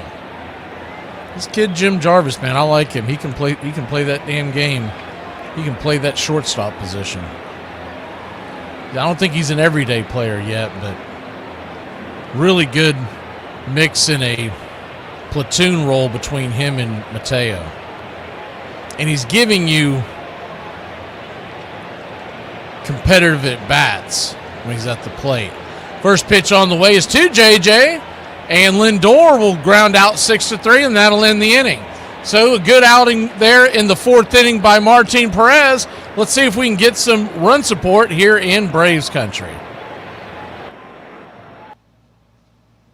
I hate when people yawn all ignorant and loud like, go take a nap. Sit up there blowing and breathing on people like that. Man, go lay down somewhere with that. Citation. You don't even know how to conduct yourself right. You just breathing on my neck. You sleepy, go lay down. Happy holidays. My mother-in-law is visiting. She has been visiting. No idea how long it's been. Lost track of time. This morning I offered her a buttered waffle, and her response was, you know what I would like is a pancake with cinnamon. And so that caused me to yell, well, we have waffles with butter. And so now I'm in the garage. I went to the store like maybe an hour and a half, 2 hours ago probably. And you see that? They say family size. This is a family size. I'm almost embarrassed to show y'all how many cookies is left in here. You want to know why? Because it's none left in here. It's fucking empty. I ate them all in 2 hours. I have a problem. Oh, well, if the roles were reversed, you wouldn't like that very much. Honey, I don't even care if the rolls are buttered. I'm not bothered. Yo, I need to hide my phone from every conversation I have. Yo, I could be talking about a fresh roasted turkey leg, and there'll be a commercial on my Instagram the next day. Whoever listening needs to stop listening. Y'all need to get off my phone. Before the game, he told me for the 5,000th strikeout, he was going to strike out either Ricky Henderson or Jose Canseco. Everybody here's perched on this historic moment. Voila! The moment we've been waiting for. And as he threw the pitch, the entire stadium went up in like one big flashbulb. Like this, of light. The ball went in at 97 and Ricky Henderson fouled it off. I don't know how he did it. I was sitting with Bart Giamatti, Barbara and Jenna, and Laura. I'll never forget Jenna saying, Dad, it looks like there's a lot of fireflies in the stadium.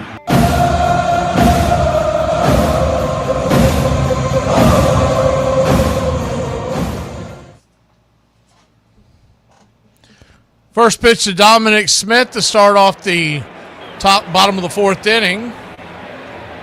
For a strike, it's 0-1. The 0-1 pitch swing. Slow chopper back to the mound. Dominic Smith will be out. A 1-3 put out, and there's one away. Austin Riley coming to the plate. Thank you, Uncle Charlie.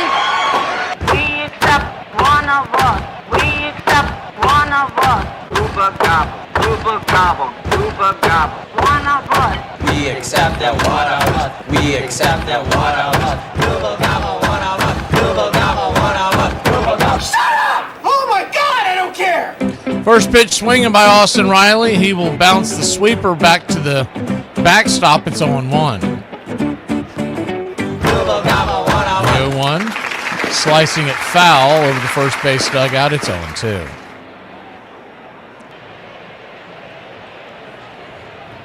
The 0-2 count.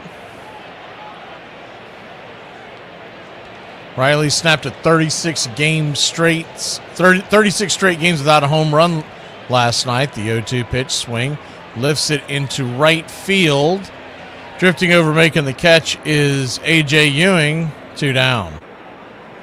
That was an out there, but I'm telling you right now, that swing right there is more indicative of what you want to see from Austin Riley. When he is shooting to split the gaps, he's normally much more dangerous hitter.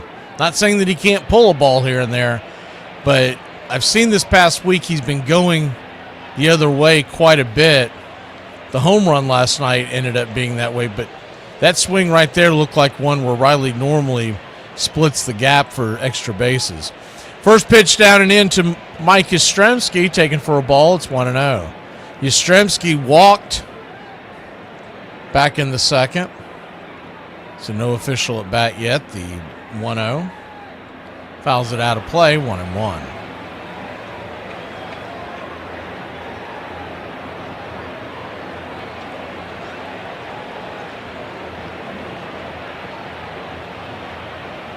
The 1-1. Just grabs the outer edge, 1-2. If Yastrzemski can get on, Jarvis would follow, and you could at least clear the number 9 hitter. The 1-2. I don't know what Perez is doing. They're showing him the dugout. He's like bent over, almost kind of spitting, but almost kind of not. Maybe that's why he's not hitting his zone, man. Maybe he's tired. Sit down during the in between innings, Martin. The 2-2 count. Swing and lifts it deep to center field, and back on the warning track making the grab is A.J. Ewing for out number 3. We go to the top of the 5th, trailing by 2 here in Braves country. War's over, man. Drop the big one. Well, since when are you the pudding kind? What? Over? Did you say over? Nothing is over until we decide it is. And it ain't over now. Who's with me? Let's go! I don't have to tell you things are bad. It's depression. Everybody's scared. Punks are running wild in the street. The air is unfit to breathe, and our food is unfit to eat. We sit watching our TVs as if that's the way it's supposed to be. We know things are bad, worse than bad. I want you to get mad. Will you fight? No! We will run! And we will live! Shame on you. This could be the greatest night of our lives. But you're gonna let it be the worst. In this lifetime, you don't have to prove nothing to nobody except yourself. And after what you've gone through, if you haven't done that by now, it ain't gonna never happen. Wretched slugs. Don't any of you have the guts to play for blood? I'm your huckleberry. I'll put you out of your misery. Say wham. You've got to say, damn it, my life has value. And I'm gonna stay right here and fight for this lost cause. Intruder. Yes, you're an intruder. I was having a perfectly nice trip until you walked into my life. Hey! Just lying around.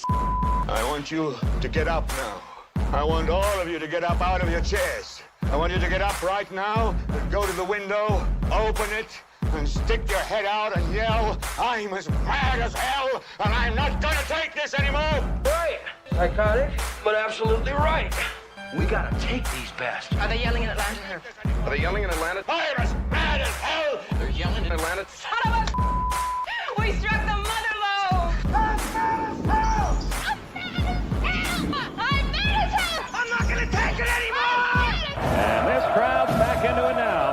I didn't think you had it in you. You look like somebody just walked over your grave. Play for blood, remember? Like I missed something. Yeah, we're all officially kicked out of school. That makes sense. Welcome back.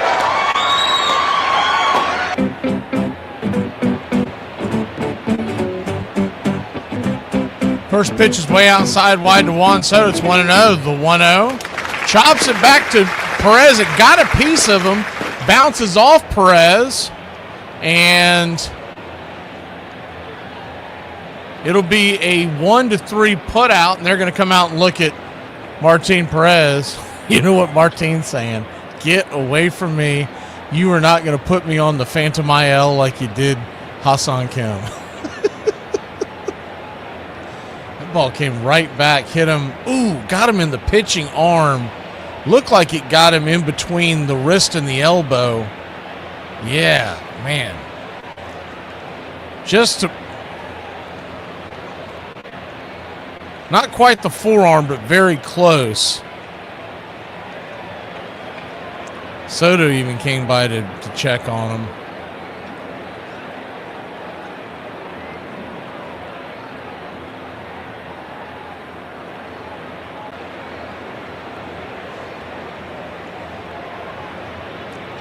They're going to think that's it. That's it for Martin Perez. He was probably at the end of his rope anyways, and they're probably looking at it as no sense of risking. So he's gone. We're going to take a quick break. But they'll give whoever it could be, oh Lord. Is it Cookie Carrasco? I want to see who it is coming in before we take the break, if they show it. They will not show it. We'll be back in a flash. As soon as I figure it out, I will let you know.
Mac McGee. And I, we're on the same team. The Country Club for Braves Country Radio. And we need more players.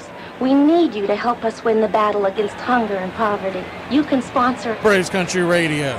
Teamwork is what The Country Club for Braves Country Radio. it is all about. And that's why we need you. For just $15 a month, Don't get greedy. Ask for $2.99. you can sponsor a child just like Braves Country Radio. I've been able to really help, Braves Country Radio. and it feels so good. It's so easy. Just reach out now and start sending your love around the world. The Country Club for Braves Country Radio. To join our team, we really can bat 1,000. Mac McGee. Who's waiting for help? There's room on our team for you.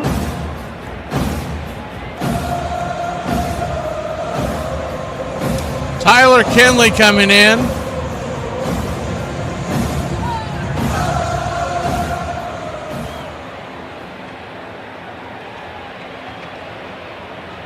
They'll give him as much time as he needs as Martin Perez is left with an injury.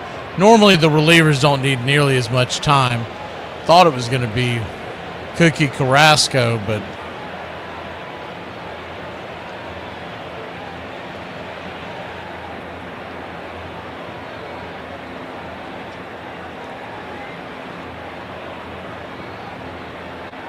Kinley, it's probably a good spot to bring him in. There's two right-handers due up after, or the next two batters are due up are right-handers, and Kinley has struggled a bit. All in all, he's had a good season, 3.82 ERA, 30 innings, 32 strikeouts, a 1.24 whip. But he's had some questionable outings here recently. And you'd like to get him back on the winning track, back on the game against St. Louis back on July 2nd. 2 2/3 of an inning, he went and gave up 3 runs, including a home run, all earned.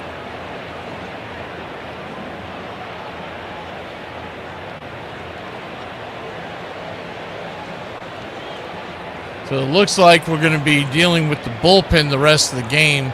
So for you Country Club members, we have updated the emoji to the bullpen cart.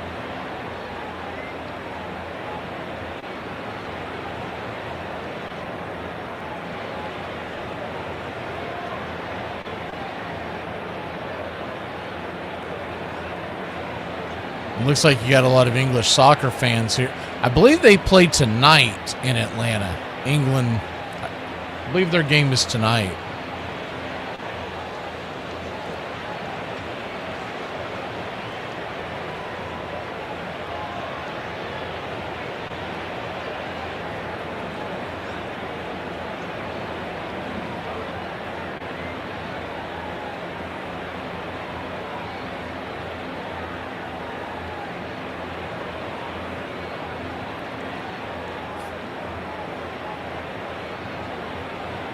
So Kinley set to face Bo Bichette. And the Braves trail by 2. We're in the top of the 5th. It'll be Bichette, then Vientos with 1 out here. If anybody gets on the left-handed bat of Carson Bench, the right-handed Taylor's due up after that. But they usually pull him out of the game when a right-hander appears. First pitch is up and in to Bichette. For a ball, it's 1-0.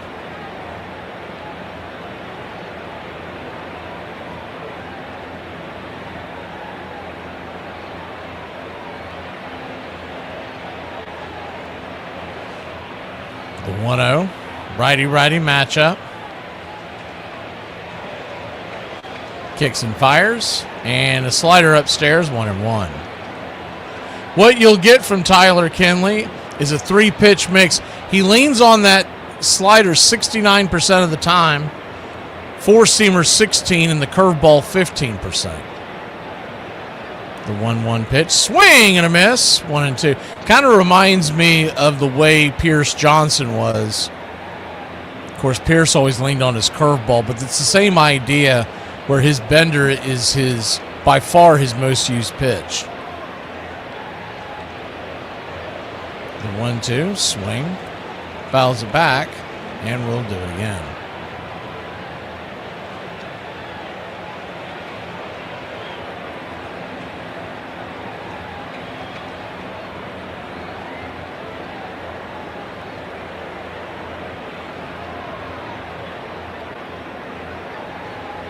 The 1-2 pitch, swing, lifted into right field, coming in, making the running, catches the Yaz, and there's 2 away.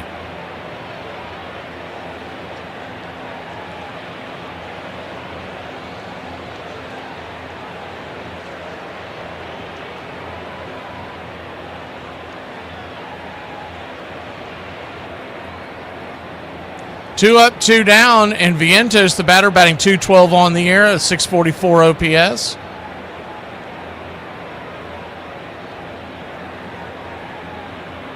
Vientos with 11 home runs. The first pitch is upstairs, called for a strike. It's on 1. Mark Vientos, 6'3", 185-pounder, out of Norwalk, Connecticut, and he was drafted by the Mets in the 2nd round in 2017. Out of American Heritage, Florida. American Heritage was the school. Plantation, Florida was the city. The 0-1. Kicks and fires. Swing, pops it up.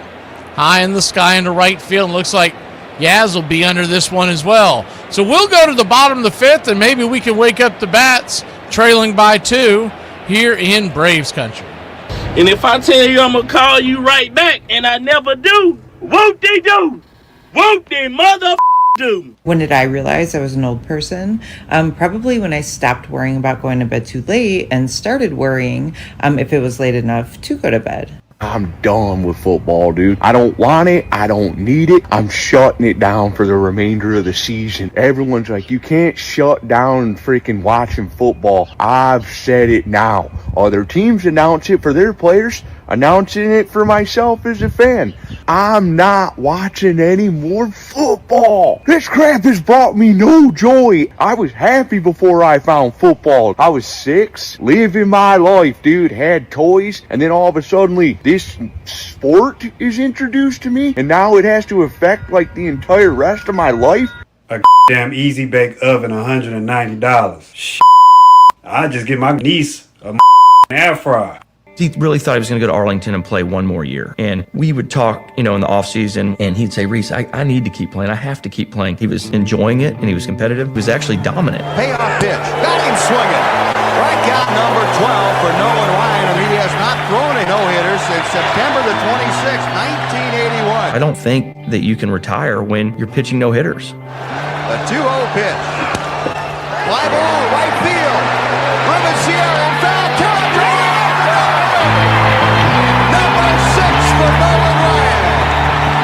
The Express has done it once again. When we signed Nolan, we never anticipated that these things were going to happen. Nolan's 6th no-hitter, 5,000 strikeouts, 300 wins. So as that unfolded, it just built the legend up more and more. But you're not polite. You're rude. Sometimes you're downright bitchy. I think I'm adorable. Jim Jarvis, your batter. First pitch high and out of the zone. Righty-lefty from Nolan McLean. It's 1-0. Hope you're enjoying your Sunday afternoon here in the good old USA. The 1-0 upstairs for a strike. It's 1-1. America's celebrating their 250th year of independence. The 1-1 pitch. Swing, chopper over to first. And he can't find the handle. Mark Vientos, the ball knocked him to the ground essentially when he tried to get the handle on to throw it to first to the pitcher, and it was going to be a tough play because Jarvis can move. He ends up not being able to grip a hold of the grip and knocks the ball away from him. So it'll be an E3, but Jim Jarvis is aboard with good speed for your Atlanta Braves. Good hustle down the line. Hitting? Howdy, Mark. Not about muscle. Simple physics. Calculate the velocity V in relation to the trajectory T, in which G, gravity, of course, remains a constant. Drake Baldwin, the batter. First pitch is down and away. Misses for a ball. It's 1-0.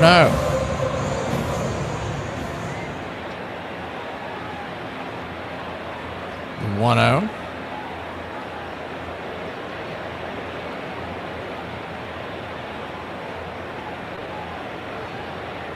Brings it. I'm going to say that hit the top of the zone on the outer edge. If it did, it barely got it. 1-1. So a 1-1 count. Turns and kicks. Sweeper misses wide. 2-1.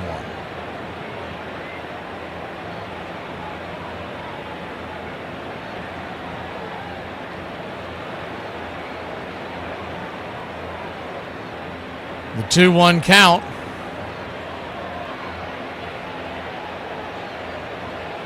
Swing. Lifts it. Out to left field. Underneath it with these is the left fielder out there, Tyrone Taylor, for out number 1. F7 in your scorecard.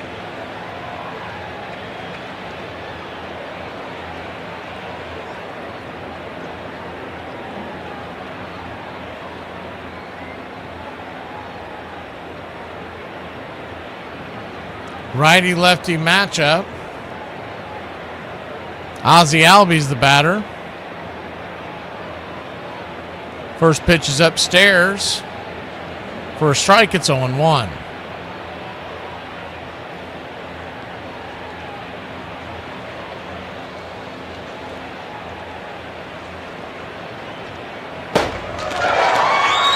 Runner at first, 1 out.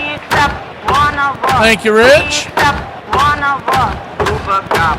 1-0 pitch. Swung on and fouled back. We It's accept 1-1. that 1-0. We accept that 1-0. Shut up! Oh my God, I don't care! Jarvis at first. The infield back and to the right. Ozzie at the plate, standing on deck is Olsen. The 1-1 pitch. Upstairs, grabs the top of the zone, curveball, 1-2.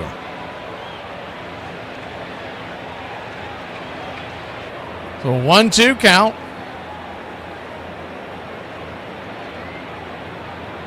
Swing, fouls it back. Do it again.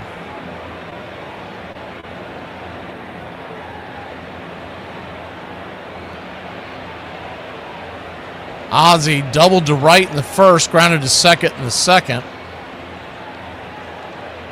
The 1-2 pitch. Swing. Fouls it away, and we'll do it again.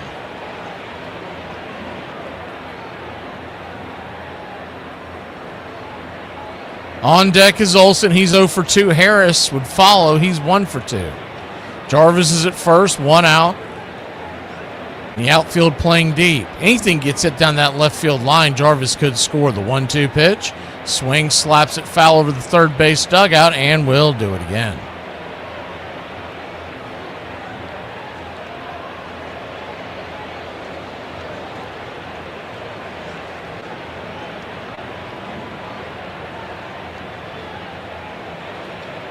The 1-2. Swing, chopper down the first base line.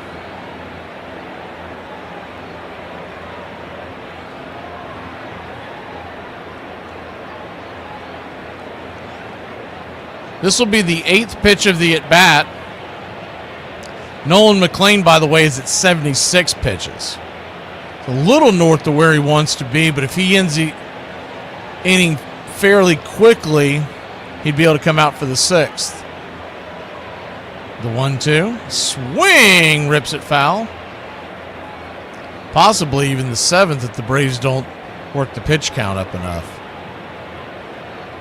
Braves come in 3 games in front of the Phillies. Phillies trail Kansas City in the 3rd 2-0. We'll have Kansas City versus Philly as a part of our doubleheader tomorrow, starting at 2 o'clock Eastern.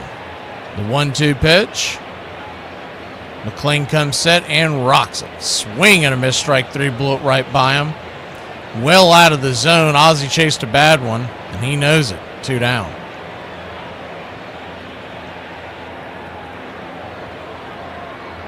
So Matt Olsen will be the batter.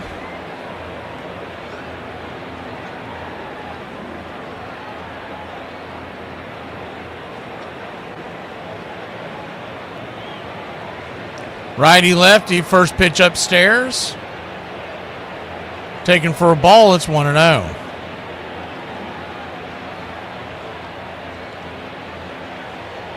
The 1-0. Brings it. Outside wide changeup, 1-1.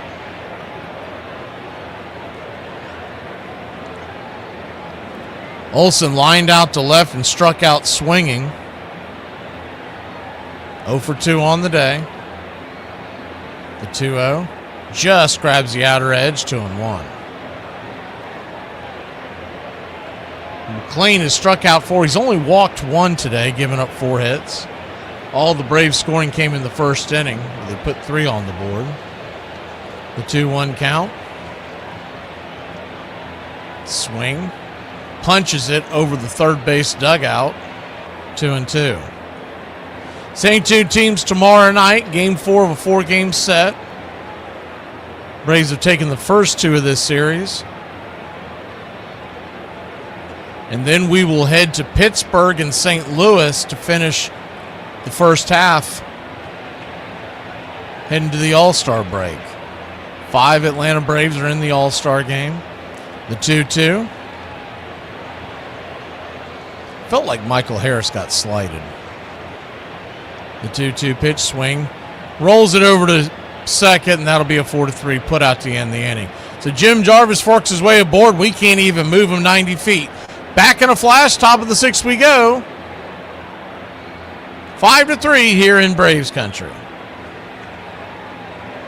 Now you just need to leave because I know you all don't have a warrant and you're not searching us again. So that's Mom! The fans are here! Sir, I'm just here to deliver a The fans are here!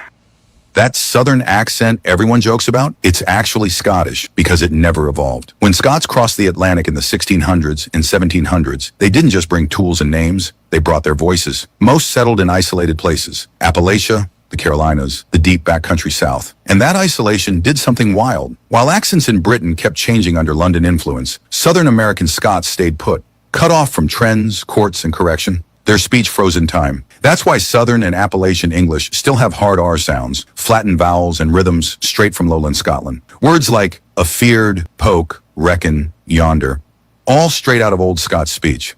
So when people mock Southern accents as incorrect, they're actually hearing something older. Older than modern British English. Older than received pronunciation. You're not mispronouncing English. You're preserving it. In parts of the American South, the sound of Scotland survived better than it did in Scotland itself. And once you hear it, you'll never unhear it again. We had certain lions in the league, and there was a lot of lambs. Nolan was a lion. When the books are written, Nolan's going to be up there with all the greats. There's not ever going to be another Nolan Ryan. The many records that Nolan Ryan has, the 7 no-hitters is never going to be broken. The man has more strikeouts than anybody will ever have in the history of the game. Nobody's ever going to break it. No chance. He's struck out 5,700 plus hitters. I'm not one of them. And the only reason that is I've never faced him. His legacy will be that he had a God-given talent and he worked hard at his talent. I'm really proud of that, but I'm just so proud of him as a person. I guess I'm just his biggest fan.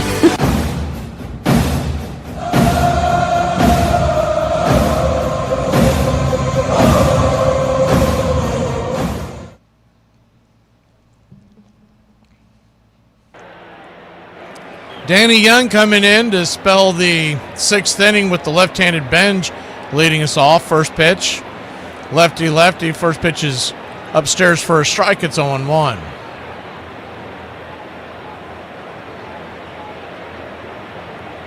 The 0-1. Kicks and fires. Swing and a miss. Sweeper. 0-2.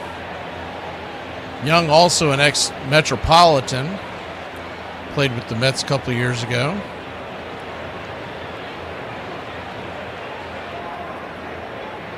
Actually, the last 2 years, the 0-2 pitch. Down and away, 1-2. He was with Atlanta for all of 2023 and the back half of 2022. He's really battled injuries. But he is a left-handed specialist, so to speak. The 1-2, outside, wide, nowhere near the zone, 2-2. typically bring him in when you know there's some lefties you want to get out, and you've got Benj and then the right-handed Taylor, then it's back to A.J. Ewing. The 2-2. Swing, chop the sinker off his instep, and we'll do it again.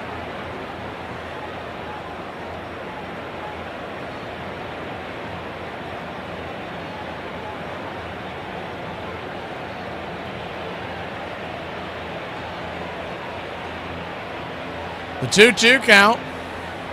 Swing and a miss. Strike three. Got him. Chasing one off the edge, and there's one down.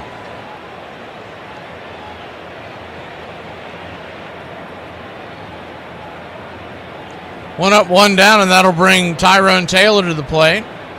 He's 0 for 2 with the fielder's choice and a ground out to third.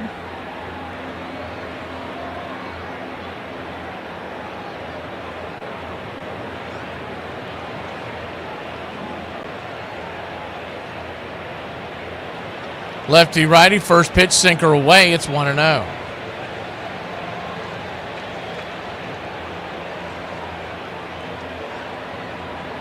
The 1-0. Called for a strike up top. It's 1-1.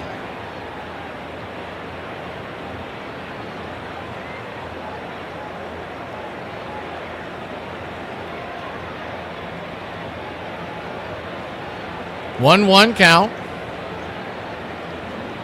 Slides the sweeper in there, 1-2. Mets 5, Braves 3, top of the 6th. 1 out. A.J. Ewing on deck, the 1-2. Caught, looking, strike 3, punch him out at the bottom of the zone. Looked like a friendly call. We'll take it, and there's 2 down.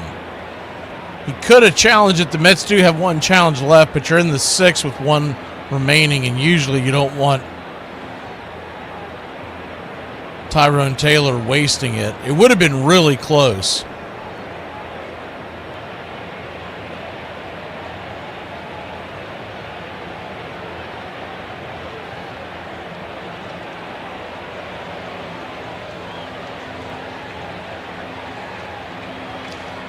A.J. Ewing, the batter. First pitch is a sinker. Hit almost the exact same spot that caught looking did. It's 1-0. I don't know if that's why he grinned, but Dana Young did get a grin out of that. The 1-0 pitch. Out and away. Sweeper misses. 2-0. 2-0 count.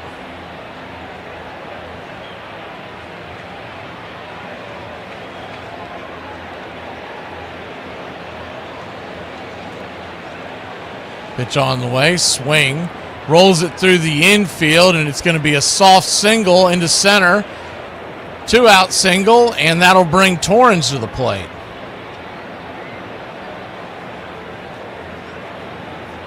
Rolled over the top of that one, but the Braves are playing AJ to pull. So though it was on the second base side, Ozzie had no chance.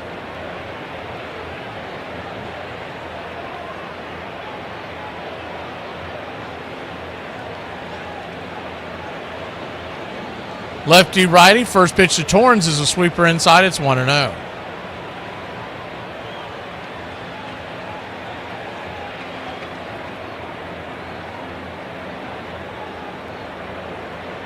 The 1-0. Right there, sinker at the knees, 1-1.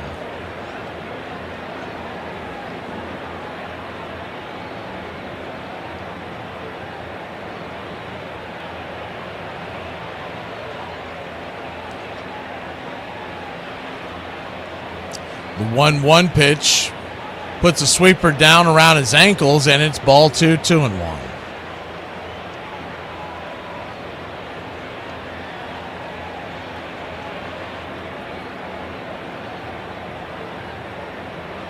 Two one from Young is another sweeper inside. Ball 3, 3-1. 3-1 count.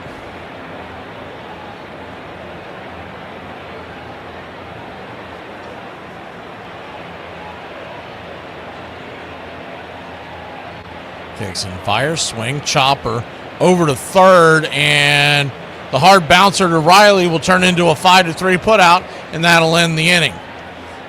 Braves trail 5-3. We go to the bottom of the sixth, looking to wake the bats up again here in Braves country.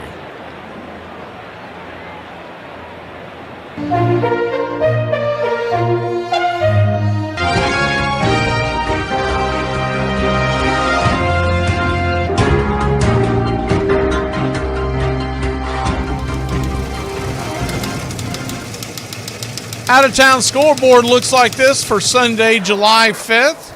Here on Braves Country Radio, you've got the Mets leading the Braves here in Atlanta 5-3 as we head to the sixth inning. They're in our nation's capital, and the Pirates lead the Nationals 6-4. They're in the eighth. In New York City, the Twins over the Yankees 6-0, bottom of the seventh.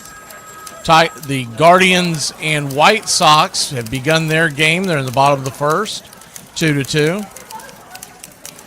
Cards and Cubs, Chicago leads St. Louis 2-0 in Wrigley Field heading to the sixth. Royals 2, Phillies 0 in Kansas City, top of the fourth. Rays and Astros are scoreless in Houston in the second, as are the Rangers and Tigers in Dallas, Texas. Out in the desert, 4 o'clock today, it'll be the Diamondbacks versus the Brewers and the Giants at the Rockies. At 4:30, you get the Marlins at the A's. And at 5 o'clock, Blue Jays at the Mariners. The Padres are at the Dodgers for the night game tonight at 7:20. And you get a double dip as the Red Sox will be in Anaheim to face the Angels. That's a 9:30 first pitch. Earlier today, the Reds dumped the Orioles 3-2. That's your out-of-town scoreboard here on Sunday, July 5th. Coming.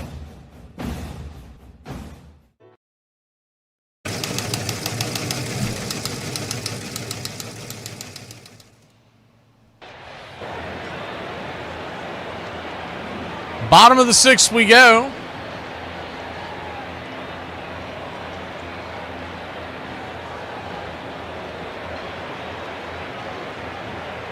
First pitch on the way is right there at the knees from Nolan McLean to Michael Harris.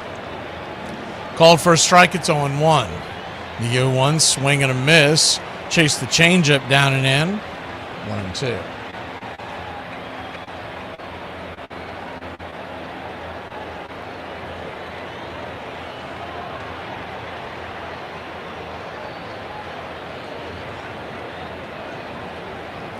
The 0-2. Swing pop up. High into center field, and drifting back making the catch is the second baseman Beatty. One away.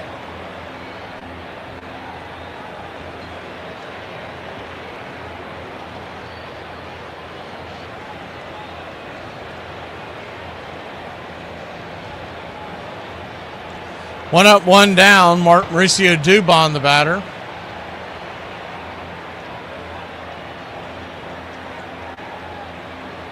Righty, pitch on the edge, called for a strike, it's 0-1.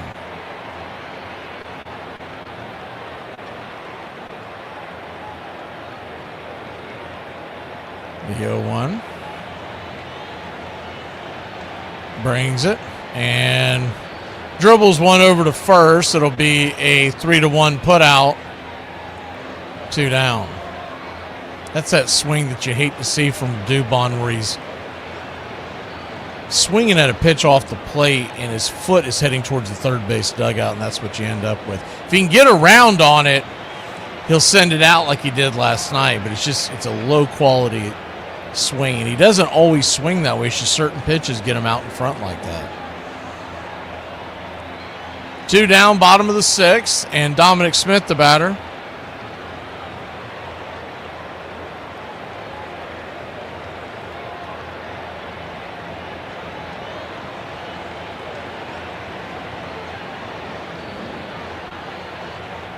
Righty, lefty.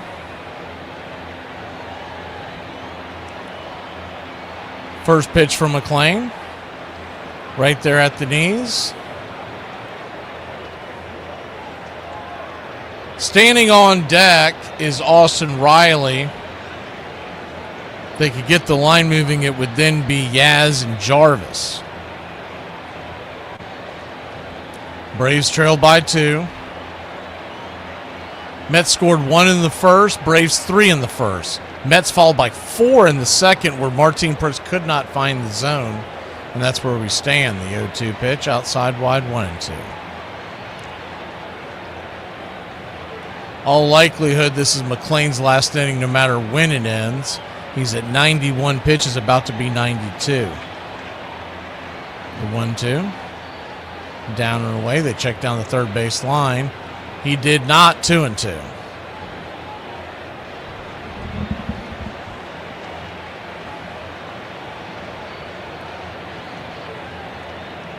Well, how many of y'all saw the announcement that I put at the top? But the umpires that are retiring this year is phenomenal. As the time is called, and that's going to be an automatic ball on Nolan McLean. So it's a full count now. And I'd say a lot of it has to do with the ABS system, and I'd say good riddance. Get some guys who aren't afraid to be monitored for giving you a good game. The payoff pitch. Upstairs. Caught looking. And looks like we're going to get an ABS challenge from the Mets. That was a strike. I don't know why in the world he called it a ball. Strike 3, and that was confirmed. Even Dominic Smith was heading back to the dugout. He had to do a double take. We go to the 7th, trailing by 2 here in Braves country. They just traded Trey, man. He down there dribbling the basketball.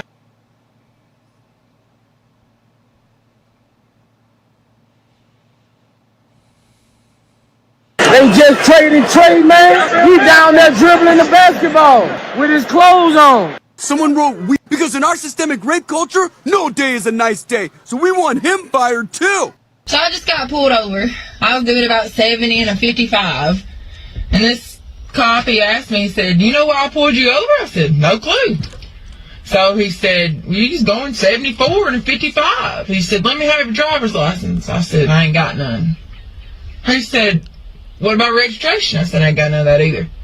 He said, "Well, how come?" I said, I don't know, but don't open that glove box. I got a pistol in there, and I just shot my husband. He's under that tarp in the back of the truck." This joker runs back, and next thing I know, there's cops everywhere, and the big dog walks up to me, and he goes, "Ma'am, can I see your driver's license?" I handed it to him. He said, "What about your registration?" Gave him that. He said, "Open up that glove box." I did. There wasn't nothing in it. Tars under the tarp. He said, "My deputy called me and told me that you didn't have no license or registration and a dead man and a pistol, I don't know what all." And I said, "I bet you that lying son of a gun told you I was speeding too, didn't he?" Don't get me wrong, I want to win the Triple Crown, I want to win a batting title, but that comes second, the pennant is first. A bonus would be both. Base hit to center. As for the pennant, Yaz practically willed the team to victory. It's tied up.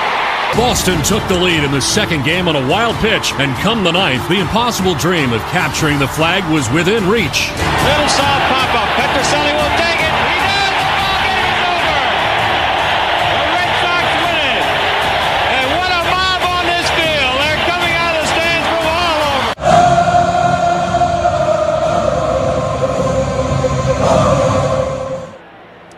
Welcome back as Dylan Dodd is on the mound for the Atlanta Braves to face Brett Beatty. First pitch on the way is swung on and chopped foul. It's 0-1.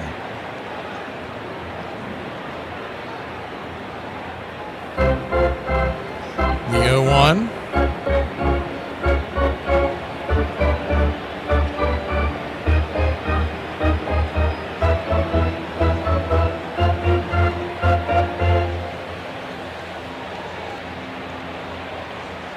Beatty gets back into the box. Infield back into the right, outfield deep and straight away. The 0-1 pitch. Down and away, held up his swing. It's 1-1.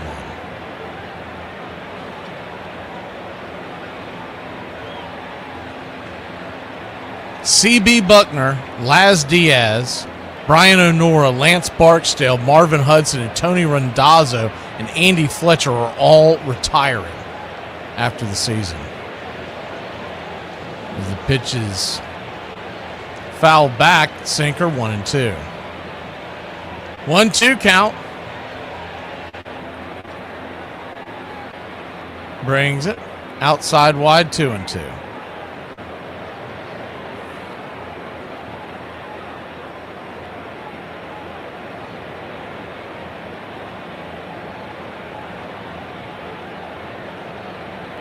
The 2-2.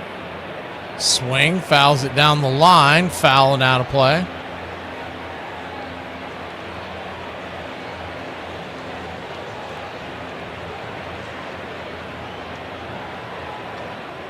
So 7 Major League umpires are retiring. The 2-2 misses high, 3-2. The main ones that I'm happy to see go are C.B. Buckner and Laz Diaz. But honest engine, Lance Barksdale and Marvin Hudson have never been anything great either. The 3-2 pitch upstairs. Looked like he hit the zone. We'll see what happens here. Going to get an ABS challenge. And he gone. Strike 3. Good challenge there by the Drake. Kansas City still leads Aaron Nolan, the Phillies, 2-0. Keep you updated on that as the game goes along. Here it's 5-3. The Braves trail the Mets, top of the 7th inning. One down here in the infield back and to the left. First pitch is a cutter well inside to Francisco Lindor. It's 1-0. Lindor 1 for 3. Scored 2 runs as an RBI. The 1-0. Upstairs, sinker, 2-0.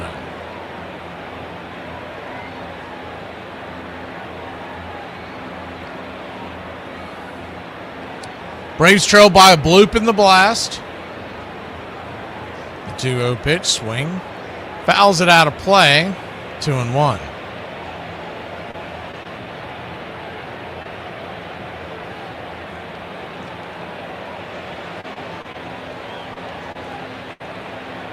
Outfield deep and straight away, infield back and to the left.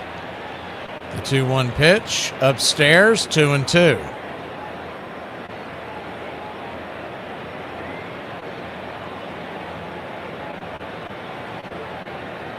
Oh, excuse me, they called that a ball. So a 3-1 count. Swing chopper over to third. Riley's got it. And he'll flip it to first. And 5-3 on the putout. 2 down.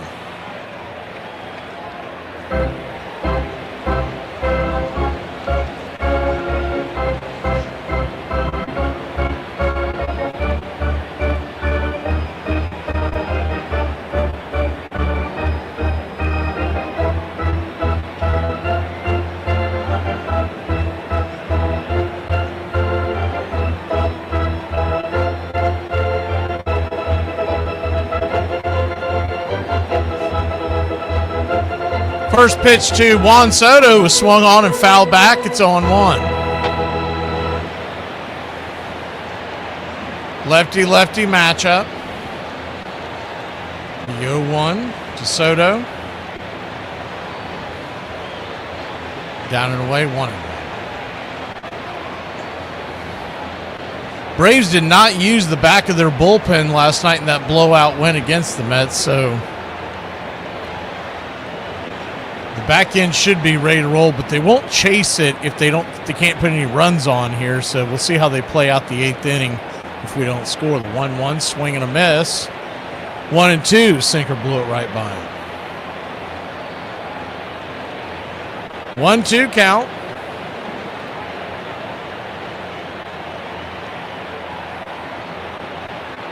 Braves trail 5-3. The 1-2 swing pops it up.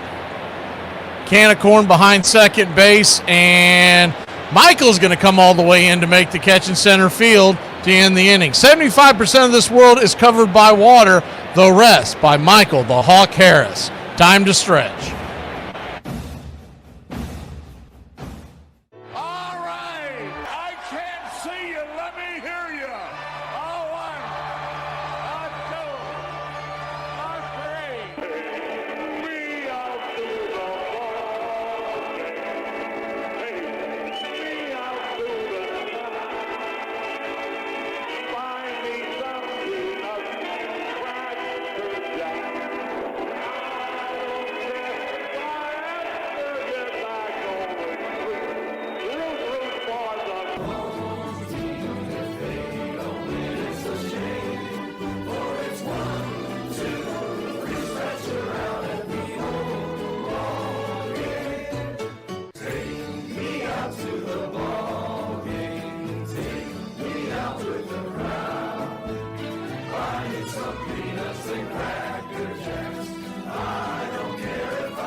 Welcome back. First pitch is right there for a strike as McLean's back out there for another inning, which kind of surprises me. It's 0-1. The 0-1 cutter off the foot of Austin Riley, 0-2. McLean at 94 pitches. Now standing on deck is Yastrzemski, so they're probably going to go to a left-hander after this. I guess they just wanted McLean to face Riley. The 0-2. Up and high and out of the zone, 1-2. Phillies have put a run on the board. It's 2-1 Kansas City going to the bottom of the fifth. There as the Royals will go to bat. 2-1 pitch. Swing, lifted, high into right field, and that ball is going to fall. That ball's got eyes. It's a base hit, and Austin Riley will stop at first. He thought about rounding the bases heading to second. But it'll be a leadoff single. Blue, you're my boy!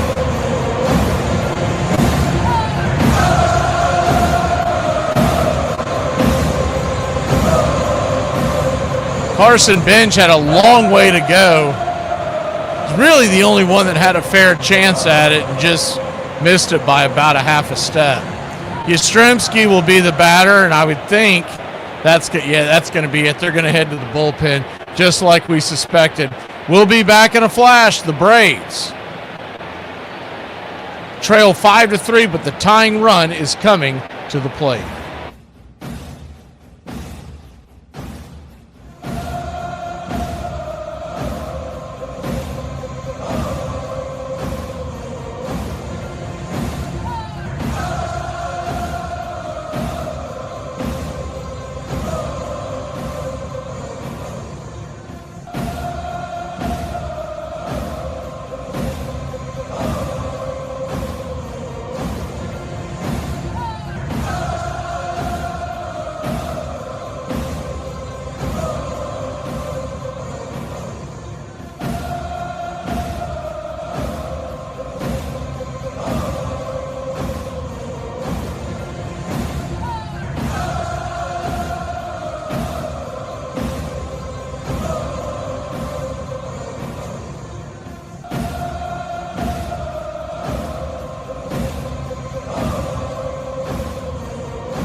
Welcome back. First pitch on the way to the Book of Eli is a sinker fouled off for a strike. It's 0-1.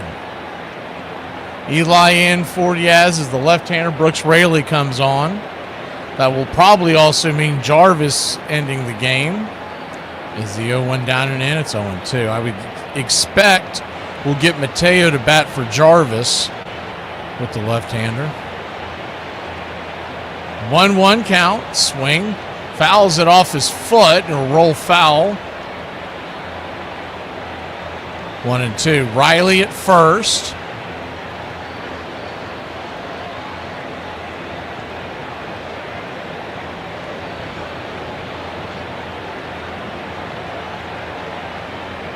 You also have Kyle Farmer and Joey Bart on their bench as well. As the 1-2. Swing and a miss, blew it right by him. Strike 3. I know they probably don't want to use two hitters or two players for one move, but I would have seriously considered the way that Farmer's been swinging the bat to have him pinch hit there, but maybe they want to save him for later in the game. It seems like you got a chance to do something here. You need to take advantage. Jorge Mateo standing at the plate. And the first pitch is a strike right down the pipe. It's 0-1. The 0-1. On deck is Drake Baldwin. The 0-1 pitch swing. High chopper over towards third. Barehanded by Bo Bichette. Good throw. He'll get Mateo by about a step, who was flying down the line. And there's 2 away. On the play, Austin Riley moves to scoring position at second base with 2 outs. So anything that gets down to the outfield should score Austin. So he'll be leaving off the crack of the bat.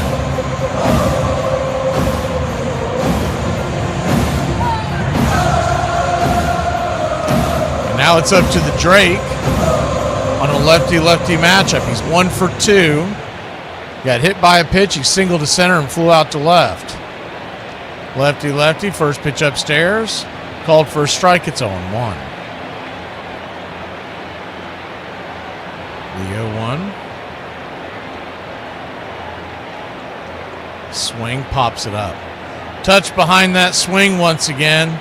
And it'll be a F6 in your scorecard, can of corn, to end the inning. We'll go to the 8th. Trailing by 2 here in Braves country. 6 miles from Chicago. We've got a full tank of gas, half a pack of cigarettes. It's dark, and we're wearing sunglasses. Hit it. I have come here to chew bubblegum and kick ass. And I'm all out of bubblegum. It's happy hour. When wins become losses And losses become wins. You guys going to happy hour? I'll come for a couple. Just a couple, though. Not like last time. I need a drink. When buying a beer, buying only one beer can cause a misalignment in your spine due to the uneven weight distribution. This can cause unnecessary back pain and potential spine issues. To prevent this, carry 2 beers, ensuring your body is balanced and proper health maintained. Afternoon, everybody. Put my pants on, one leg at a time. Does Barry Manilow know that you raid his wardrobe? Guess what? I got a fever, and the only prescription. Ladies and gentlemen, we interrupt our program of dance music to bring you a special bulletin from the Intercontinental Radio News. You're in Braves country. Everybody drink a beer. Salute. They're making it laws where you can't drink when you want to. This stinks! Pretty soon we're going to be communist country. This is total BS! Oh, yeah. For me and the Lord, you gotta understand it. We're on a mission from God. I'm on the radio every day!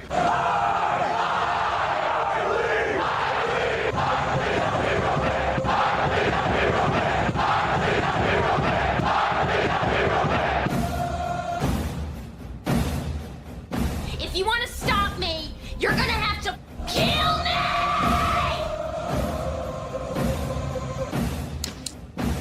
And you, music lover, you're next. You're so drunk you can't hit nothing. In fact, you're probably seeing trouble. I have 2 guns, one for each of you.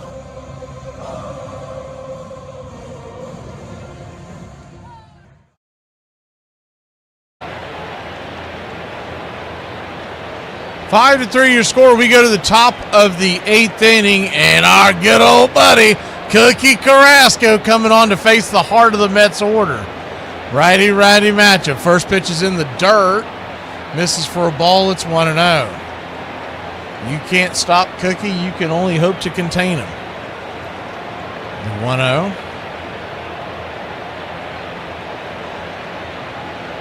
We've only won 2 games, Gary, is the 1-0 in the dirt, 2-0.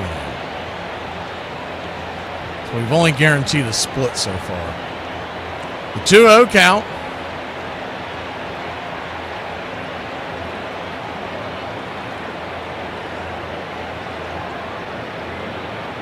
Brings it. 4-seamer for a strike, 2-1. Kansas City has taken a 3-1 lead over Philadelphia in the 5th. Didn't see how that was scored. I think Collins may have hit one. The 2-1 pitch, swing, rips it towards center, and that's down for a base hit. So it's a leadoff single for the Mets as Cookie Carrasco coughs up a first base hit of the day. It's funny, though, is blah as Cookie has been the last several years, and he's only thrown 14 innings, so it's an extremely small sample size. But he does carry a 3.68 ERA and a whip of 1.16. Those are solid numbers.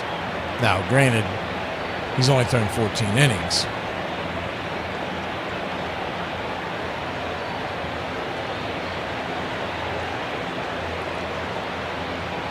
Runner at first, nobody out. First pitch is inside for a strike. Jared Young. It's 0-1. Jared Young pinch hitting for Mark Vientos. He'll take over at first base for him as he calls timeout. Cubs lead the Cardinals 4-3 in the 8th in Wrigley. Still 0-0 in Houston against the Rays and Astros. The 0-1 pitch. Swing, rips it towards center, but Michael Harris is right there. Pretty hard hit ball, but right into the teeth of the defense, and there's one down. F8 in your scorecard. I can't explain it, but those of y'all who watch it will understand what I mean, especially if you're watching it today.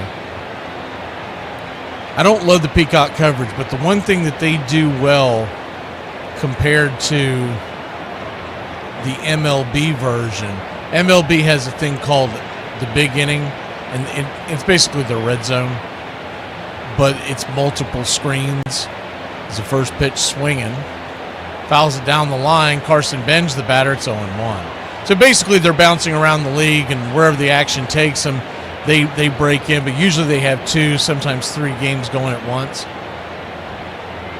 The Peacock version is called the Sunday Stretch. That's what they're calling it right now. Anyways, it's much better than what the MLB one is. The 0-1 pitch, swing, chops it down the line, foul. It's 0-2. Never listened to it, and I don't know what the difference is on that end of it, but they do a much better job of bouncing to the game.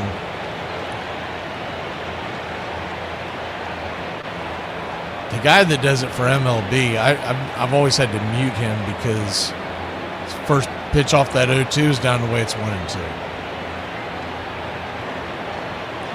It always sounds like he's jacked up on lewds and bourbon, which is fine, but just don't come to work that way. I can't. Half the time he's just like, dude, did you just stroke out? Like, why are you talking that way? The 1-2 pitch, swing, bangs it on the ground over to Ozzie. Ozzie backhands it to Mateo. Mateo fires it to first, and it's a 4-6-3 inning-ending, rally-killing double play. We'll go to the 8th and see if that might have woken up the bats here in Atlanta, Georgia. And when the was someone gonna tell me Chili's don't serve no chili? I had to walk out after I got into it with the server because she tried to make me look stupid for not knowing that they didn't serve chili. How the was I supposed to know that? You would think a place called Chili's serves chili. Could you imagine going to Staples and they ain't got no Staples?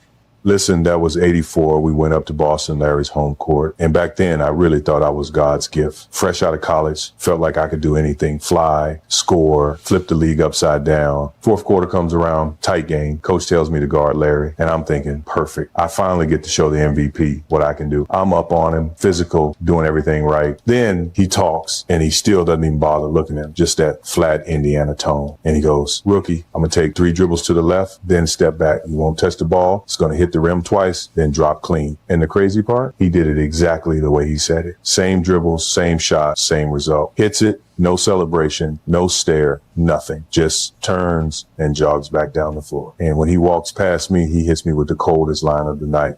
Hey, thought you'd jump a little higher. I don't know who needs to hear this. Yeah, no one. Anyway, did you know that it's actually illegal to build sandcastles on Spanish beaches?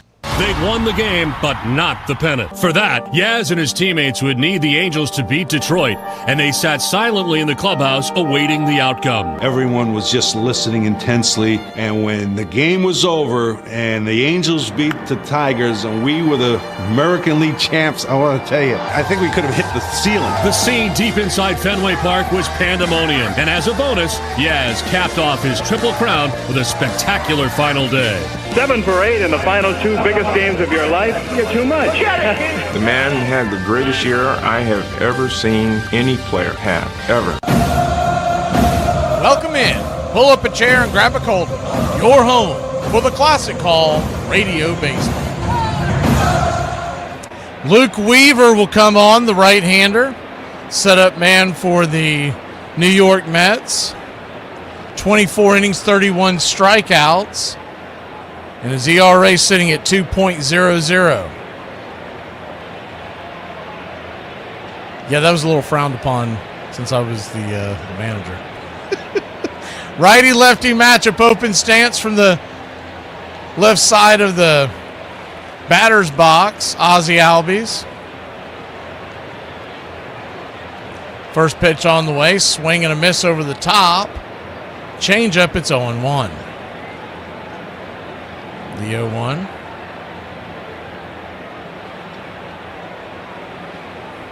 It was too late then, Sleepy. The 0-1 count.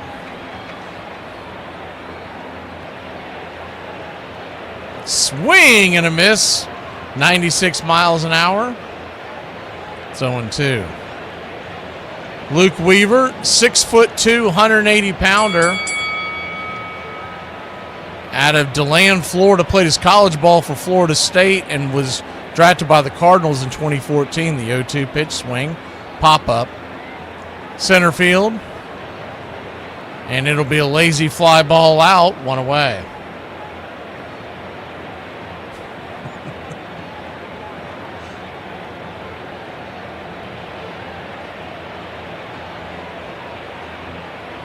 Managing to get myself in trouble. Matt Olson will come to the plate. Harris moves to the on-deck circle. Dubon in the hole.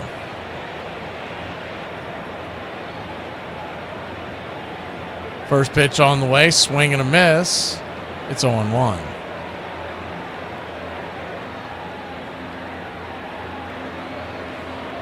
Braves trail 5-2, 5 runs, 8 hits, 2 errors, 3 runs, 5 hits, 1 error for Atlanta. Good to see you, Sean. The 0-1 pitch, swing, punches it towards the third base dugout. It's 0-2. That was kind of an excuse me swing. Trying to pull back in time. Probably would have been a ball, but couldn't get the bat out of the way. So Olson now with the 2-strike count.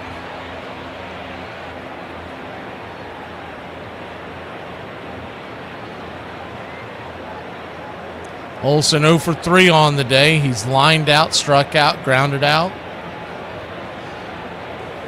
He's got to get someone on to put the tying run to the plate. A bloop and a blast would knot us all up at 5s. The 0-2 pitch. Changeup misses, 1-2. Those are his 2 main pitches that he goes on, the fastball and the changeup.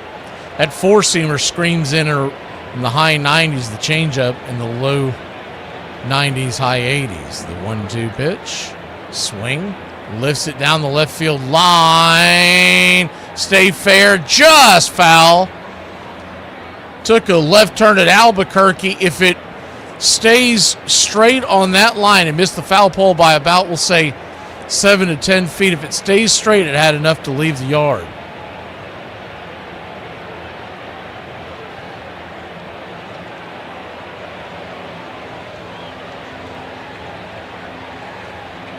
The 1-2.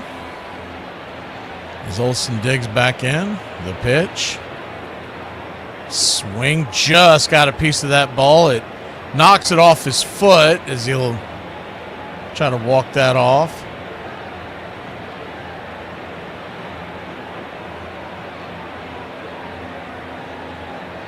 Got him right on the instep.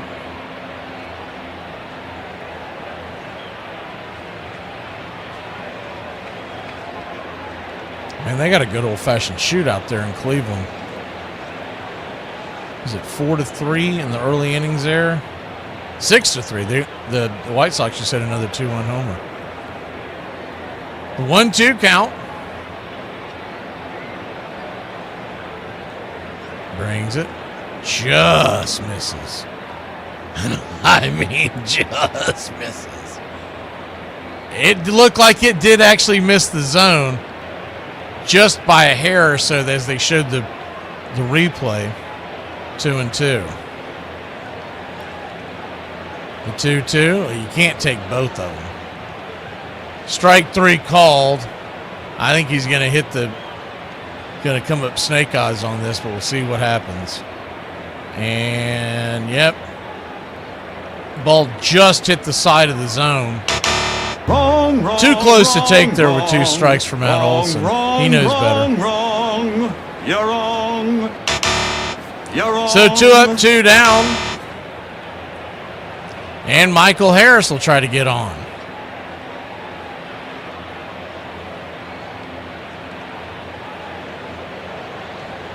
Righty-lefty, the pitch to Harris, chases a bad one, change up in the dirt. It's 0-1. Same 2 teams tomorrow night, 7:15 first pitch. Braves will either be going for the series win or they will be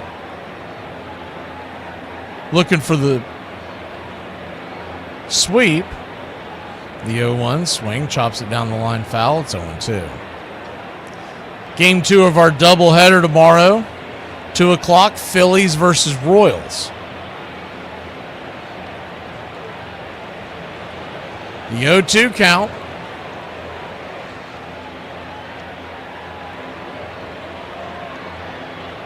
Weaver brings it outside. Change up well off the plate. Tried to quick pitch him there. 1-2.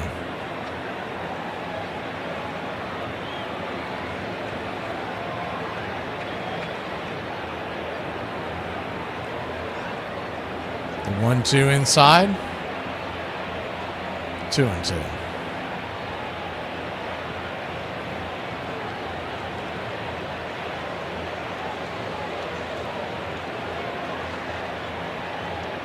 Two count.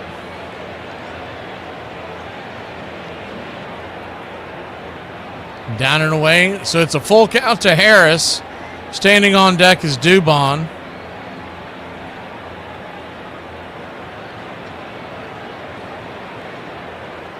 Bottom of the 8th, Braves trailed by 2. Scored all 3 of their runs in the first inning. The payoff pitch. Swing and a miss. Blew it right by him. Strike 3. So Luke Weaver sets the Braves down. 1-2-3. We'll be back in a flash going to the 9th here in Braves country. We're a team. One person struggles, we all struggle. One player triumphs, we all triumph. Well, since when are you the quitting kind? I don't know. I just don't see the point anymore. Want to talk about our opponent? In this lifetime, you don't have to prove nothing to nobody except yourself. They're bigger, faster, stronger, and on paper, they're just better, and they know it too. But I want to tell you something that they don't know. They don't know your heart. I do. I've seen it. You have shown it to me. You have shown yourselves just exactly who you are. When you take that field, you've got to lay that heart on the line. From the soles of your feet, with every ounce of blood you've got, lay it on the line, and if you do that, you cannot lose. We cannot be defeated. How you play today, from this moment on, is how you will be remembered. Hey! What's this lying around? Well, what are we supposed to do, you moron? What? Over? Did you say over? Where's the spirit? Where's the guts? Huh? Oh, we're afraid to go with you. We might get in trouble. Well, just kick my from now on! Not me! I'm not gonna take this! This is your opportunity to rise from these ashes and grab glory. Nothing is over until we decide it is! Was it over when the Germans bombed Pearl Harbor? Hell no! And it ain't over now! Because when the going gets tough, the tough get going! Who's with me? Could fight him with conventional weapons. That could take years. I think we have to go all out. Want to talk about our opponent? He's a dead man! This situation absolutely requires Our opponent. Dead! a really futile and stupid gesture be done on somebody's part. Our opponent. Dead! We're just the guys to do it. Let's go! Go! Don't give up. Don't ever give up. Excuse me. Gotta take my first step toward the Hall of Fame. And this crowd's back into it now. Personally, I think we got hosed on that call.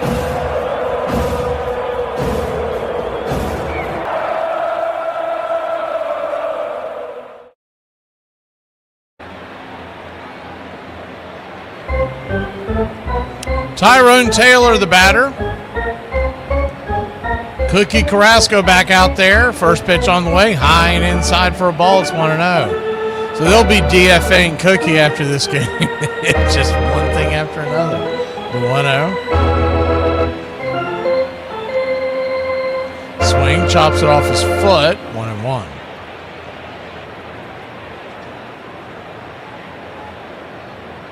J.R. Ritchie was sent down to AAA after his 3-inning performance last night.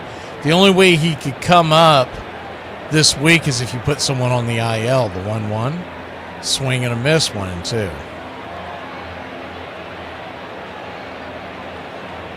One-two count.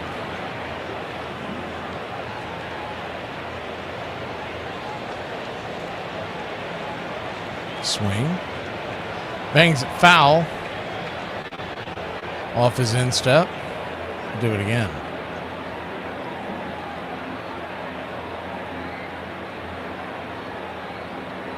If not, you'll see one of the other usual suspects come up and take Cookie's place in all likelihood.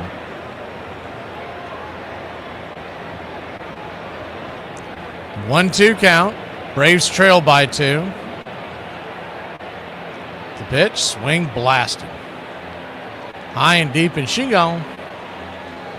6-3 your score as Cookie Carrasco coughs up another cookie, and it is a 3-run ball game. Tyrone Taylor, soft-hitting outfielder, cranks a 417-foot home run over the left field wall, and the Braves now trail by 3, making a comeback much more difficult. No longer will a bloop and a blast tie it.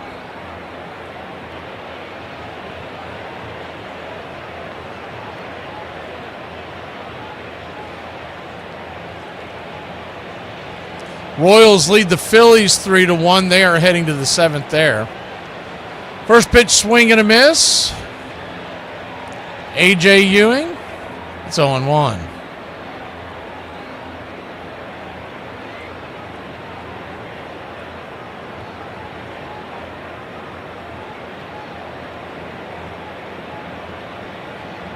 The 0-1. Outside wide, 1-1.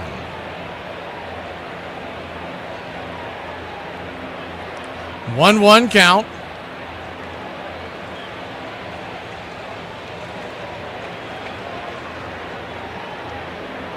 Way outside wide. 2-1.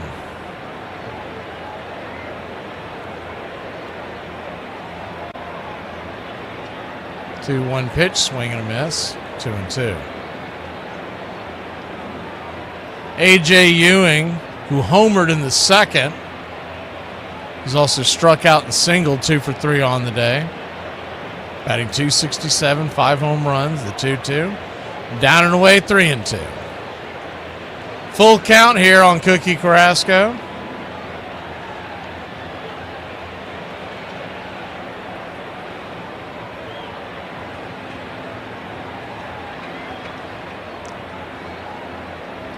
Payoff pitch, swing and a miss, strike 3.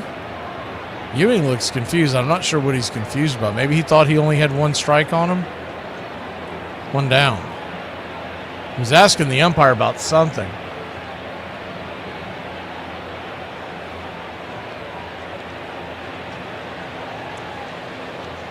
That's the only thing I can think of what he was, unless he was asking him whether that was a strike, but it was definitely down the pipe.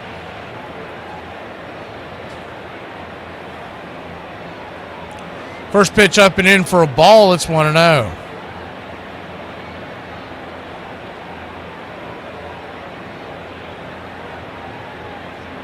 To Beatty.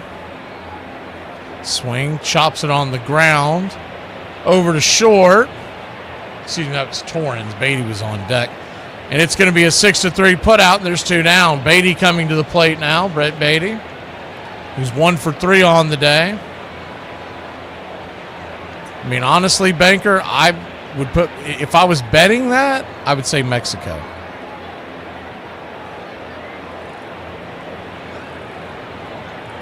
But I'll be pulling for England only because they were chanting Michael Harris's name.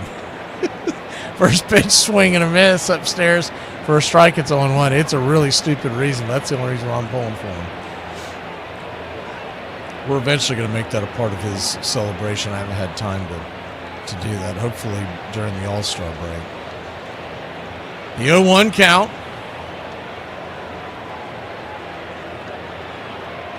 Lindor on deck. The pitch. Swing roasted into right field, down for a base hit. And it's a 2-out single.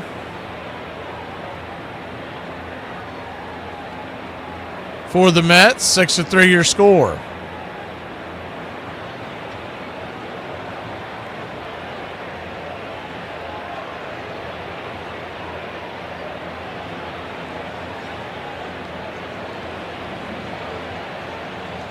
It's good to see Canada get knocked out yesterday. That's all I know. After how ugly they've been to everybody in the tournament. Good riddance. Lindor, the batter, as they flip it over to first real quick. course, the U.S. plays tomorrow. I never saw an update, but I'm assuming that that red card didn't get overturned. I know they can appeal it, but I didn't see any news on it. Righty-lefty matchup upstairs for a strike. It's on 1, so I'm assuming he's going to be ineligible for tomorrow's game. If someone saw it different, let me know. I haven't had a chance to look at it. The 0-1. Swing and a miss. It's 0-2. Yeah, Chop, man, their fans are just like, I started to wonder, is Canada inside Philadelphia? Why are their fans the way they are? The 0-2 count. Outside wide, 1-2. I think they're still sore about the whole U.S. winning the ice hockey. Whereas I saw someone say the ice soccer contest. The 1-2 pitch. Outside wide, 2-2. We may not win the regular soccer, but we won that ice soccer contest. The 2-2 count. It was overturned, Nick. Thank you. Swing, fouls it back. It seemed crooked. It seemed like they ought to be investigating that referee, but in all my 3 weeks of watching soccer, I've never seen such a thing. The 2-2 pitch. Check swing, down and away, and it's a full count. Runner at first with 2 outs. Sweet. I hate that that's going to be going on during the Braves game, but I'm going to have it on I'm going to have it on something while I'm bringing you the game. The payoff pitch. Outside wide, ball 4. So he'll head on down to first.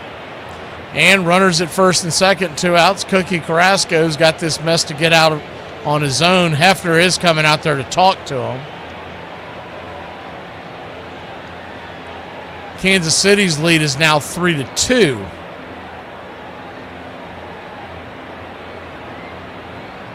As Philly has put a run on the board. They are in the 7th inning in that one. Soto coming to the plate, and he could really put a dent into this game. Braves trail by 3. We'll have the heart of the order due up in the 9th inning.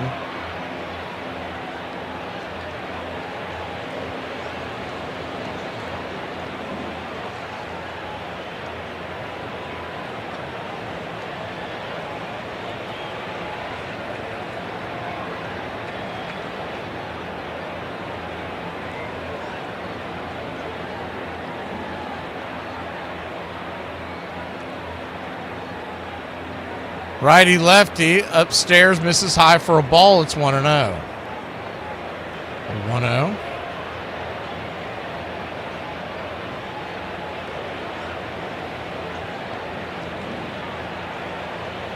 Upstairs just misses. Gonna challenge this one. And remember, we're down to just 1.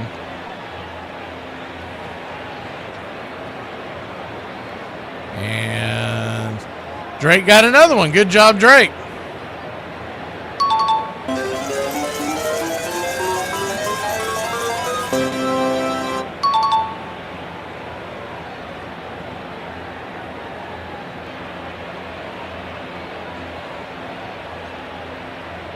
The 1-1 upstairs. This is high, 2-1.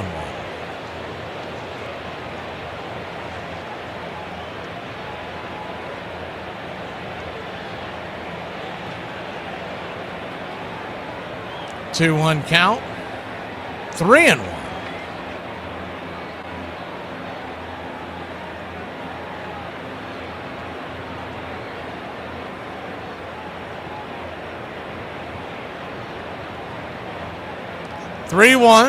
And swing. Chops the slider down the third base line. Foul in between home and third. Full count, which means all the runners are going to be off to the races. Standing on deck is Bo Bichette.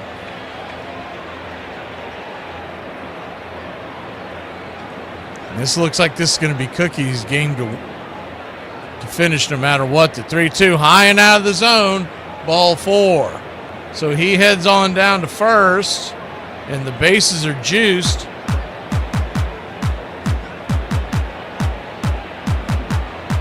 Bo Bichette has a chance to break this game open.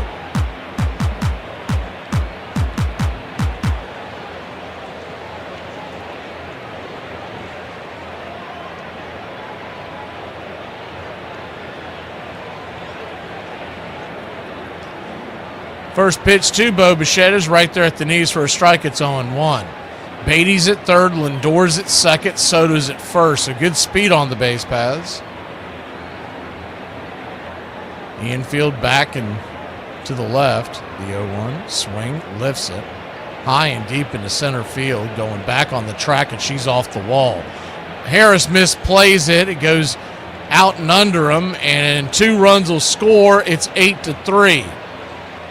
Little surprised that didn't clear the bases, but it's a 2 RBI double for the Metropolitans.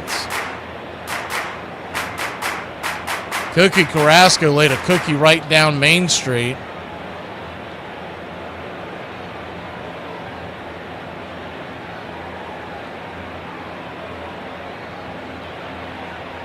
The Braves now trail by 5. Of course, a totally different game if the Braves score some runs in this game, because Cookie would not be in this game if they weren't just, I'm not saying they're forfeiting it, but they're not going to burn any more arms down 6-3 and now 8-3. The 0-1. Outer edge misses, 1-1. He was a little more aggressive at the beginning of the year, but as the season is worn on, and I'm sure he's being handcuffed by the analytics team, as the 1-1 pitch swing drops it into left field. That's down for 2, and it's 10-3. 2 RBI single, and the Mets are a touchdown up. But once again, you're not at, there's no point of pulling Cookie Carrasco at this point. You're just trying to get the Braves through this. Like I said before, they're going to DFA him.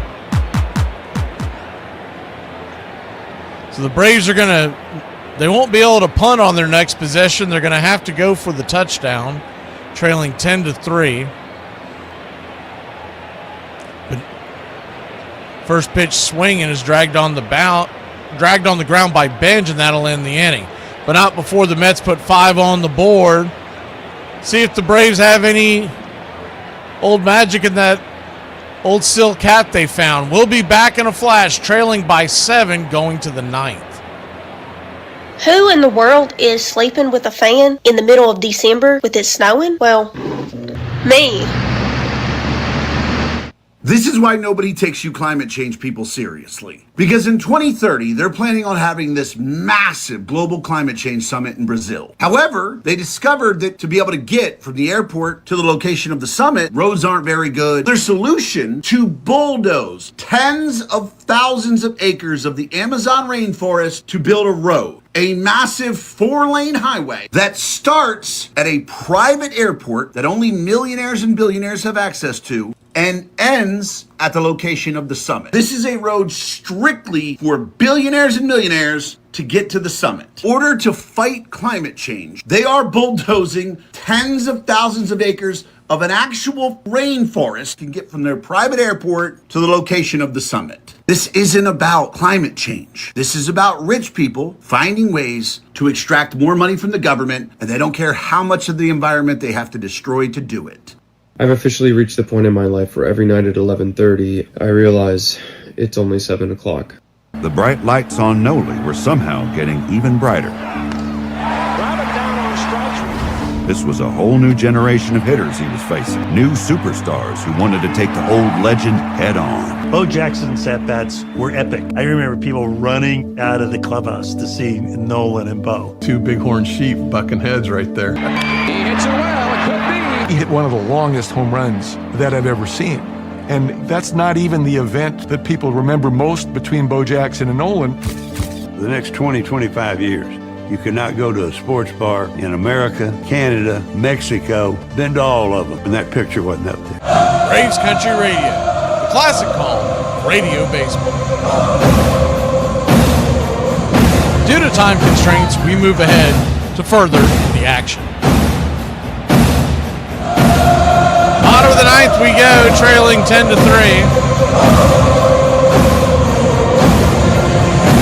Huascar Brazaban coming on with a 1.94 ERA to try to close this game out for the Metropolitans. Mauricio Dubon will lead us off. First pitch on the way is a sinker, misses 1-0. You never know, you get some of these relievers come in that aren't used to being in low leverage situations. They may not have it all. As the 1-0 rifles it foul, 1-1.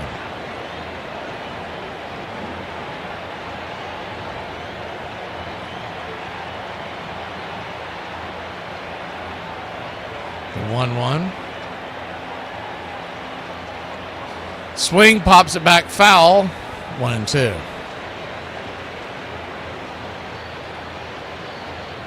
So 1-2 count.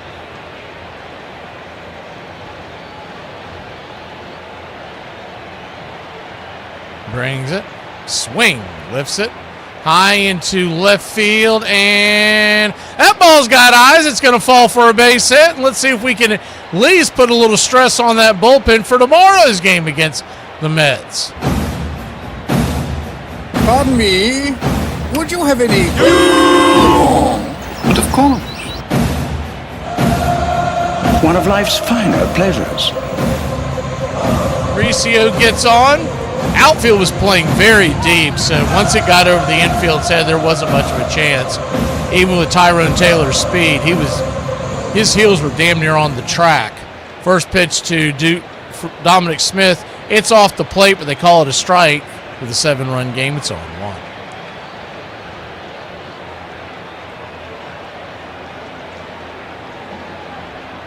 The 0-1 down and in, 1-1. 1-1 count. On deck is Riley, and the hole is Eli.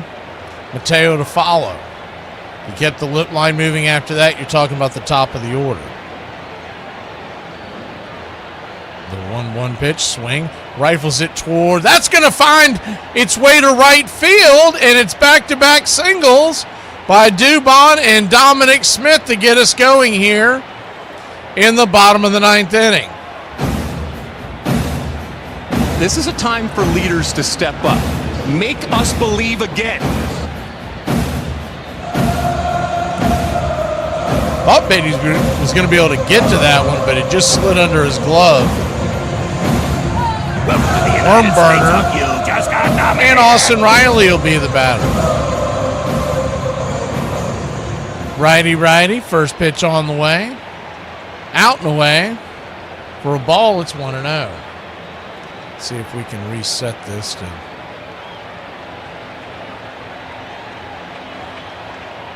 The 1-0. Bangs it back foul, out of play, 1-1. Whatever reason, they got you stuck behind the catcher, so we're going to put it on the... See if this works at all.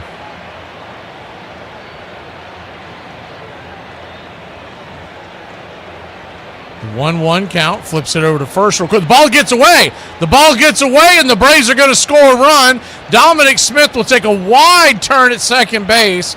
He'll stop there, and it's a wild throw to first. An error, and your Atlanta Braves have the runner at second and nobody out. So nobody was even covering the bag. I don't know what Brazaban was doing.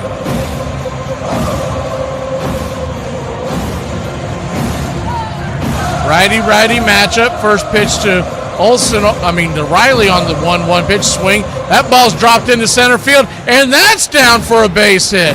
And that'll have us rolling here. You're my boy, Blue! Blue, you're my boy! Runners on the corners, nobody out. Brazaban's getting a visit.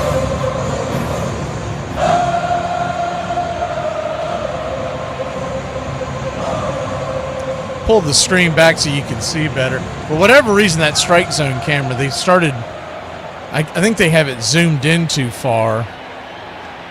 So it was stuck behind the catcher. You couldn't see the plate, so we might as well have the high view. Eli White will be coming to the plate. Remember, we still have a couple of bats on the bench if needed. Joey Bart, which not likely to pinch hit, but Kyle Farmer could possibly be called upon. And remember something about Kyle Farmer. They have been getting him reps down on the farm as a catcher. First pitch down and misses to Eli White. It's 1-0. So in theory, we have 3 catchers. Now Farmer can also play the infield. He's also played left field in recent memory. The 1-0 down and away. Ball 2, 2-0. 2-0 count. Runners on the corners, nobody out. And the Braves trail by 6. But if the 2-0 inside, 3-0. If Eli could get on, that would bring Mateo to the plate and the top of the orders right after that. Just keep that line moving. The 3-0. Right there for a strike taken all the way, trying to work his way aboard. 3-1. We're starting to get movement in the bullpen. I believe that's Devin Williams. The 3-1 pitch. Inside high. 3-2. Just touched the top of the zone. Smart take by Eli. You don't want to bang into a double play. And the count's in your favor, especially trailing by this much, taking that risk. The payoff pitch. High and out of the zone. Ball 4, and he'll head on down to first. Cursed be the ground for our sake. Both thorns and thistles it shall bring forth for us.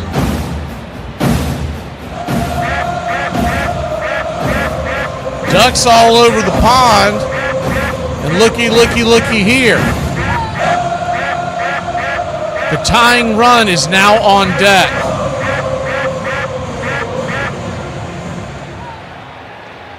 The tying run on deck,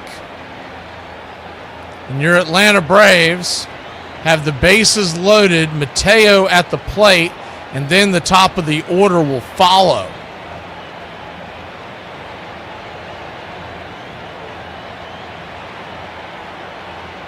So you're telling me there's a chance?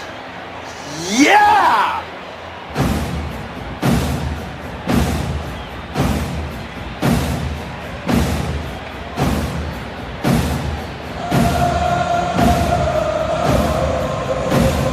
Mateo to the plate.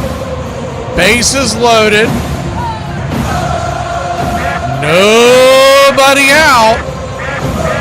And here's the first pitch. Fires a sinker, bangs it foul down the line. It's 0-1. You would have liked to have seen Mateo take that pitch, to be honest with you. It was inside, it was off the plate, and he's having a hard time finding the zone. You kind of play into their hand when you swing at something like that. The 0-1, right there at the knees. And Mateo wants to challenge this. And I don't think he's going to win it, but we'll see what happens here. Wrong. So an 0-2 count, so 2 bad decisions here by Mateo has us down 0-2. You almost say let him strike out to keep the rally going. The 0-2.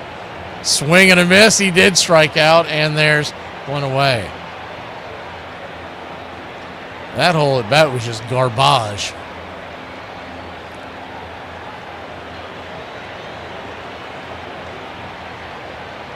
It all started on that very first pitch, swinging at a pitch that was well off the zone, and he was trying to hit a 7-run home run.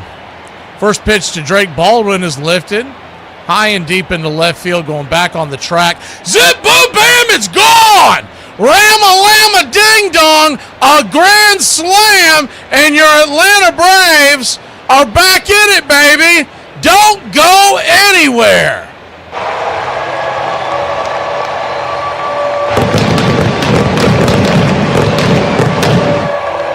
like the Drake. I love the Drake. How could you not like the Drake? Who's the Drake? The Drake is good. The Drake is good. Maybe that'll get him off the schneid. 383 happy feet later, and your Atlanta Braves are down by only 2. Man, that barely got over the wall, but it clicked. Nazi Albies will be the batter. I would say this is going to be it. Brazaban spit the bit, and they'll be bringing Devin Williams in to try to get these last 2 outs. The Braves, if nothing else, have forced him to use their closer. We'll be back in a flash here in Braves country.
Welcome back. Put that in the chat there for y'all if y'all wondering about Martin Perez's injury. Ozzy Albies the batter, righty-lefty matchup. First pitch is upstairs for a strike. It's 0-1. They have not released any info on Martin Perez, and that's usually not a great sign. The 0-1. But remember, they did skip Bryce Elder last time around, so the 0-1 pitch, swing, ropes it down the right field line, but foul. Had plenty of distance, but couldn't keep it straight. It's 0-2.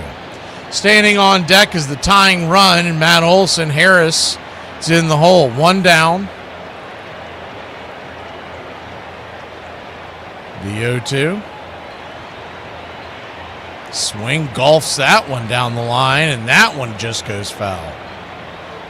Same basic area over there. Just keep them straight. It was the changeup in the four-seamer, both times just out in front of it. Kansas City still leads Philadelphia 3-2. They are in the 8th inning. Bottom of the 8th. So Philly with the 9th inning left to go offensively. The 0-2 pitch. Swing, rips that one down the line. That one's foul. It's like he's getting some pretty good swings. Just got to get one lined up and keep it between the base paths.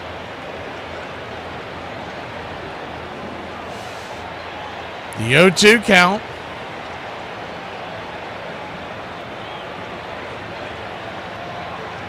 Swing. Lifts it out over that one went deep. Upper deck. The top deck here in the stadium over the third base side. Think about if Cookie Carrasco could have just kept that to a 3-inning game or a 3-run inning last inning. The 0-2 pitch, chopper down the line. Do it again. He coughed off 5 runs in the 8th. If he could have just kept that minimal. The Braves would have already tied this sucker, or we'd be walking it off, dancing in the streets. Olsen on deck. The 0-2. They set up high and misses the zone. 1-2. That's just a change of sight. See if he'll chase. He chased one of those earlier today, so I'm sure that's why Torrance went there. The 1-2 count. Swing and a miss, blew it right by him. 95-mile-an-hour fastball. And there's 2 down. Braves now 1 out away from dropping the 3rd game of this series. They have won the first 2 games, and we'll get the Mets tomorrow night. If you're wondering about the matchup tomorrow night for Braves-Mets, it'll be Raylo versus Peralta. They've got the advantage in that starting pitching. First pitch is right there for a strike. It's 0-1. But the one thing about it, the Braves bullpen is going to be fully rested. They essentially used no one of consequence today. They did use Dylan Dodd. He's a bit of a high leverage, the 0-1. Down and in, changeup, 1-1. They used Kenley, Young, Dodd, and then Carrasco for 2. Carrasco, they'll DFA and bring someone else up. But they'll cycle through again.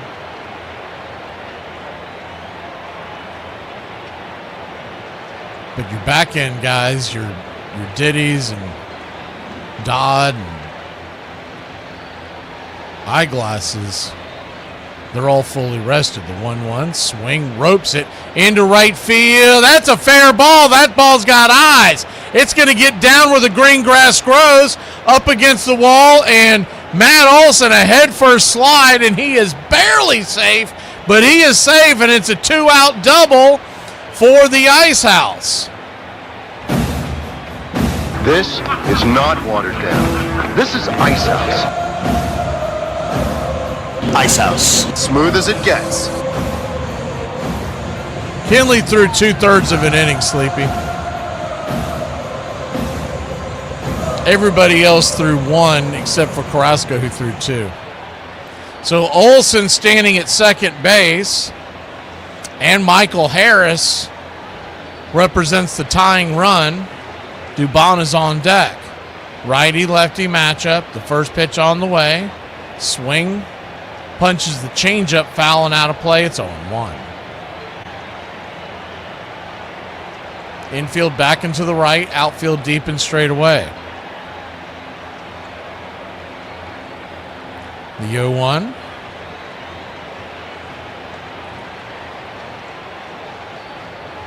Kicks and grips. Swing and a miss over the changeup.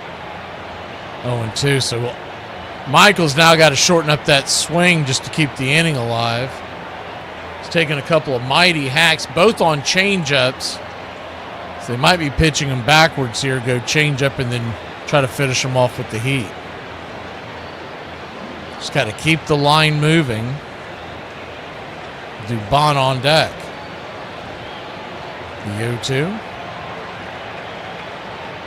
Pitch in the dirt. That goes to the backstop, and Matt Olson will move up 90 feet. His run doesn't really matter.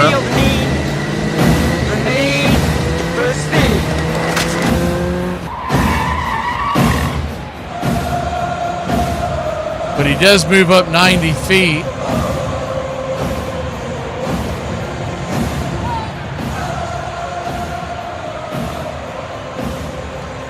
Harris down to his last strike. The 1-2.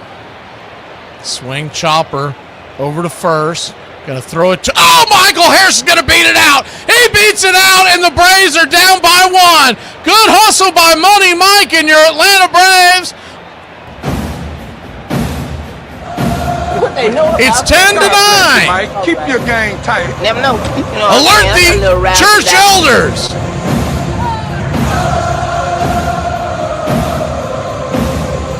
Mike hit that bag well before Devin Williams touches it. And the Braves are down by 1. Harris will be at first. Michael wearing those orange shoes really helps out to solidify knowing that he hit that bag first. Or I guess those are technically the peach color shoes. Mauricio Dubon, the batter. Righty. First pitch is outside wide. Misses for a ball. It's 1-0. Braves have scored 6 runs here in the 9th inning. They trail by 1. The 1-0. Swing, rips it. That's down the left field line. That's a base hit. And here comes Harris flying around. He's a head-first slide, and he is safe. And Mauricio Dubon is in scoring position, representing the winning run. Are you kidding me? Are you kidding me? Pardon me. Would you have any? But of course. Helter Skelter. One of life's finer pleasures.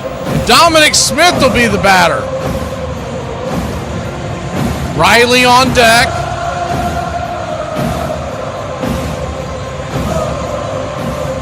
Man, if we could get another wild pitch here, we'd be in business.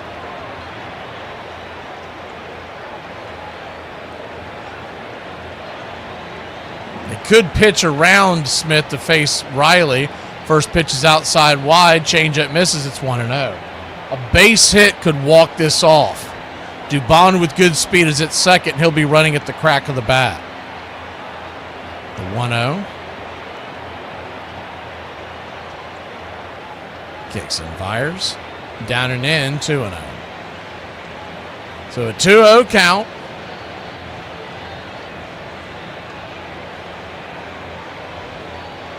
On deck is Riley. In the hole is Eli White. They could pinch hit, but at that point the game would either be tied or we would have already walked it off. The 2-0. Upstairs for a strike, 2-1.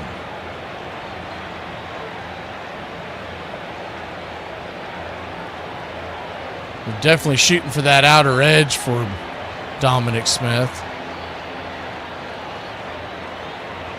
The 2-1 count.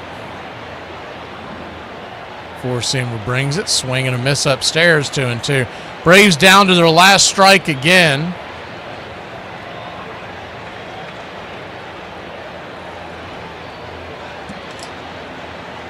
The 2-2.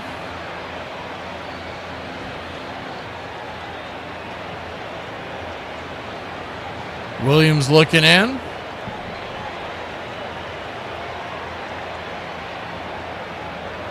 The 2-2 pitch. Swing and a miss, strike 3, and that'll end the game. Braves lose a tough one, but what a comeback. This one doesn't hurt as much when you score that many runs in the 9th and almost come all the way back to walk it off. Dominic Smith not up to the challenge, and the Braves lose. This sucks, and it's horse but I'm too polite to say anything, because I'm a class act. There isn't anything to do. We're done. We're licked. What will they do to us? Right now, we're caught as we're wanted. If it's amusement you're after, I guess the game's up. Then it's all over with. Oh, what a loser! So goodbye, everybody, and remember, please, for the next day or so, the terrible lesson you learned tonight. Oh no! We suck again!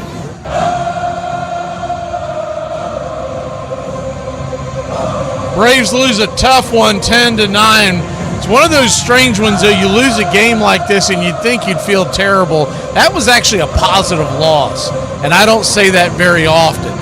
But that is a positive loss. I'll tell you something else positive. The Royals have just put a couple on the board, and if my math is right, it is. They're up 5-2. A bases clearing double by Sal Perez, so hopefully this 3-game lead will stay 3 games when you wake up tomorrow.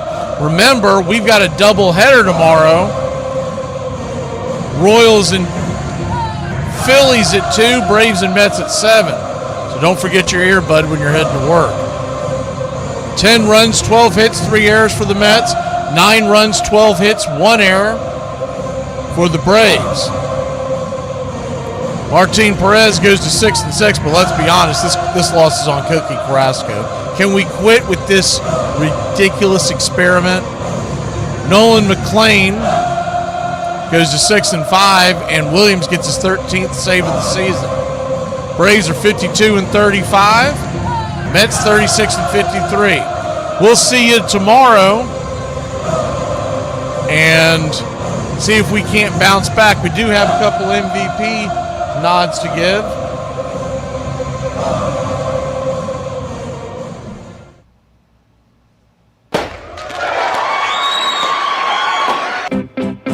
Shout out to Uncle Charlie and Rich22 with the MVP tonight.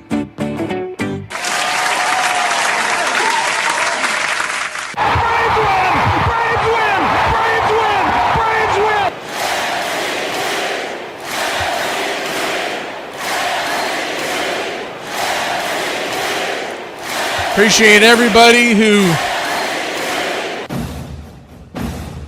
helps support Braves Country Radio, and we'll see you tomorrow.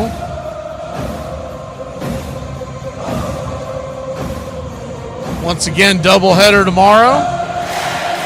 Y'all have a great one, Braves Country. Tough loss, but just felt a lot better because of all those runs they put on the board.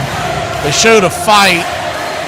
And that hustle by Harris down the line to push the envelope, it almost came through.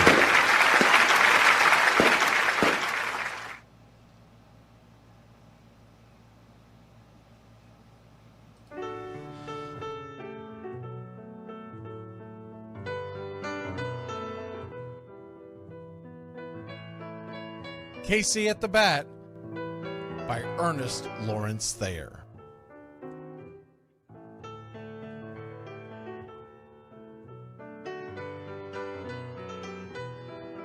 The outlook wasn't brilliant for the Mudville Nine that day.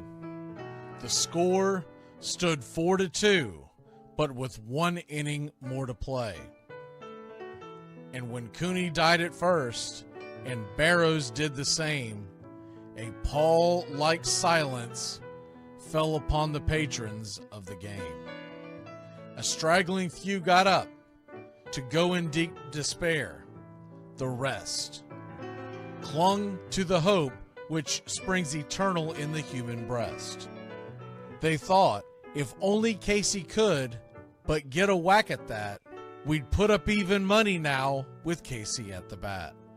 But Flynn preceded Casey, as did Jimmy Blake, and the former was a hoodoo, while the latter was a cake. So upon that stricken multitude, grim, melancholy sat, for there seemed but little chance of Casey getting to the bat. But Flynn let drive a single, to the wonderment of all, and Blake, the much despised, tore the cover off the ball. And when the dust had lifted, and men saw what had occurred, there was Jimmy safe at second, and Flynn a hugging third. Then from 5,000 throats and more rose a lusty yell. It rumbled through the valley, it rattled in the dell. It pounded on the mountain and recoiled upon the flat, for Casey, mighty Casey, was advancing to the bat. There was ease in Casey's manner as he stepped into his place. There was pride in Casey's bearing, and a smile lit Casey's face.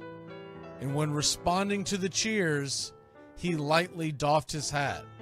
No stranger in the crowd could doubt 'twas Casey at the bat. 10,000 eyes were on him as he rubbed his hands with dirt. 5,000 tongues applauded when he wiped them on his shirt.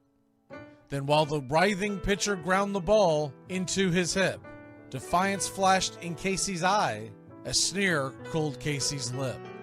And now the leather-covered sphere came hurtling through the air, and Casey stood a-watching it in a haughty grandeur there. Closed by the sturdy batsman, the ball unheeded sped. That ain't my style, said Casey. Strike one, the umpire said. From the benches black with people, there went up a muffled roar, like the beating of a storm waves on a stern and distant shore. Kill him! Kill the umpire! Shouted someone on the stand, and it's likely they'd have killed him had not Casey raised his hand. With the smile of Christian charity, great Casey's visage shone. He stilled the rising tumult. He bade the game go on. He signaled to the pitcher, and once more the dun sphere flew.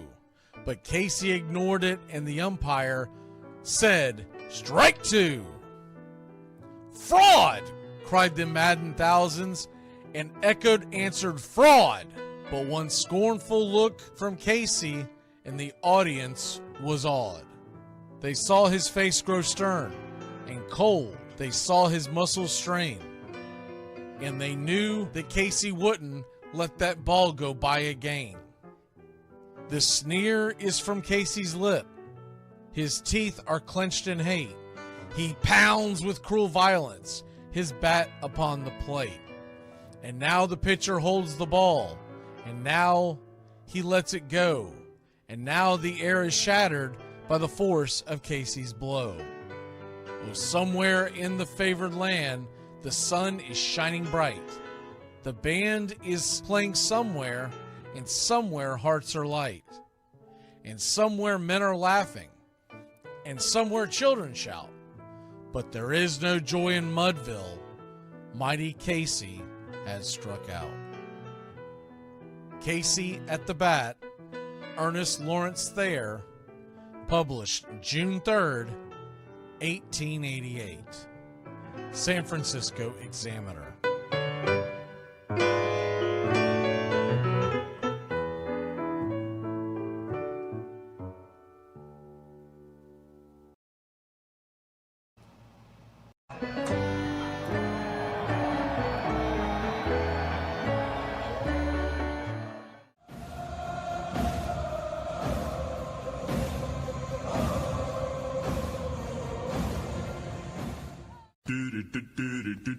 Goodbye, sweetheart, well, it's time to go. We're back tomorrow with another show. Well, unless we're fired, we'll talk to you then. Goodbye, sweetheart, goodbye. Goodbye. Guys and gals, it's time to go. We'll see you on the next show. Same bat time, same bat channel. It's closing time, y'all. You don't have to go home, but you can't stay here. Have a great one. On your way out, please like and subscribe. And don't forget to tip your favorite bartender. We'll see you. I'm Mac McGee, signing off for Braves Country Radio.